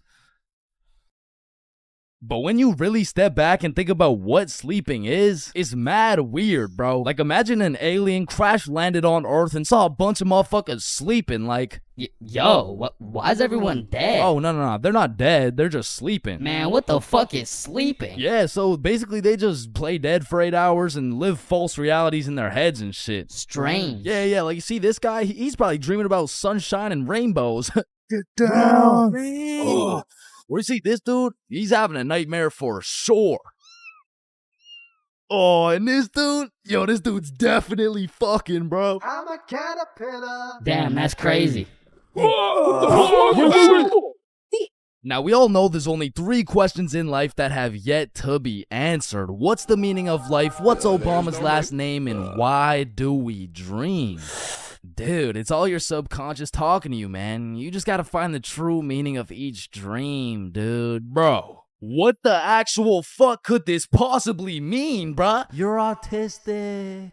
Anyways, the craziest part about dreams is the fact you're the one telling the story and you're the one listening to that shit. My dumbass still falls for the plot twist every time, bruh. I'll never forget this one dream I had back in grade 6 where me and my 2 homies were walking. Don't know where, don't know why, but as we're walking, a dude in a big white van pulls up talking about, "Hey, if you kids come in my van, I'll give you some candy." Shit. I mean, I'd come in your mouth for the whole bag. So obviously, we hop in, and the driver looks absolutely cracked out, talking about, "Hey kids, eat this candy." And so we unwrap this piece of candy, and it's literally just a razor blade, bro. Like, he didn't even try and hide that shit. Nah, I think I'll have to pass on this one. Alright, okay, then eat this piece of candy. Nah, this is a Perk 30. You got any Reese's cups? Yeah, nah, I got Reese's cups. Here. Sir, this is just a Glock covered in peanut butter. Alright, fine, take this. Shit, okay. So we eat this unsuspicious looking candy and instantly start tripping balls, bruh. Like the van is deforming, we're seeing rainbows and shit, and worst of all, we see this big ass grin on the driver's face. And I don't remember exactly what he said, but he said some crazy shit like, "Get ready, I'm coming for them cheeks." Nah, it was more like "Looks like your private square just went public." Okay, no, that wasn't it either. It was it was something more like You boys ever had your buns stuffed like a meat mountain from Arby's? Yeah, I can't remember exactly what he said, but all I know is if we didn't act fast, we were getting our cheeks snatched up, bro. So Billy's like, yo, quick, call your dad. So I'm rushing to start calling my dad, and this is the most dream logic shit ever, because I don't even got a dad, bruh. And this is where my own brain hit me with the meanest plot twist I never saw coming. Because as I'm calling my dad, the driver's phone starts ringing, bruh. Bomba Club. Now, I don't remember the rest, but the fact my own brain hit me with some Star Wars Darth Vader type plot twist, god damn, bro, that shit was a movie. But still, I probably got my shit touched, so I'm gonna have to leave this as a B tier dream, bro. B tier? What the fuck could possibly be worse than a crackhead tickling your pickle, bro? Fever dreams. Now, those motherfuckers could be their own torture method, bro. These are dreams that just have you stuck in an infinite time loop doing the same shit over and over and over and over. And C tier, bro. Now, lucid dreams. Lucid dreams are deadass just playing life on creative mode, bro. Because in my long life, I've only had 3 lucid dreams, and every single one of them was lit as fuck, bruh. Now, the problem is I can only start lucid dreaming when my original dream is just a little too strange. Like, hey, you're cute. Can I get your number? What? You want my number? Yeah. Yo, I must be lucid dreaming. Ow, what the fuck? Shit, it's so real, bro. I can do anything. I can probably fucking fly. Alright, Chains, this is not a dream. You're under arrest for battery and assault. But for real, my first lucid dream started when I was posted up in a basement with Michael Jackson. Yo, aren't you supposed to be, like, dead and shit? Oh shit, I must be dreaming. And so to test the waters, I start spawning in random shit on the spot, and this is the moment I realized the possibilities were endless, bruh. I could do whatever I wanted, and so I spawned in a honey pack, and I spawned in Lola Bunny, and I S tier. Lucid dreams are S tier, bruh. Wet dreams are too. Now, we got a few popular reoccurring dreams on our hands, like running through your school butt booty naked. Now, back in the day, this dream used to have me scared shitless, bro. I was like, oh shit, where's my pants? Yo, what's my crush gonna think? Well, what are the boys gonna say? But ever since graduating high school, that dream has me scared even more shitless, bro, because now it's like, oh shit, yo, what's the police gonna think? Hands behind your back. Bro, what's the judge gonna say, bro? Shut the fuck up. Fucking C tier. Teeth falling out, B tier. Random adventures with your homies, A tier, bro. Me, Bob, and Billy have fought bears together. We've been to the nether. We've even fucked around and ran a 3-man on the Totally Spies cast. Like, these dreams are so lit that when I wake up in my raggedy old lonely ass bed, I be trying to go back to sleep to continue the plot, bruh. Look who came back for that meat mountain, boy. Oh, hell no. You better run. Bruh, I'm trying. Now, trying to run in your dreams, man, this shit really pisses me off, bro. Because I never told anybody this, but I was the fastest kid in my elementary school. So when I'm dreaming and I got 2 hordes of zombies, Michael Myers, and fucking Diddy himself chasing after me, tell me why my ass starts running like the fastest kid in the special needs class, bruh. So trying to run in your dreams has got to be C tier, right next to all the common shit like falling, drowning, losing your phone, explosive diarrhea all over your bed. Damn, bruh, shitting your pants, fever dreams, and being butt booty naked around a bunch of minors is C tier. What the hell is D tier, bro? Sleep paralysis. This might be the scariest thing that can possibly exist, bruh. You're telling me at 4 a.m. I could open my eyes, unable to move, while struggling to breathe, and start seeing demon shadow figures while hearing screams in the distance, bruh. Fucking Z tier, bro. What the fuck? Now, I'm grateful I never had to experience that shit, because the fact that while you're paralyzed, you'll start to see the scariest thing your brain could possibly imagine is beyond me, bro. Knowing me, I'd be there enjoying my beauty sleep, dreaming of me and the boys playing fucking Mario Kart or some shit, and I would open my eyes stunned, unable to move, when slowly a devious creature begins revealing itself out of the closet, casting a shadow over top of me until I can see exactly what it is.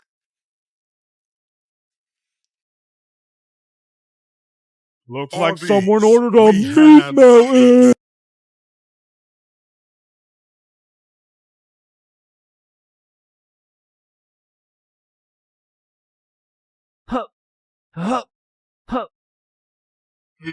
Pain. I've felt pain. He's felt pain. That dude's felt pain. What? No, I haven't felt any pain.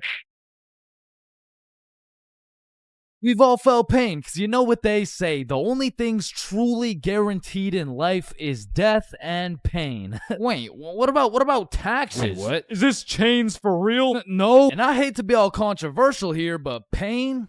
That shit hurts, bro. Specifically, the little shit that just does 1 damage has no business hurting so bad. Like stubbing your toe or biting your tongue or fucking paper cuts. Like that shit shouldn't even hurt, bro. It's paper. It's not scary. Oh, shit. And I still remember the first time in my life I ever took some real damage and felt some real pain. And it was back when I was 4 years old. Which meant I was still learning the controls of life and shit. Like, yeah, I could run, but it was low-key like watching a dude play Fall Guys. If he was drunk and fried and asleep. But regardless, one day I was bored doing 4-year-old shit, and then I seen my arch nemesis, a fucking chair. And I instantly knew what had to be done. I had to assert my athletic dominance by running and jumping over this chair. So I take a deep breath, I run up, jump, and clear this chair clean as hell. Now keep in mind, I was 4 years old, so that was probably the coolest shit I'd ever done in my entire life. So you know I had to show my mom to make her proud of the man I've become. Hey mom, watch this.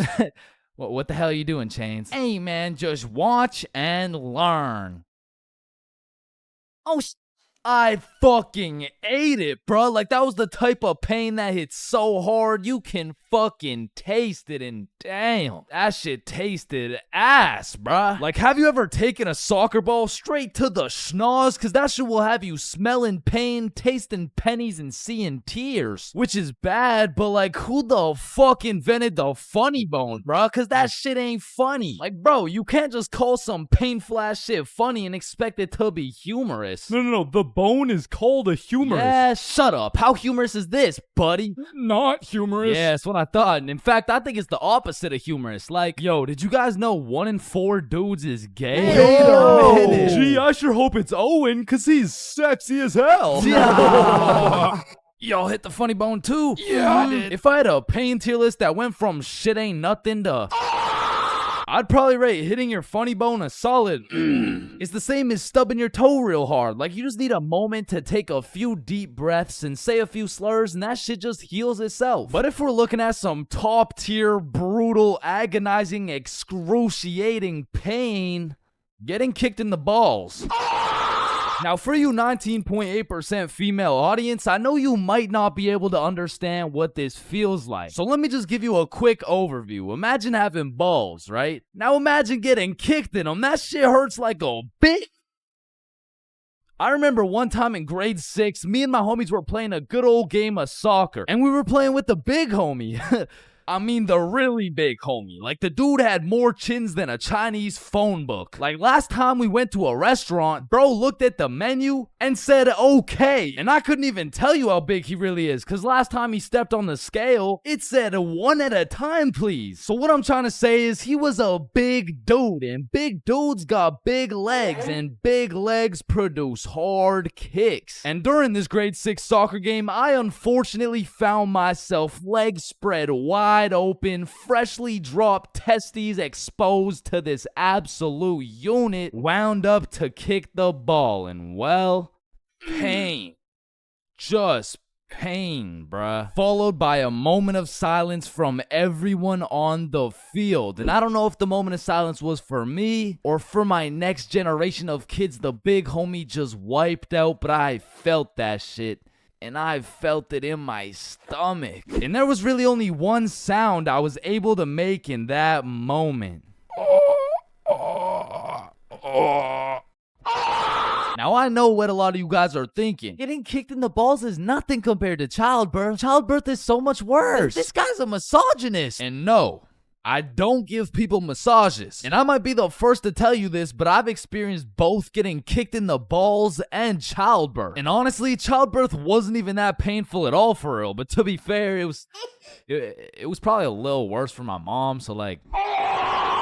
Now, we all know physical pain very well, but what do you call that deep, torturous pain you feel when your dog dies? in Minecraft. That's that psychological pain. Like the pain you feel when you're watching a banger YouTube video and an ad interrupts you out of knowledge. Or like the pain you feel when you just got done making some toast and peanut butter and that shit flops on the floor face first. It doesn't hurt physically, it hurts spiritually. Like there really is levels to this shit, bro, because now when you start adding psychological pain onto the physical pain of things, we gotta start adding new tiers to this tier list. Because imagine peacefully sleeping in your bed and you get woken up to the pain of your girlfriend kicking you in the balls, which of course hurts physically, but then you realize you don't even have a girlfriend and you live alone.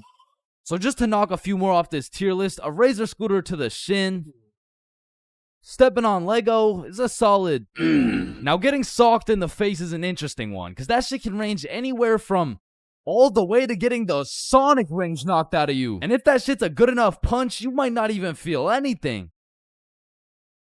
Now for the tier, I would say that's the shit where you just take one damage, like eating some food that's too hot, or getting a brain freeze, or when you're laying in bed with your phone and that shit slaps you across the face. Like it's just minus 1 HP. And minus 5 IQ. And if anyone's seen that shit, it's probably a lifetime debt of aura. Now I'ma keep it a stack. For something to be in the shit ain't nothing tier, it's just gotta be a good ass day, bro. Like some days I'll just be feeling invincible, bro. Like wake up, roll out of bed, shit ain't nothing. Eat a nice hot breakfast, shit ain't nothing. Stub my toe while simultaneously getting socked in the face, shit ain't nothing. Get a bad phone call? Yeah, Chains, this is Dr. D's. I'm sorry to break the news to you, but you tested positive for chlamydia. Hey man, shit ain't nothing.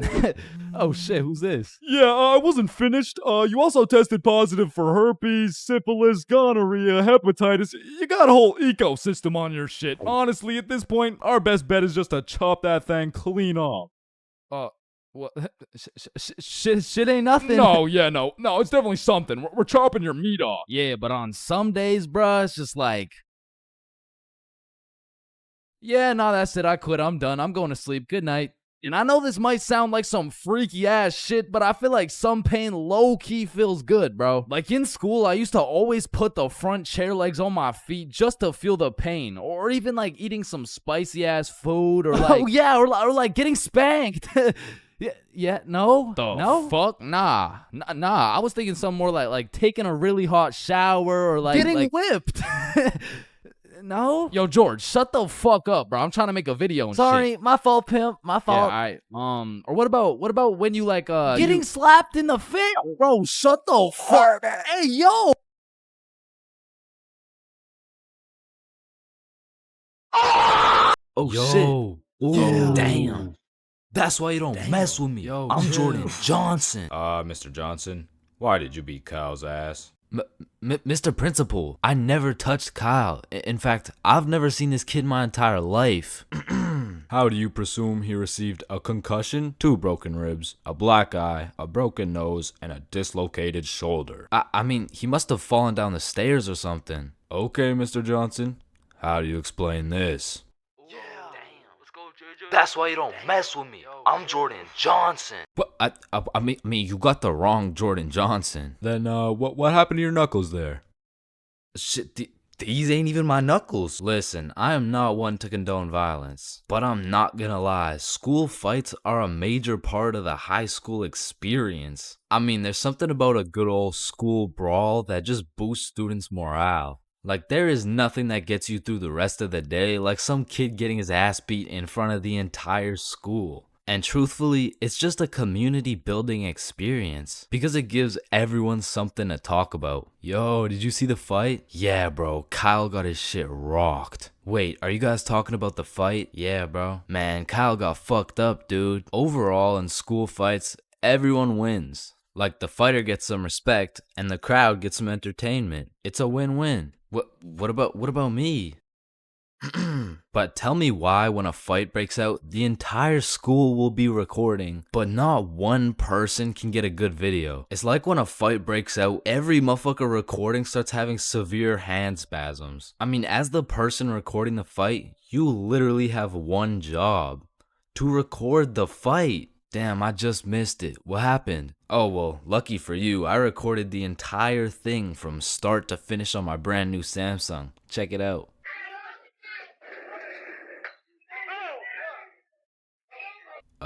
Did anyone else record the fight? Oh shit, yeah, I did on my brand new iPhone 14 that actually records in 4K. Okay, bet. Ooh, Oh. damn. Let's go, JJ.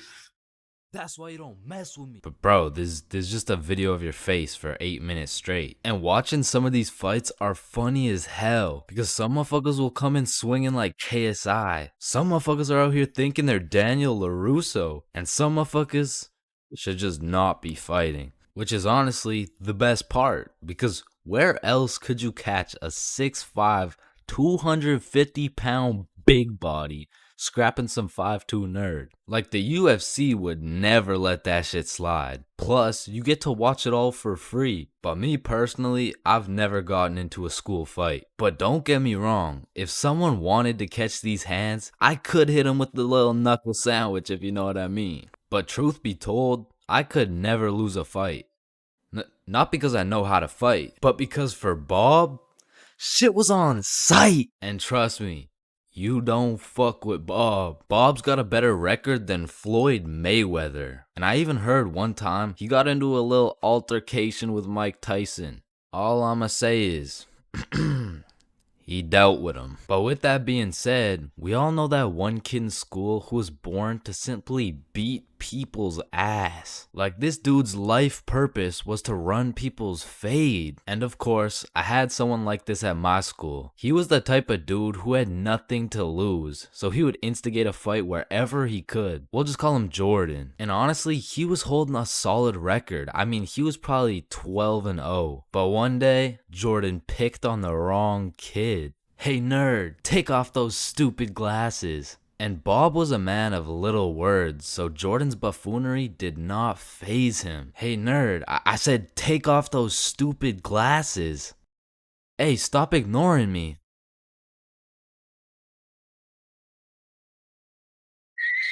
And without saying a word, Bob just ended Jordan's whole career. And ever since that day, nobody messed with Bob. That's why you don't mess with me. Yo, I'm Jordan Johnson. Yo, Chains, I'll pay you $5 if you pull that fire alarm right there. Oh, Yo, run. Chains, do you know why I've called you into my office today?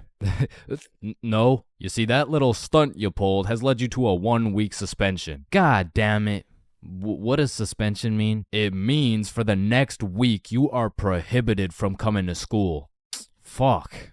What does prohibited mean? Chains, you can't come to school for the next week. Hold up, so you're telling me because I pulled the fire alarm, I don't have to go to school for a week? Yes, it's a suspension. You are... Man, I got a love-hate relationship when it comes to getting suspended from school. Like, on one hand, shit, you just don't have to go to school. But on the other hand... Suspended? Oh, I'm about to suspend that ass. Ah, fuck. Ow. Shit.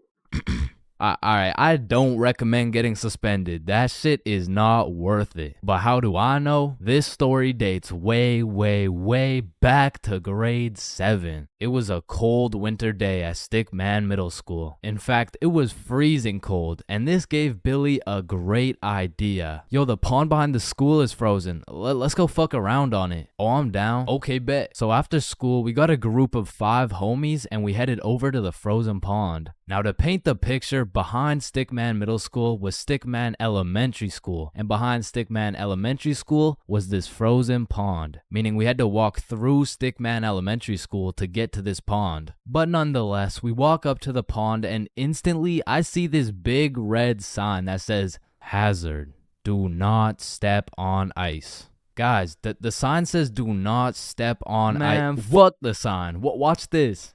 Oh shit, look, it's sturdy as fuck. Yo, fuck. And even though Billy's dumbass fell in, the ice was actually pretty sturdy. So you know, we're gliding around, eating shit, hitting the meanest ballerina spins you've ever seen, and eating shit. And we were having some good old harmless fun. In fact, our grade 7 selves were having the time of our lives on this frozen water. That is until...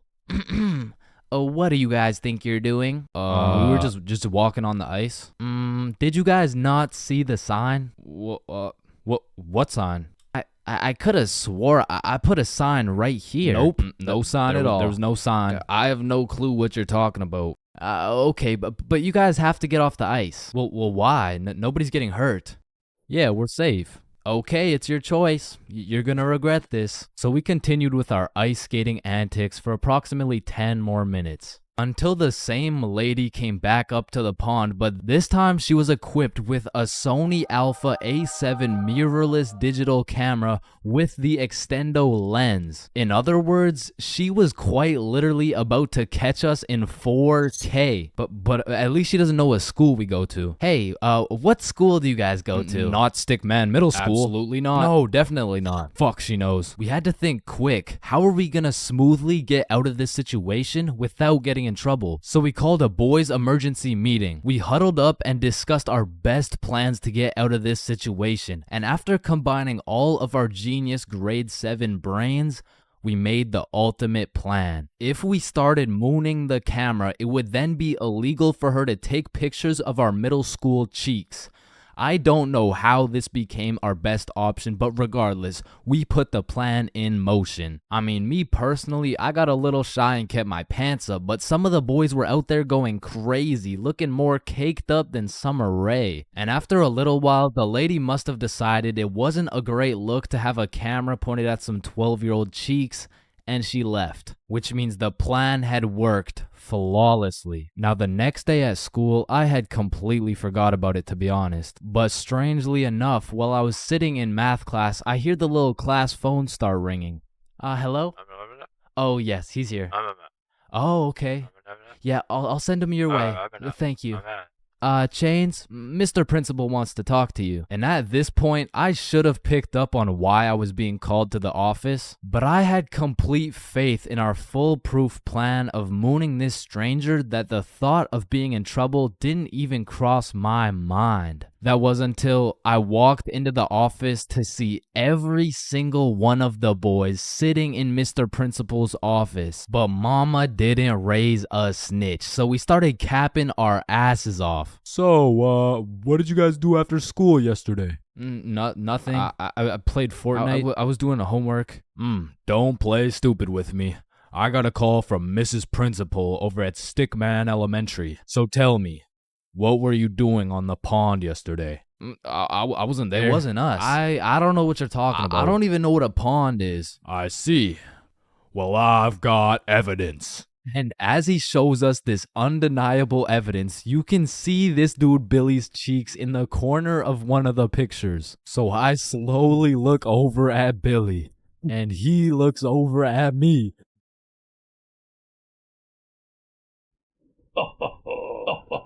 If you don't stop laughing right now, you're all suspended.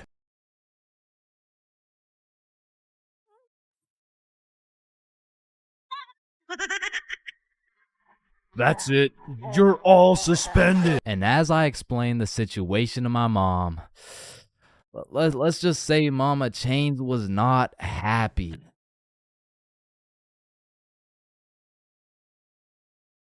Now, I really don't have many fears, but there are 4 things that I would say I'm truly scared of, which are sleep paralysis, being flipped over while I'm in a porta potty, this thing, and public speaking. And honestly, I can't even really explain why I'm scared of public speaking. I mean, sleep paralysis, you'll have demons chilling in your room while you can't move. The whole porta potty thing, that's just some traumatic shit. And this thing is fucking terrifying. But there's just something about talking in front of more than 5 people that has me shitting bricks. Like, my brain will start showing me the absolute worst case scenarios possible. Hi guys, my name is Chain. Get off the stage, loser. No one likes you. Ow. Hi guys, my name is...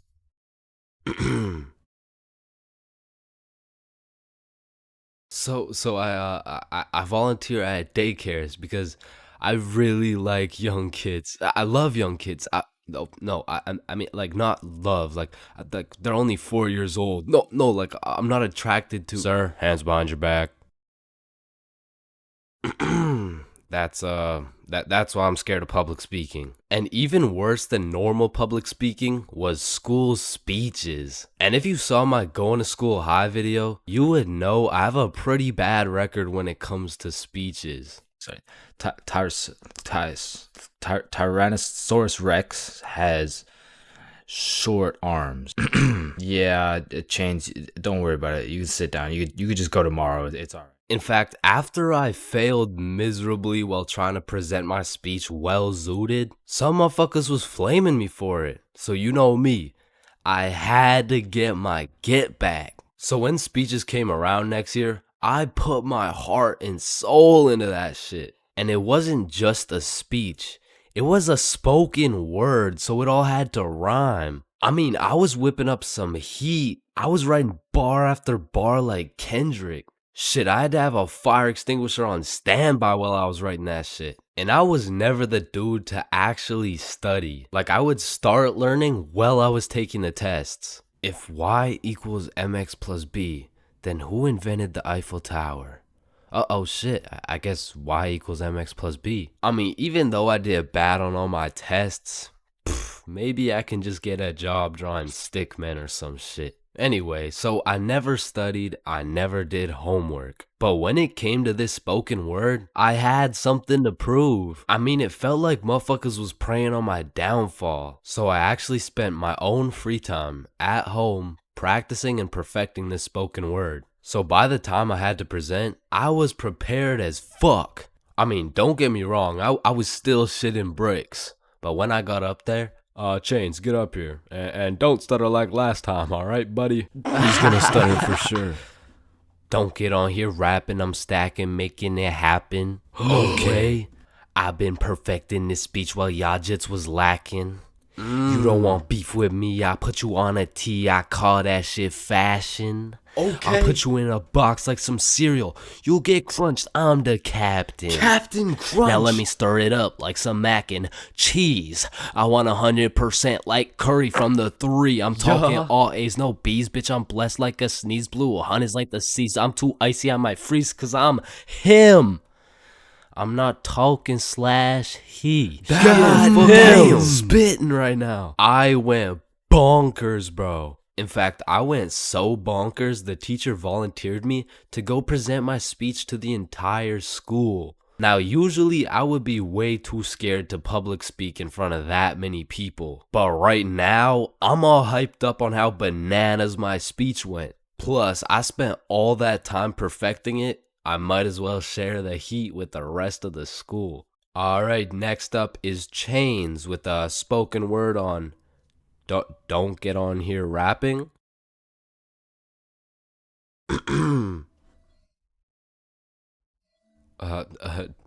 Don't get on here stacking. I mean rapping. Stacking. I'm happing. You don't want beef with me because, quite frankly, I will put you on a t-shirt. I mean, you could call that fashion. So, thank you guys for having me.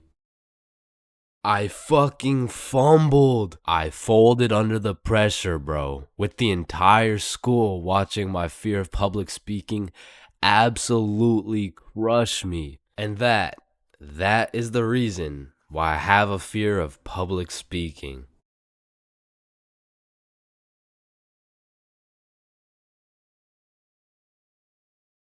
Okay, Chains, welcome to your first day at Jim Jordan's. These are our new product, Bieber Bites. Just smile and remember. The customer is always right. Okay, yeah, nah, I could do that. All right, I'll leave you to it. Okay, yeah. Hey, sir, Hey what can there, can I get some Bieber Bites? Yeah, how many? Right. How about this? Hey, let me get a pack of Justin Bieber's balls. That's funny, yeah. How many do you want? Hey, let me get a pack of Bieber's sack. Okay, yeah, how many, bro? Hey, let me get a taste of Justin Bieber's wiener. Back in my day, I used to work at a fast food place called Jim Jordan's. Now, for legal reasons, this is not Tim Hortons, okay? It has J's and shit. Like, they don't even look that similar, bruh. But honestly, working at Jim Jordan's, I felt like Johnny Sins, the way I'd put on my uniform and go to work just to get the soul sucked out of me, bruh. And instead of dealing with a bunch of fat asses, I'm dealing with a bunch of fat asses talking about, alright, so I ordered an extra large BLT with ranch, extra bacon, no veggies, and I only got 5 strips of bacon. I want a new one. Okay, yeah. Where's the sandwich? I ate it. Of course you did, bruh. Like, you do not need more food. I don't think your arteries could compensate for any more bacon. No, my doctor said I'm in shape. I mean, yeah, bruh, you're in the shape of a circle. I mean, I don't even know how you made it through the door. Oh, shit, damn. Now, believe it or not, I was a Jim Jordan's Hall of Fame employee. Shit, I was the best in that whole goddamn establishment, bruh. And no, it's not because I was the sexiest, hardest working, strongest, most intelligent dude they'd ever seen. It's because everyone else was ass, bruh. On the drive-thru, we had the Indian homie Dill Preet, and the only English he knew was the Jim Jordan's menu, bruh. Welcome to Jim Jordan's. What can I get for you? Hey, just give me a moment. I give you donut. No, I need time to think. You need chai, tea, drink? No, can you wait or not? Okay. 1 tater tot. No! Wait! You want 8? No! Okay, stop it. You know what? Okay. Chocolate donut. Then over making the food, we had this sweet 83-year-old lady, Linda, who was 20 years too old to be doing this shit. Okay, Chains, here's the cheese bagel. Thank you, Linda. But, yeah, this is the 9th cheese bagel you've given me in 20 minutes. Oh my good gracious, I'm sorry. I'm sorry. Oh, what's this? Oh, cheese bagel coming right up. And overworking the counter, we had Sebastian. Now, don't get me wrong, Sebastian was a really nice guy, but he had a little hint of the tism, you know, no, he had a lot of the tism. Like, it was more like the tism had a hint of Sebastian, which is cool, of course, but it did mean that he would absolutely yap at every single customer who came in the store. Shit, I'll never forget this one time a girl came in the store and just ordered a muffin, like, welcome to Jimmy's, what can I get for you? Hey, can I just get a fruit explosion muffin? Can you guess what Sebastian said next, bruh? Maybe your total is $175? Cash or card? For here or to go? None of the above, bruh. The sentence that came out of this motherfucker's mouth was, a food explosion muffin? Yes, please. That sounds an awful lot like a hate crime to me. Yeah, can I get my muffin, please? Do you get it? Yeah, you get it? Yeah, I get it. Okay, listen. It's like, you really don't need to explain. Explosion, okay? Sir, it's like if you took a bunch of gay people. So that's Sebastian. And over on drinks, we had this dumbass 15-year-old who's always spilling and shit. That was me. Yeah, that was me. I was ass too, but like I was still the best by default though. So the point is, our Jim Jordan's crew was looking like a group of clumsy villains from a Disney movie. But just because we were all really ass at our jobs doesn't mean we were useless. Because if there's one thing we knew how to do, it was making people's days even worse than they already were. You pull up to our drive-thru all happy, just wanting a small coffee? Shit, you're leaving with a small hot tea and some suppressed anger you'll probably bring home and let out on your wife and children. You pull up to our drive-thru just wanting a breakfast sandwich? You're leaving with nothing because we ran out of eggs and cheese and bread and the breakfast and the sandwich. You pull up to our drive-thru pissed off, complaining about how there's not enough mayo in your wrap? Bro, you're leaving with a wrap filled with super special secret Sebastian sauce. So I'm sure you could probably tell, but we had to do a lot of customer service and talk our way out of a lot of mistakes. And by we, I mean me, bruh. I was the designated customer service dude, because before it was me, it was Dill Preet, and that shit would usually go something like, hey, I just took a bite out of my chicken wrap, and it literally tastes like someone busted a nut in that shit. A nut? Yes, someone busted a nut in my goddamn food. You want a donut? No! And then before Dill Preet, it was Linda. Hey, I just took a bite out of my chicken wrap, and it literally tastes like someone busted a nut in that shit. Oh my heavens, that's horrible. I'm sorry, I'll get you a refund right away. Thank you. Hello? Hello. Welcome to Jim Jordan's. What can I get for you? God damn it. And before Linda, it was Sebastian. Hey, I just took a bite out of my chicken wrap, and it literally tastes like someone busted a nut in that shit. Oh yeah, that was me. Now, of course, our elite Jim Jordan's crew had a manager. Magnus. Now, Magnus was strict as hell, but she would only show up like once a month. But whenever she did show up, she was running this Jim Jordan's like it was the military or some shit. Cause usually I'd be 54 minutes into my 30-minute break playing Clash Royale. But when Magnus was there, bruh, shit, I'd clock into my break, make eye contact with her, shit my pants, and then clock right back out. She was so intimidating that whenever she would show up, I would never spill a drink. Sebastian used real mayo. Dilpreet spoke fluent English, and Linda would be so stressed out she'd forget to forget. She was running this place so much like the military, she had my ass waking up at 4:30 every day. And when Magnus was teaching me to do customer service, she really loved to say, "The customer is always right." So of course I listened, but it was low-key a crazy statement, cause honestly, the customer is never right, bro. It doesn't even matter what we're talking about. It could be like, "Hey, how you doing?" "Hey, I'm doing good, can't complain. I mean, it's a nice sunny day outside and all." Damn, this chicken wrap is good as hell. I am 100% sure nobody busted a nut in this.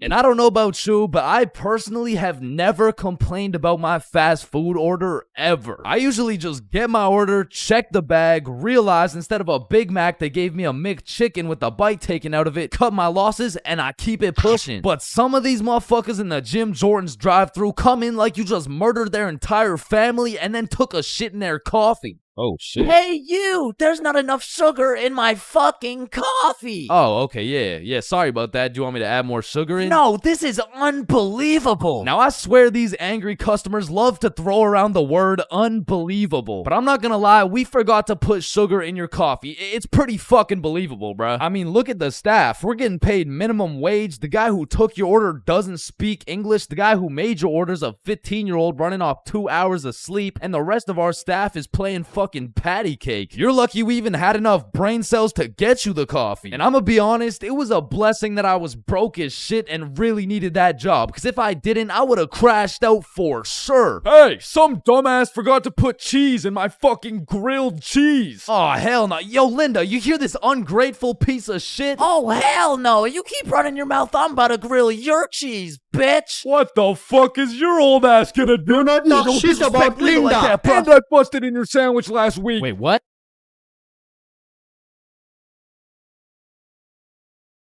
Everyone has encountered countless NPCs during their lives. Like, you know, the people that just spawned in. They didn't have any character development or anything. And to be honest, when you leave their vicinity, they probably just despawn. If you still have no clue what an NPC is, it's a non-playable character. They're like the type of people you could sock in the face and they'd say some NPC-ass line like, "Hey!" And I know at least some NPCs have to exist. Cause let's be real, there is no way all 7 billion people on this planet have whole lives from start to finish. That just doesn't add up. And I don't know if any of you guys have ever noticed this, but NPCs all have a spot they go to just do NPC things, bro. For example, if you go to Walmart, that's their natural habitat. You are bound to see at least 15 NPCs at Walmart. And usually the NPCs are trying to avoid eye contact. But if you've ever tried interacting with them, you'll know they always have the most predictable and neutral responses possible. Like whoever programmed them should have spiced it up a little bit, you know what I'm saying? They could have made them tell jokes or something, I don't know. But anyways, I used to work at a summer camp where you teach little kids to ride bikes. And through this experience, I realized that pretty much all young kids are NPCs. And I guess it's just because they haven't been alive long enough to actually go through the character development. But working at this summer camp made me realize there's no way these kids have a thought process. Hey buddy, what's wrong? I dropped my rock. Here you go. But I guess little kids still aren't even at the stage of having full consciousness. And honestly, they kind of have that caveman mindset. Eat something. But I mean, you can't really blame them because they've only been alive for a few years. But still, as a non-NPC, I'd like to believe I was never participating in these NPC activities as a kid. I refuse to believe I was out here spending my time doing this. But yeah, man, I really just want to know if there's any NPCs watching this right now. If there is, just fess up, bro. Because I don't even know if NPCs be on YouTube or if they just like despawn before they can do that. But regardless if you're an NPC or not, Thank you for watching this video. Subscribe. Yo, when you think about it, every light switch is also a dark switch. Light switch, dark switch. Light switch, dark switch. Okay, class, sound it out with me. Ball. When you really think about it, we learn to read, and then we read to learn. Teacher, yeah, I think Chains is high. What the fuck? This is kindergarten. Fuck, shit, ow, Damn. Any staircase can be a staircase to heaven if you're not careful enough. Baby, I've spent the best 4 years of my life with you, and I can't imagine my life without you. You're a 1 in a million, so will you marry me? So 1 in a million, huh?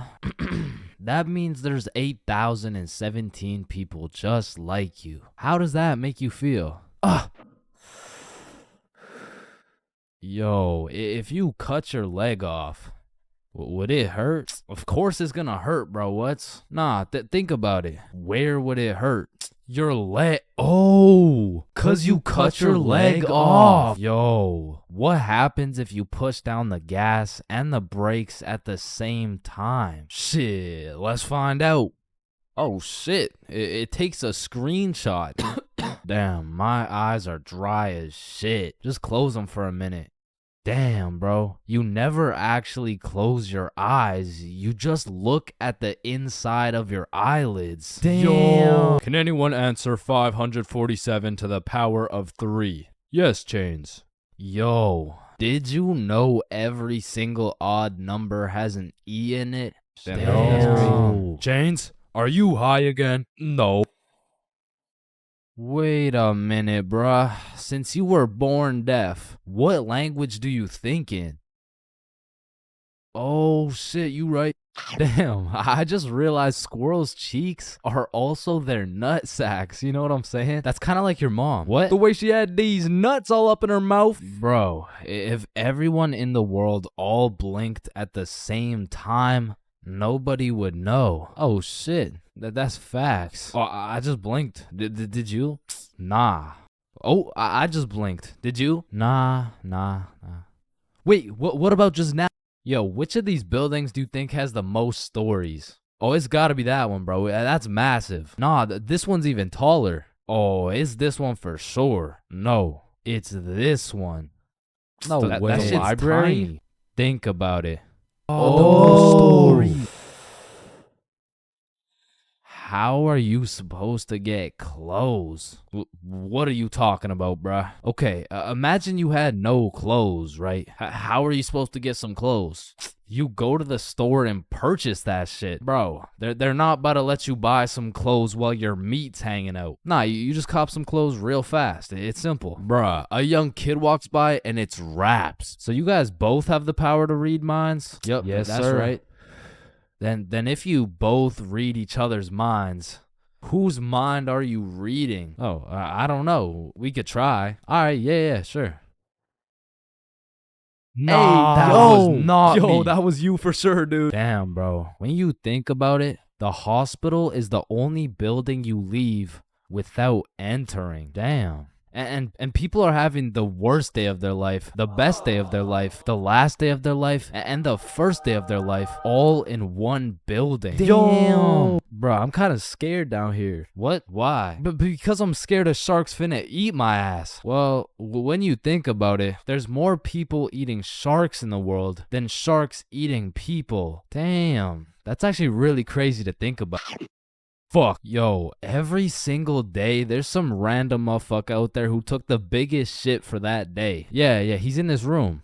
Bro, it's literally just you and me in the room. Yo, this Taco Bell is bussin'. So he incorrectly assumed his position. You spelled that incorrectly. Spelled what incorrectly? Incorrectly. Yeah, but what's incorrect? Incorrectly. Wait, what? Wait, guys. When you really think about it, the only time incorrectly isn't spelled incorrectly is when it's spelled incorrectly. Shut the hell up. Yeah, shut the fuck up. You know, The number of people older than you never increases. It only gets smaller and smaller. Damn. What? It just got smaller. Yo, pizza's here. Shit, I got the munchies. I'm about to fuck this shit up. Wait, I ordered a mushroom pizza. Why'd they give us cheese? Hey, any pizza can be a mushroom pizza if you're patient enough. Damn, I guess you're right.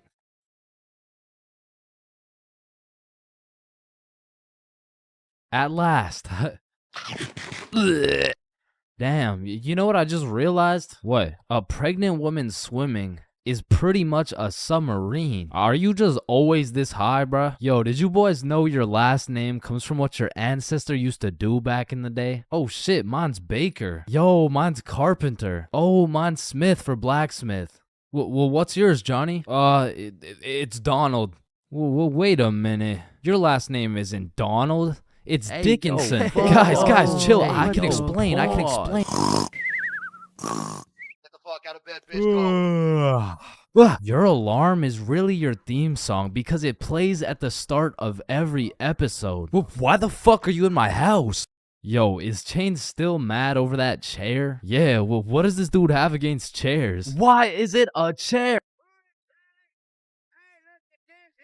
Yo, why is there sidewalks in the movie Cars if there's no humans? This dude won't shut up. Like, just watch the fucking movie, bruh. Damn, think about this. When a child is an asshole, the child gets a whooping. But when the parents are an asshole, the child gets another whooping. Shit, tell me about it, bruh.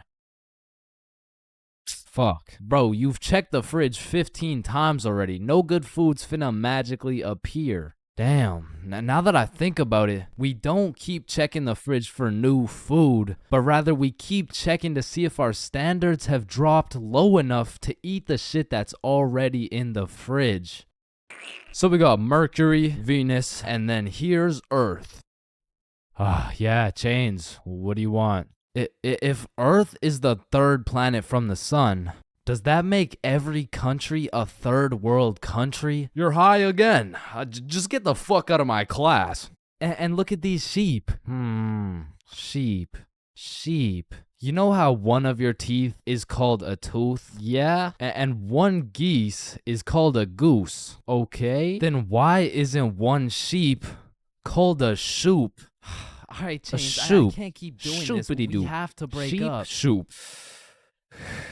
You know what I've been thinking? Yeah, what's up? Teenagers be whipping that shit like they're always running out of time. But old motherfuckers be driving like they got all the time in the world. Like, look at this geezer. Poor guy's practically decaying behind the wheel. But he's taking his time like he's got any time to spare. If I stab this cereal box, does that make me a serial killer? That one was straight ass. You gotta work on that shit. I'm gonna work on that one. Yo.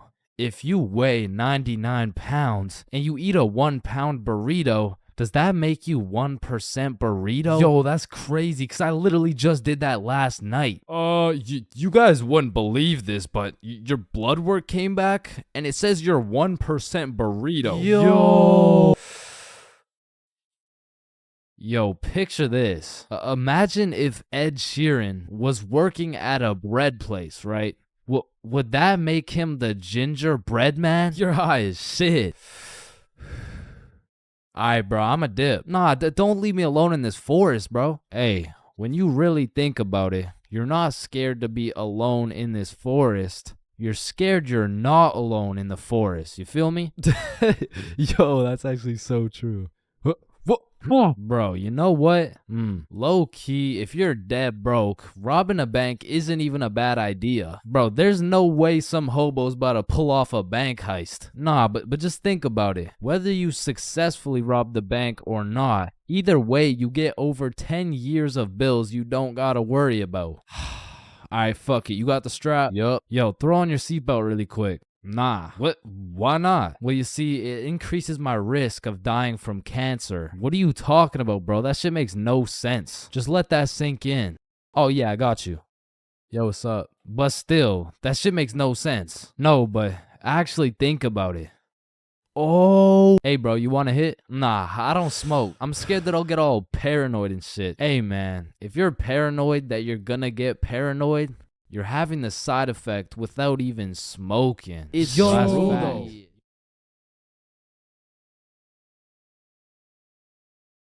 Being absolutely faded in math class is one thing, but pulling up to school while you're hammered, wasted, absolutely plastered is simply a different ball game. Cause there's lots of people who can properly utilize that Mary Jane on a daily basis. For example, tattoo artists. In fact, I feel like majority of tattoo artists would say, it helps me work better, dude. And I would happily trust this man to do his best work knowing he's baked as shit. However, if this dude was wasted, it's a little bit of a different story.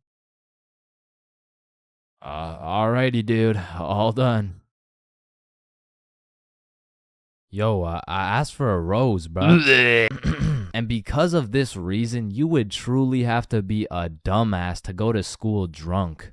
Chains, but the title of the video says going to school drunk. I did, bro. I went to school drunk, but listen, it was no ordinary day at school. No. In fact, I didn't even go in the day at all. I went drunk to the school dance. Meaning this story takes place when the boys and I were in grade 11. It was a Thursday night, the night of winter ball. And as the boys and I were getting ready, you know, looking like some distinguished young gentlemen, I had realized, damn, none of us have any girls to take to the dance. Fuck, you're right. That means we're gonna have to ask a girl to dance, bro. What? You mean like talk to them? Yeah, if only we knew someone with a bigger roster than a cheerleading team. Someone with more hoes than a shed. Someone who pulls more tens than EDP. It's Bob. So me and Billy started analyzing Bob. Like how does he pull so many girls, bro? Is it the jawline? I don't know. What about the silky smooth clear skin?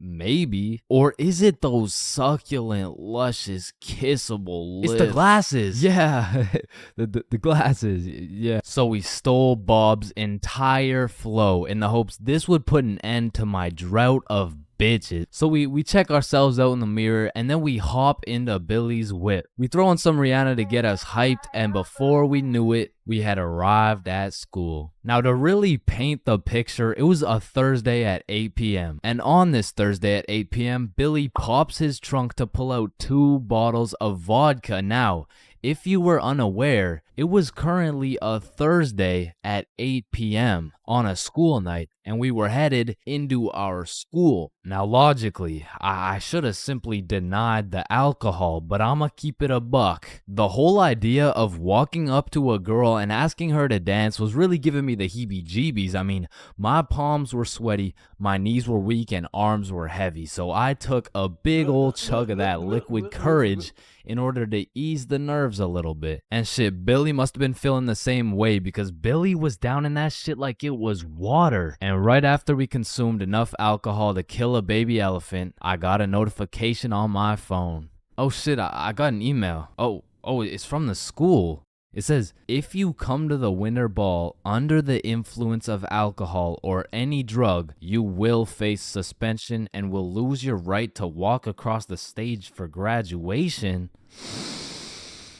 Fuck. Okay, listen, if we can get into the dance before this shit hits, we're chilling. All right, we got this. So we walk into the school looking fresh as hell, but then I noticed a fat line of students, and this line led to a security check to get into the dance. Fuck, that's not good. Nah, we're chilling. I still don't even feel anything. What about you? Yeah, same. We're good. And just as we came to the consensus that we were good, the principal starts walking down the line in our direction. Fuck, act cool. We're good. Act cool.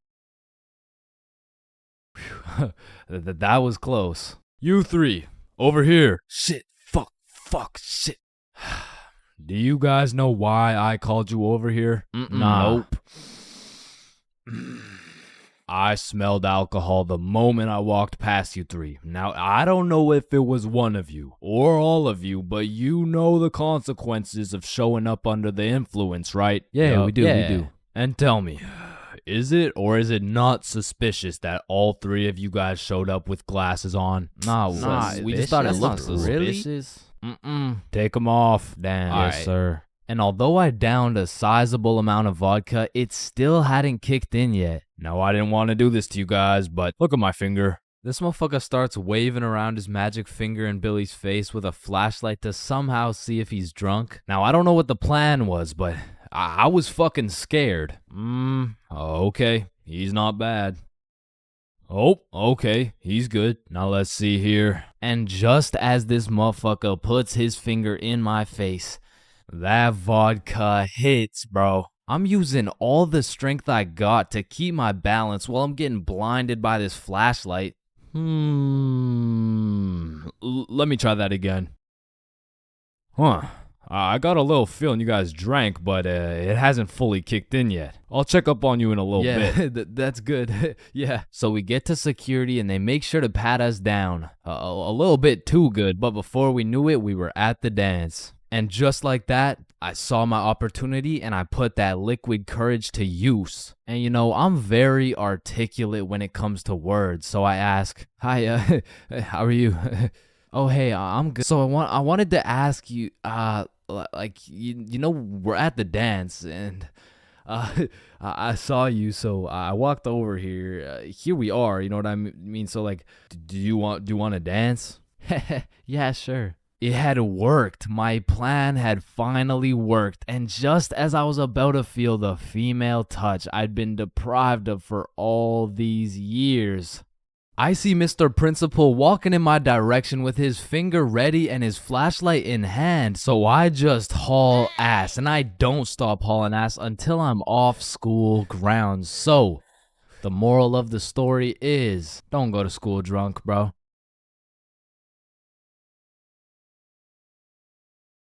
Man, summer is just a beautiful season. The sun is shining, the trees are green, and you can stay out with your homies all night. And best of all, you get to sleep in till that shit gets absolutely fucked by the first day of school. And waking up to that first alarm of the school year will have you discombobulated as hell, like, Chains, square doodle mat salami mouse. What? You heard me, square doodle mat salami mouse. Wait, huh? Really? Keytor's Claw Bosomorph. Man, what the fuck are you talking about? What the fuck? And even though getting out of bed early hurts your soul, it's absolutely necessary you spend at least 5 minutes staring at your wall, contemplating your entire life. And if you're a real G, you laid out your toughest fit the night before, so you're low-key hyped to rock that shit to school. So you throw on your new shoes and flick up for the first day of school. And then you walk over to the establishment where you will not only pursue your educational prowess, but you may also dabble in what some call stunting on these hoes. And man, I will say, linking up with your boys on the first day of school just hits different. Like, I be reuniting with the homies like I didn't just see them 12 hours ago. And we're all happy and shit until the school bell reminds me I just got my ass locked up for another 10 months. And I don't know about y'all, but I don't think I've ever made it to my first class of the year on time. Like, it'll be 9:15 and my dumbass will still be trying to figure out how to make it to room 347 by 8:55. And walking into your first class of the year late has to be one of the most uncomfortable situations you can experience, bro. Because the teacher will be like, "Oh, and who are you?" "Oh, I'm Chains." "Well, Chains, why are you late?" Because the bell rang before I got here."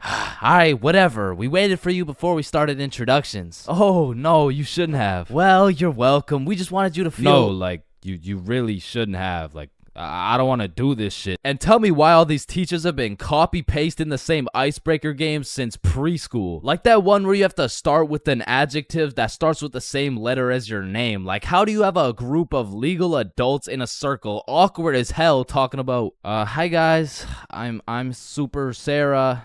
Hey y'all.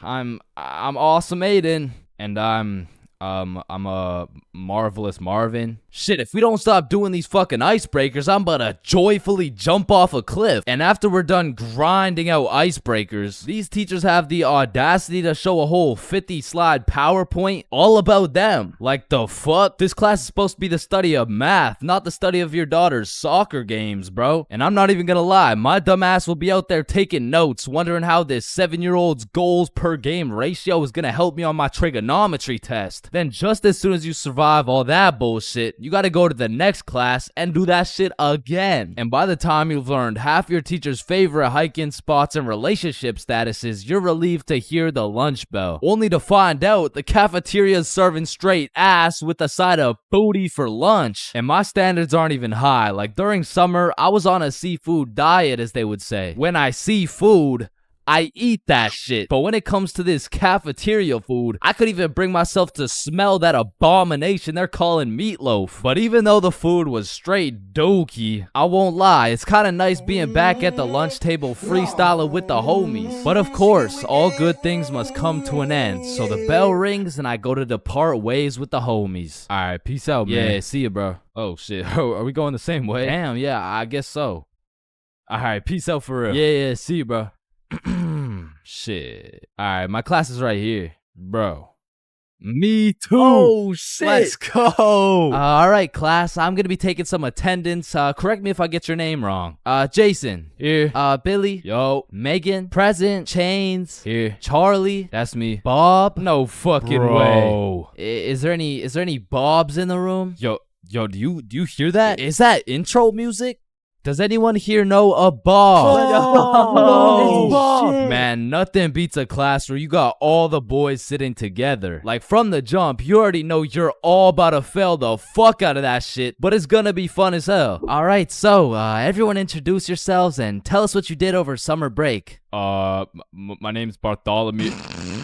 My name's Bartholomew, and I'm not gonna lie to you guys, I had a pretty rough summer. I mean, I crashed my car, my girlfriend broke up with me, someone robbed my house, my grandma got jumped the other day. No, bro, not the grandma. You three in the back, disrespectful. And what's crazy about the first day of the school year is how these teachers will act all nice, talking about, it's so lovely to see all your beautiful faces, and it's also nice to see you, Aiden. Wait, what the fuck? We're gonna have an amazing fun year, and guess what?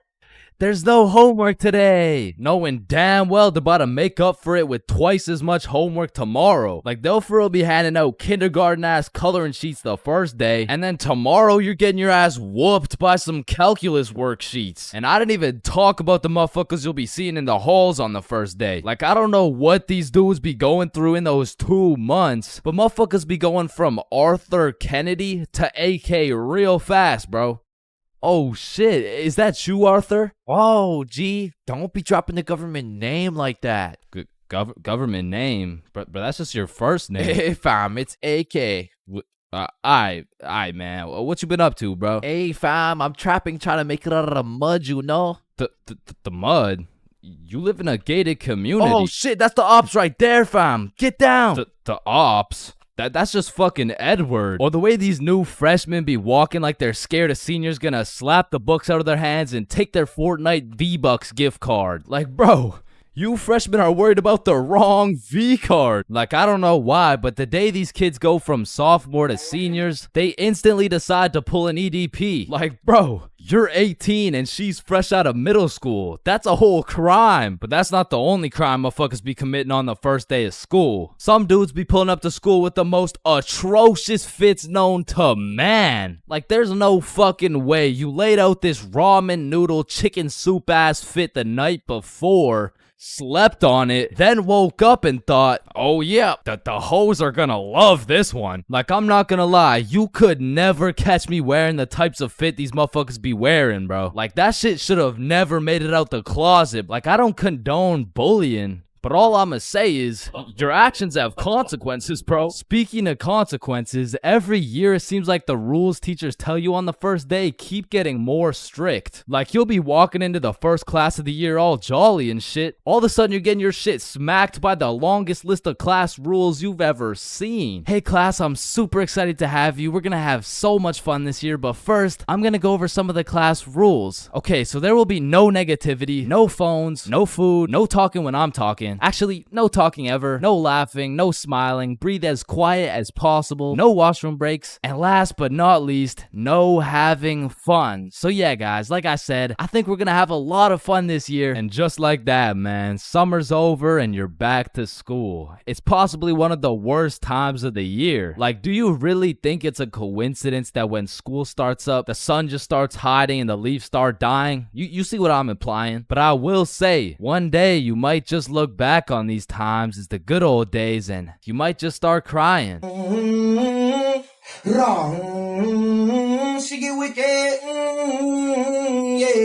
So, there are 7 stages of being drunk, all of which I've experienced, so you don't have to. Drinking? Aren't you underage? No, I'm 21. Now let's start with stage 1, the process. Stage 1 is one of the most important stages of being drunk. If you've ever heard the saying, trust the process, this fully applies when it comes to drinking. If you don't approach this stage with precision, calculation, and patience, you might accidentally skip straight to stage 7. And trust me, you don't want to skip straight to stage 7. The process is pretty much where you've started drinking, but you don't really feel anything yet. Because when you drink alcohol, it takes time for it to be absorbed into the bloodstream. And some people just don't have the patience to wait and end up overestimating their limit. Oh, I feel fine. Let me take another shot. Stage 2 is tipsy. Tipsy is where you first start to feel it. It's when the first few shots start to hit and you start to feel a little bit more outgoing and maybe more talkative. At this point, you'll still have your judgment, but I feel like you become a little bit more of a glasses half full kind of person. Walking in a straight line is still easy. Boom, light work. Once the next few shots start to roll in, you'll hit stage 3, intoxicated. Once you're intoxicated, some of the dizziness starts to set in. You also start to think less about the words you say. And I'm not gonna lie, at this point, I feel like your confidence peaks. Like when you're at a party and you look in the mirror and see Michael B. Jordan, you know you're at the level of intoxication, bro. And to be honest, for parties, I like to chill at this stage because you've got your confidence, but you still haven't lost your riz. And for reference, at this point, you can still walk in a straight line, but it takes a little bit more focus and effort. Which brings me to stage 4, hammered.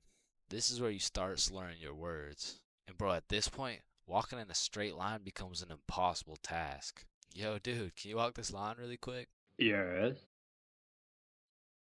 When you're hammered, you start thinking a lot less. You start saying things before you can even think them. And it's important to say, when you're hammered, your judgment cannot be trusted. All ideas become good ideas. Yo, dude, what if we set an orphanage on fire? Bro, that's genius. That's what I'm saying. What are you guys doing? Nothing. I don't think that was a good idea, bro. Facts. Stage 5 is stupefied. At this stage, you'll have the brain power of a toaster. And honestly, walking in a straight line isn't even a question anymore. Yo, dude, can you walk this? Once you're stupefied, you're just too far gone. You feel like your head is just spinning over and over. Now, at this stage, I would recommend leaving whatever party or setting you're at because you can't function properly. Probably end up regretting some of the shit you say or do the next morning.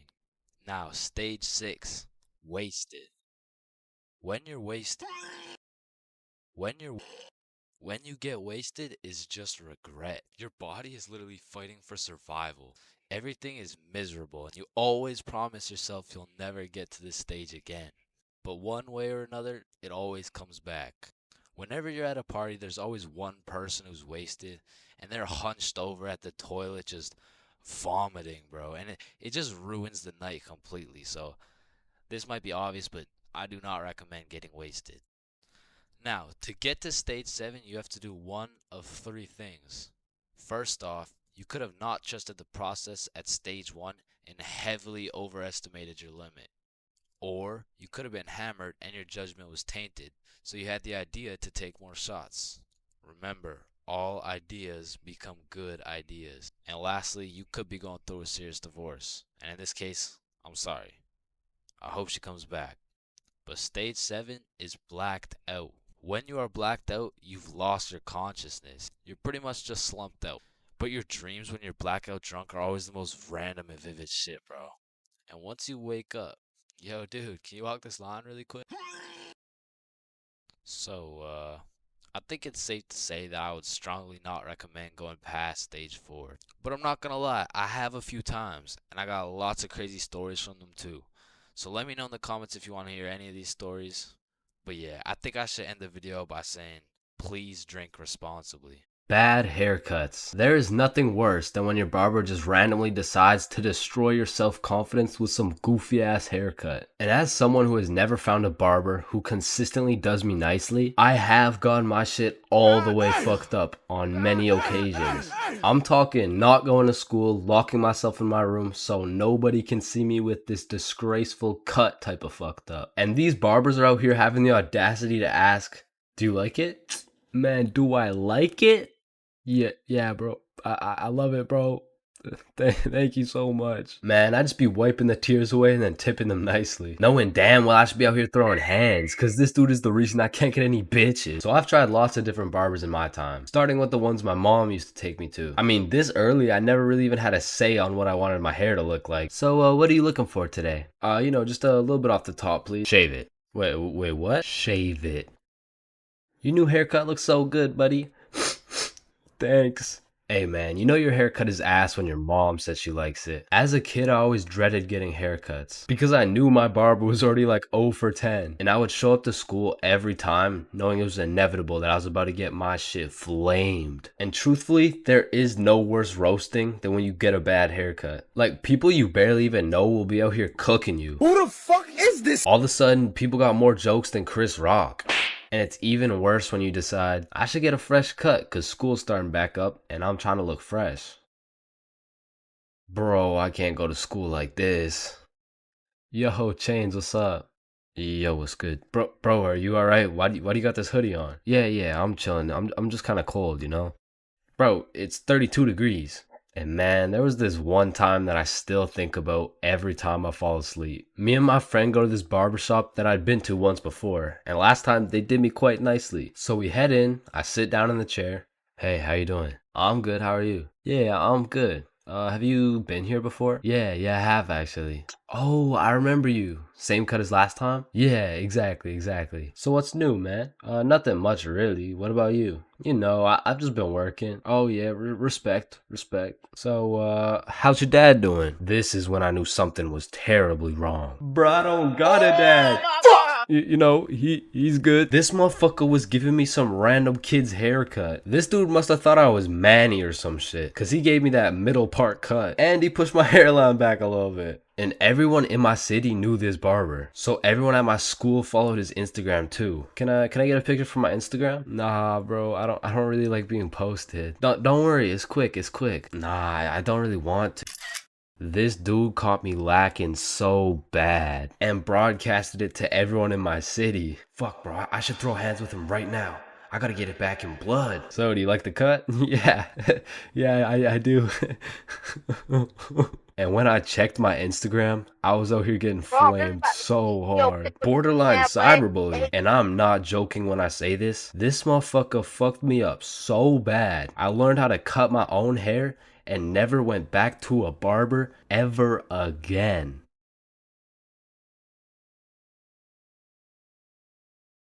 Alright, next up we got Billy presenting his baking soda volcano experiment. Hey guys, how we doing? Alright, so you see if I put a solid amount of baking soda in here and then a little bit of vinegar here.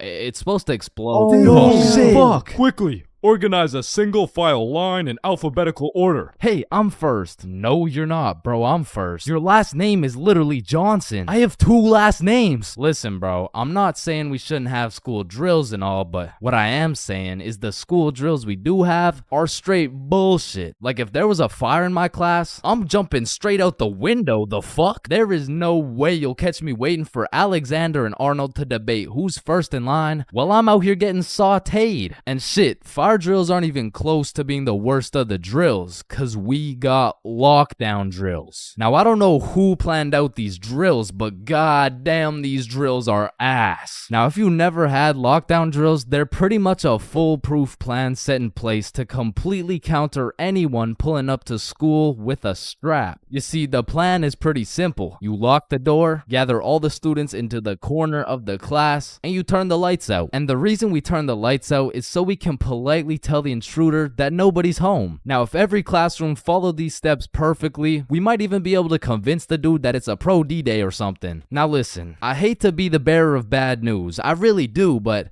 there's one minor flaw in this plan. The shooter's in the class, bruh. You're out here telling the opposition your exact game plan, then you're surprised when bro pulls up to the hiding spot? Like shit, it's just easy pickings at this point. Now, earthquake drills, man. The game plan here is to essentially hop under your desk and start counting. Now, when I was in kindergarten, I thought this whole earthquake drill thing was a fun game we played to learn how to count. But 12 years later, we were still counting. Like, let's be honest. What the fuck is counting gonna do? Are you telling the earthquake how long it has to dismantle the school? Cause I'm pretty sure it doesn't give a shit how long it takes. Me personally, I feel like the best way to see if an earthquake is over is by observing whether or not the entire fucking building is shaking. But listen, I will say this. Out of all the drills, the earthquake drill is pretty valid. Like whoever thought of this one was kinda cooking. I mean, these desks are pretty much made out of steel, bro. Like out of all my years, I've never seen one break before. So it probably provides some solid protection. But shit, me personally, I'm still jumping through the fucking window, bruh. I don't care how many times I practice crouching under my desk. If I ever felt the slightest shake in the ground, I'm out of that hoe. So if you carry the 674 to the power of 2 over to the 47, you will find— oh shit! Well, why did Chains just dive out of the window? Shit, I don't know. Now I'm gonna keep it a stack. I've never done a single tornado drill in my life. So after doing some quick research, it looks like you just, you do this. Now I don't know shit about tornadoes, but what I do know is that I'm not gonna be doing this shit. Like, I'm no scientist, but I don't think the doggy position is gonna stop the tornado from packing you up. So to be honest, once again, I'm jumping out the fucking window, bro. Like, that's just my default reaction. And if that tornado ends up putting me on a t-shirt, then so be it. At least the last position I was in before I died was not the face down, cheeks up pose. But bro, imagine being the kid who poorly timed his piss and now the fire alarm's going off midstream. And you don't even get to know if it's a drill or not. Then there's the whole do you wash your hands dilemma, right? Cause you don't want to get trapped in the fire and fucking die, but on the other hand, you don't want to just not wash your hands. Because if it's a drill, then you're just left with dirty ass hands. And while you're trying to decide whether to wash your hands or not, the class is outside taking attendance like Rosalina, here. Jared, here. Chains. Chains? Oh, fuck. Where did Chains go? I don't know, bruh. Shit. Oh, no. I was just in the bathroom. Woo. Oh, you scared me there for a second. Wait, did you wash your hands? No. I was in a little bit of a rush. Get back in there and wash your hands, buddy. Now, the thing about school drills is they happen pretty often. I mean, every few weeks they throw in a fire drill here and a little earthquake drill there. So when the fire bell actually goes off, motherfuckers just assume it's a drill. They're out here horsing around, making jokes and shit, while the school's actually getting fucking cremated. But after almost all the drills, our alphabetical single file line goes out to the front of the school and on the field with every other class. And the amount of buffoonery that goes down on this field is insane. Bro. I mean, everyone walks in with a single file line, but after 5 minutes, that shit looks like a Travis Scott concert, bro. Like, I remember one time my high school got a bomb threat called in, so every class assembled the good old alphabetical line and we went out onto the field. And we were out there for a minute, bro. I remember looking around and these motherfuckers were running the world's biggest game of duck, duck, goose. Like there wasn't a whole ass bomb threat called into our school. That same day, one kid brought a football to the field, and all of a sudden motherfuckers are running a pickup game while we're waiting to see if our school is gonna explode or not. And of course the teachers tried to stop it, but these kids just used that as a diversion play and got another touchdown. Alright, so now that we thoroughly dissected each and every school drill, it's only fair we hit them with a tier list. So let's see what we got here. We're starting with lockdown drills. What are we saying? Fucking F tier. Holy shit, they are ass.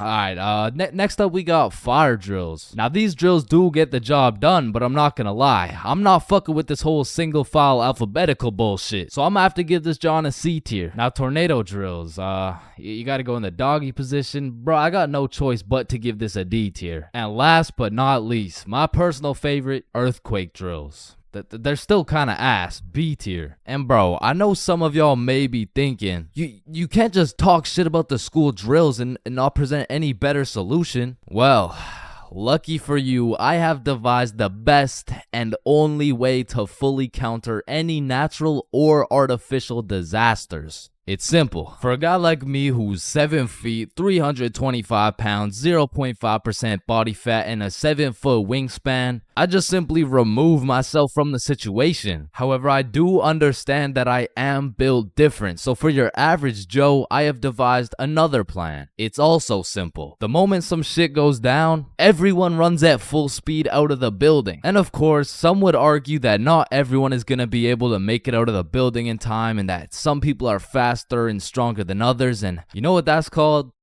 Natural selection. You see, if I was principal, instead of running students through these impractical drills, I would be running students through different kind of drills. I would have my students in peak physical condition. Instead of a fire bell, I would have a push-up bell. At any given time, if that shit goes off, you drop down and give me 50, or your ass is getting expelled. You see, this way, when there's a fire, everyone can simply remove themselves from the situation. Or in other circumstances, they can simply intervene.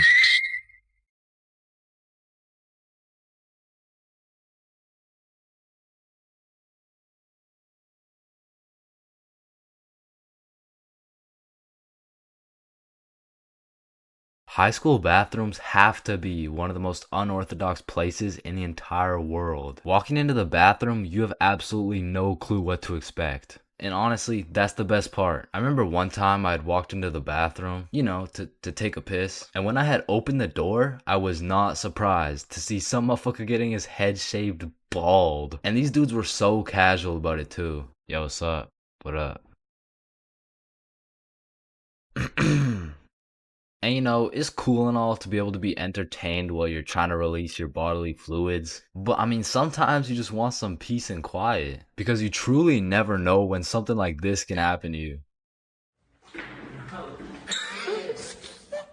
And that is precisely why I'm scared to ever shit in the school bathroom. And listen, my school bathroom has always been bad, but these TikTok trends that keep popping up made the bathroom situation so much worse. Yo, look at this TikTok. That's kind of funny. 1 week later. Damn, someone took the soap dispensers. Who snatched the blow dryers, bruh? Where the fuck did the urinals go? 1 hour later. Hold up. Who hit a lick on the bathroom? These TikToks had the school announcements like, "Guys, I'm begging you, stop with the devious licks." If you see anyone hitting a devious lick in the bathroom, report it to the office immediately. And I'm not gonna lie, this trend was low-key pointless. Like, once you go home, the fuck are you gonna do with the broken blow dryer, bruh? But there was one TikTok bathroom trend that was fire. So, what is the square root of pi? Chains. Yeah, can I go to the bathroom? Be quick. Am I tripping or did I just hear... Yeah, bro. Bathroom functions are a 10 out of 10 TikTok trend. Hey, man, if you're still in high school, I recommend trying it. Anyways, I've obviously never been in the girls' washroom before, but I be seeing way too many TikToks filmed in there. Like, is it just a normal thing for girls to go to the washroom while other girls are just in there hitting the renegade? Like, I wouldn't know, but that whole situation seems a little bit awkward to me. Boom. Boom.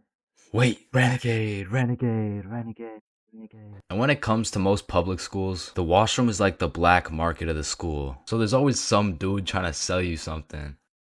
Yo, you need anything right now? I got that Gandalf OG, that Alaskan Thunder, some purple monkey balls, got those Girl Scout cookies. Hey man, just give me a second. I'm kind of busy right now. I got that sour diesel, that Granddaddy Purple Deluxe.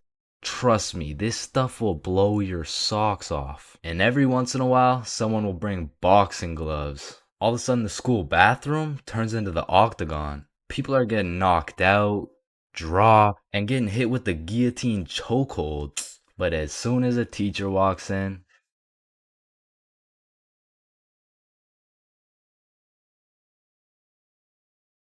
Man, you could be the 47th president of the United States and you'd still get flamed at school. It's just inevitable. It could be your haircut, your clothes, and bro, even when there's nothing to roast, somebody's gonna try and spit out some bullshit anyways. Hey, yo, why does Carl's face look like Spider-Man's left nut? Yo, I it's cannot so see true. it. Why do you know what his nuts look like? And bro, when I was in middle school, all my clothes were hand-me-downs I got from my neighbor, and this motherfucker just didn't want to see me win, bro. Cause I was getting piles of V-neck shirts and jeans that didn't even fit. And not only did my neighbor have no drip, but dude was 10 years older than me, so every fit I made was just a decade too late. And pulling up to school and that shit had me feeling like a rotisserie chicken, the way I was getting cooked at a 360-degree angle, bruh. But my fit wasn't even the only thing that was outdated, cause my phone looked like the first phone ever created. And it acted like it too. I mean, I would have to click the screen 5 times and then send a prayer to the heavens just to turn that shit on. And only real G's know the pain of having to whip out an old ass phone around someone else. Like, I remember this one time a girl came up to me and asked if she could add me on Snapchat, and when I gave her my phone, my shit crashed, bro. I think your phone just ran out of battery. Oh no, don't worry, sometimes you just gotta. Yeah, here you go. Actually, I have a boyfriend, so Wait, I'm wait, just wait, gonna- no, wait, what the fuck? And ever since that day, that phone was my #1 op, bro. So much so that the next time a girl came up and asked for my Snapchat, I started fucking malfunctioning, bro. Hey, can I get your Snapchat? No. Oh. Okay. No. It's just cause I don't have Snapchat. Oh, well, what about your phone number? I actually don't even have a phone. You don't have a phone? Oh, well, I did, but then my dog ate it. You know? Oh my god, is your dog okay? Sorry, I don't even have a dog. I don't have one. Then who ate your phone? Fucking I did. Wait, was that? Nope. Like, I do appreciate all the hand-me-downs, because without them, I would be walking through the school butt-booty naked. But to be honest with you, if it was a choice, I would have rather been butt-booty naked, because these V-necks were straight girl-repellent. Like, there's birth control, there's condoms, and then there's V-necks, bruh. Well, shit, I mean, you could still pull a lot while wearing a V-neck, but it's just like... It's just gonna be dudes. And just when you think I couldn't have been more roastable, my mom will be like, oh, sweetie, you need a haircut. No, please, mom, no. My mom used to take me to this shop that gave out $1 haircuts, bro, and these motherfuckers were straight speed running these cuts. They'd be asking what kind of cut you want while cutting your hair. And by the time you get to show them the cut you want, your shit is already done, bro. And my mom must have not been tipping them either, considering the fact that every time I went back, the cuts kept getting worse and worse. Until one time, I walked out there with my head bleeding, like I asked for a 2 on the sides, and she hit me with a -2. Now, don't get me wrong, when I pulled up to school wearing the most abominable fit known to man with the atrocious haircut and shitter phone combo, I got my shit roasted, flamed, grilled, sauteed, deep fried, and then thrown into the goddamn microwave. Like the type of flaming that has you going home and just taking an extensive look in the mirror, questioning if you should legally change your name to Albert. and flee the country. But somehow, this motherfucker Carl got flamed even harder than me just for being Carl. Like, whenever a friend group is created, there's just one dude selected to be the punching bag for the entire group. And you know, I feel bad and shit, but like, it's better Carl than me, bro, so I'ma slip a few jabs in if I have to. Yo, what the fuck is Carl eating, bro? Oh, hell nah. Wait, whoa, Chains is eating the exact same thing. Nah, what? Your shit looks like it tastes like cardboard with honey mustard. Wow, how did you know? Like, Carl can't even get a little chuckle out without getting crucified, bruh. Damn, he's fucking that shit up. Looks like he hasn't eaten in weeks, bro. Oh, hell nah, Carl. I know you're not laughing. Yeah, no, I'm not. You're built like SpongeBob Round Pants. You look like a malnourished Santa Claus, bro. Like, god damn, that's a face only a mother can love. What did I do? Now, getting roasted around your boys is tough, but that pales in comparison to the pain and embarrassment of getting roasted in front of your crush, bro. Yo, Chains, what did you get on the science test? I'm not gonna lie, I got like a 76. I'm surprised you're not smarter with that big ass head of yours. Good one, Joe. No, like for real, your shit is massive. Well, like the sheer amount of brain you could fit in that bitch should make you Einstein. You look like you should be pulling 10,000 IQ plays right now. You look like you got the solution to world hunger somewhere hidden in that big ass noggin. Like how do you even stand up straight with that absolute cranium for a head? But I remember this one time I got my shit flamed so hard in front of an entire audience that I was brought to tears. But I mean, I was 6. I was 6 years old. And the day was December 24th, Christmas Eve. So my mom brought me and my brother to this improv play, and as we sat and waited for the show to begin, this little elf walked up to us like, hey, do you guys want to be a part of the show? Yeah, let's do it. Okay, yeah, I'll do it. And once the show began, they called me and my brother up to the stage and asked us a very simple question. So, what do you guys want for Christmas? Oh, I want a Minecraft sword and a creeper stuffy. And, what about you, little man? And as I looked into that crowd with dead silence, my brain stopped braining, bro. Hey, don't worry, it can be anything. Shit. I want, Just, kid, what do you want? I wanna... Man, I wanna... I don't really know what I want. Yo, who brought this fucking dumbass on stage, bro? Get the fuck out of here. Now I'm paraphrasing. I mean, I was 6. I don't remember exactly what he said, but that's what it felt like. And as we walked back to our seats, I was super embarrassed. But as the show started, it was actually pretty funny, and people had probably forgot about it by now. But 10 minutes into the show, a character walks on stage with some goofy ass buck teeth. Yo, this guy looks stupid as hell. Oh shit. And this dude proceeds to absolutely cook 6-year-old me with no remorse. Hey, what's your name? I don't know. What? Okay, how's your day? Day? Day? What the fuck is a day? I don't know. Well, what do you know? No. That's just it. I don't know. I just don't know. Shit, I don't think I know anything. And that shit had the whole audience laughing harder than ever. And as I looked around, my brother was laughing and even my mom was laughing. And it was this very moment that I had hit rock bottom. And at the age of 6, I realized that I would be put on this earth simply to suffer. And it made me cry, bro. I cried in the middle of this theater.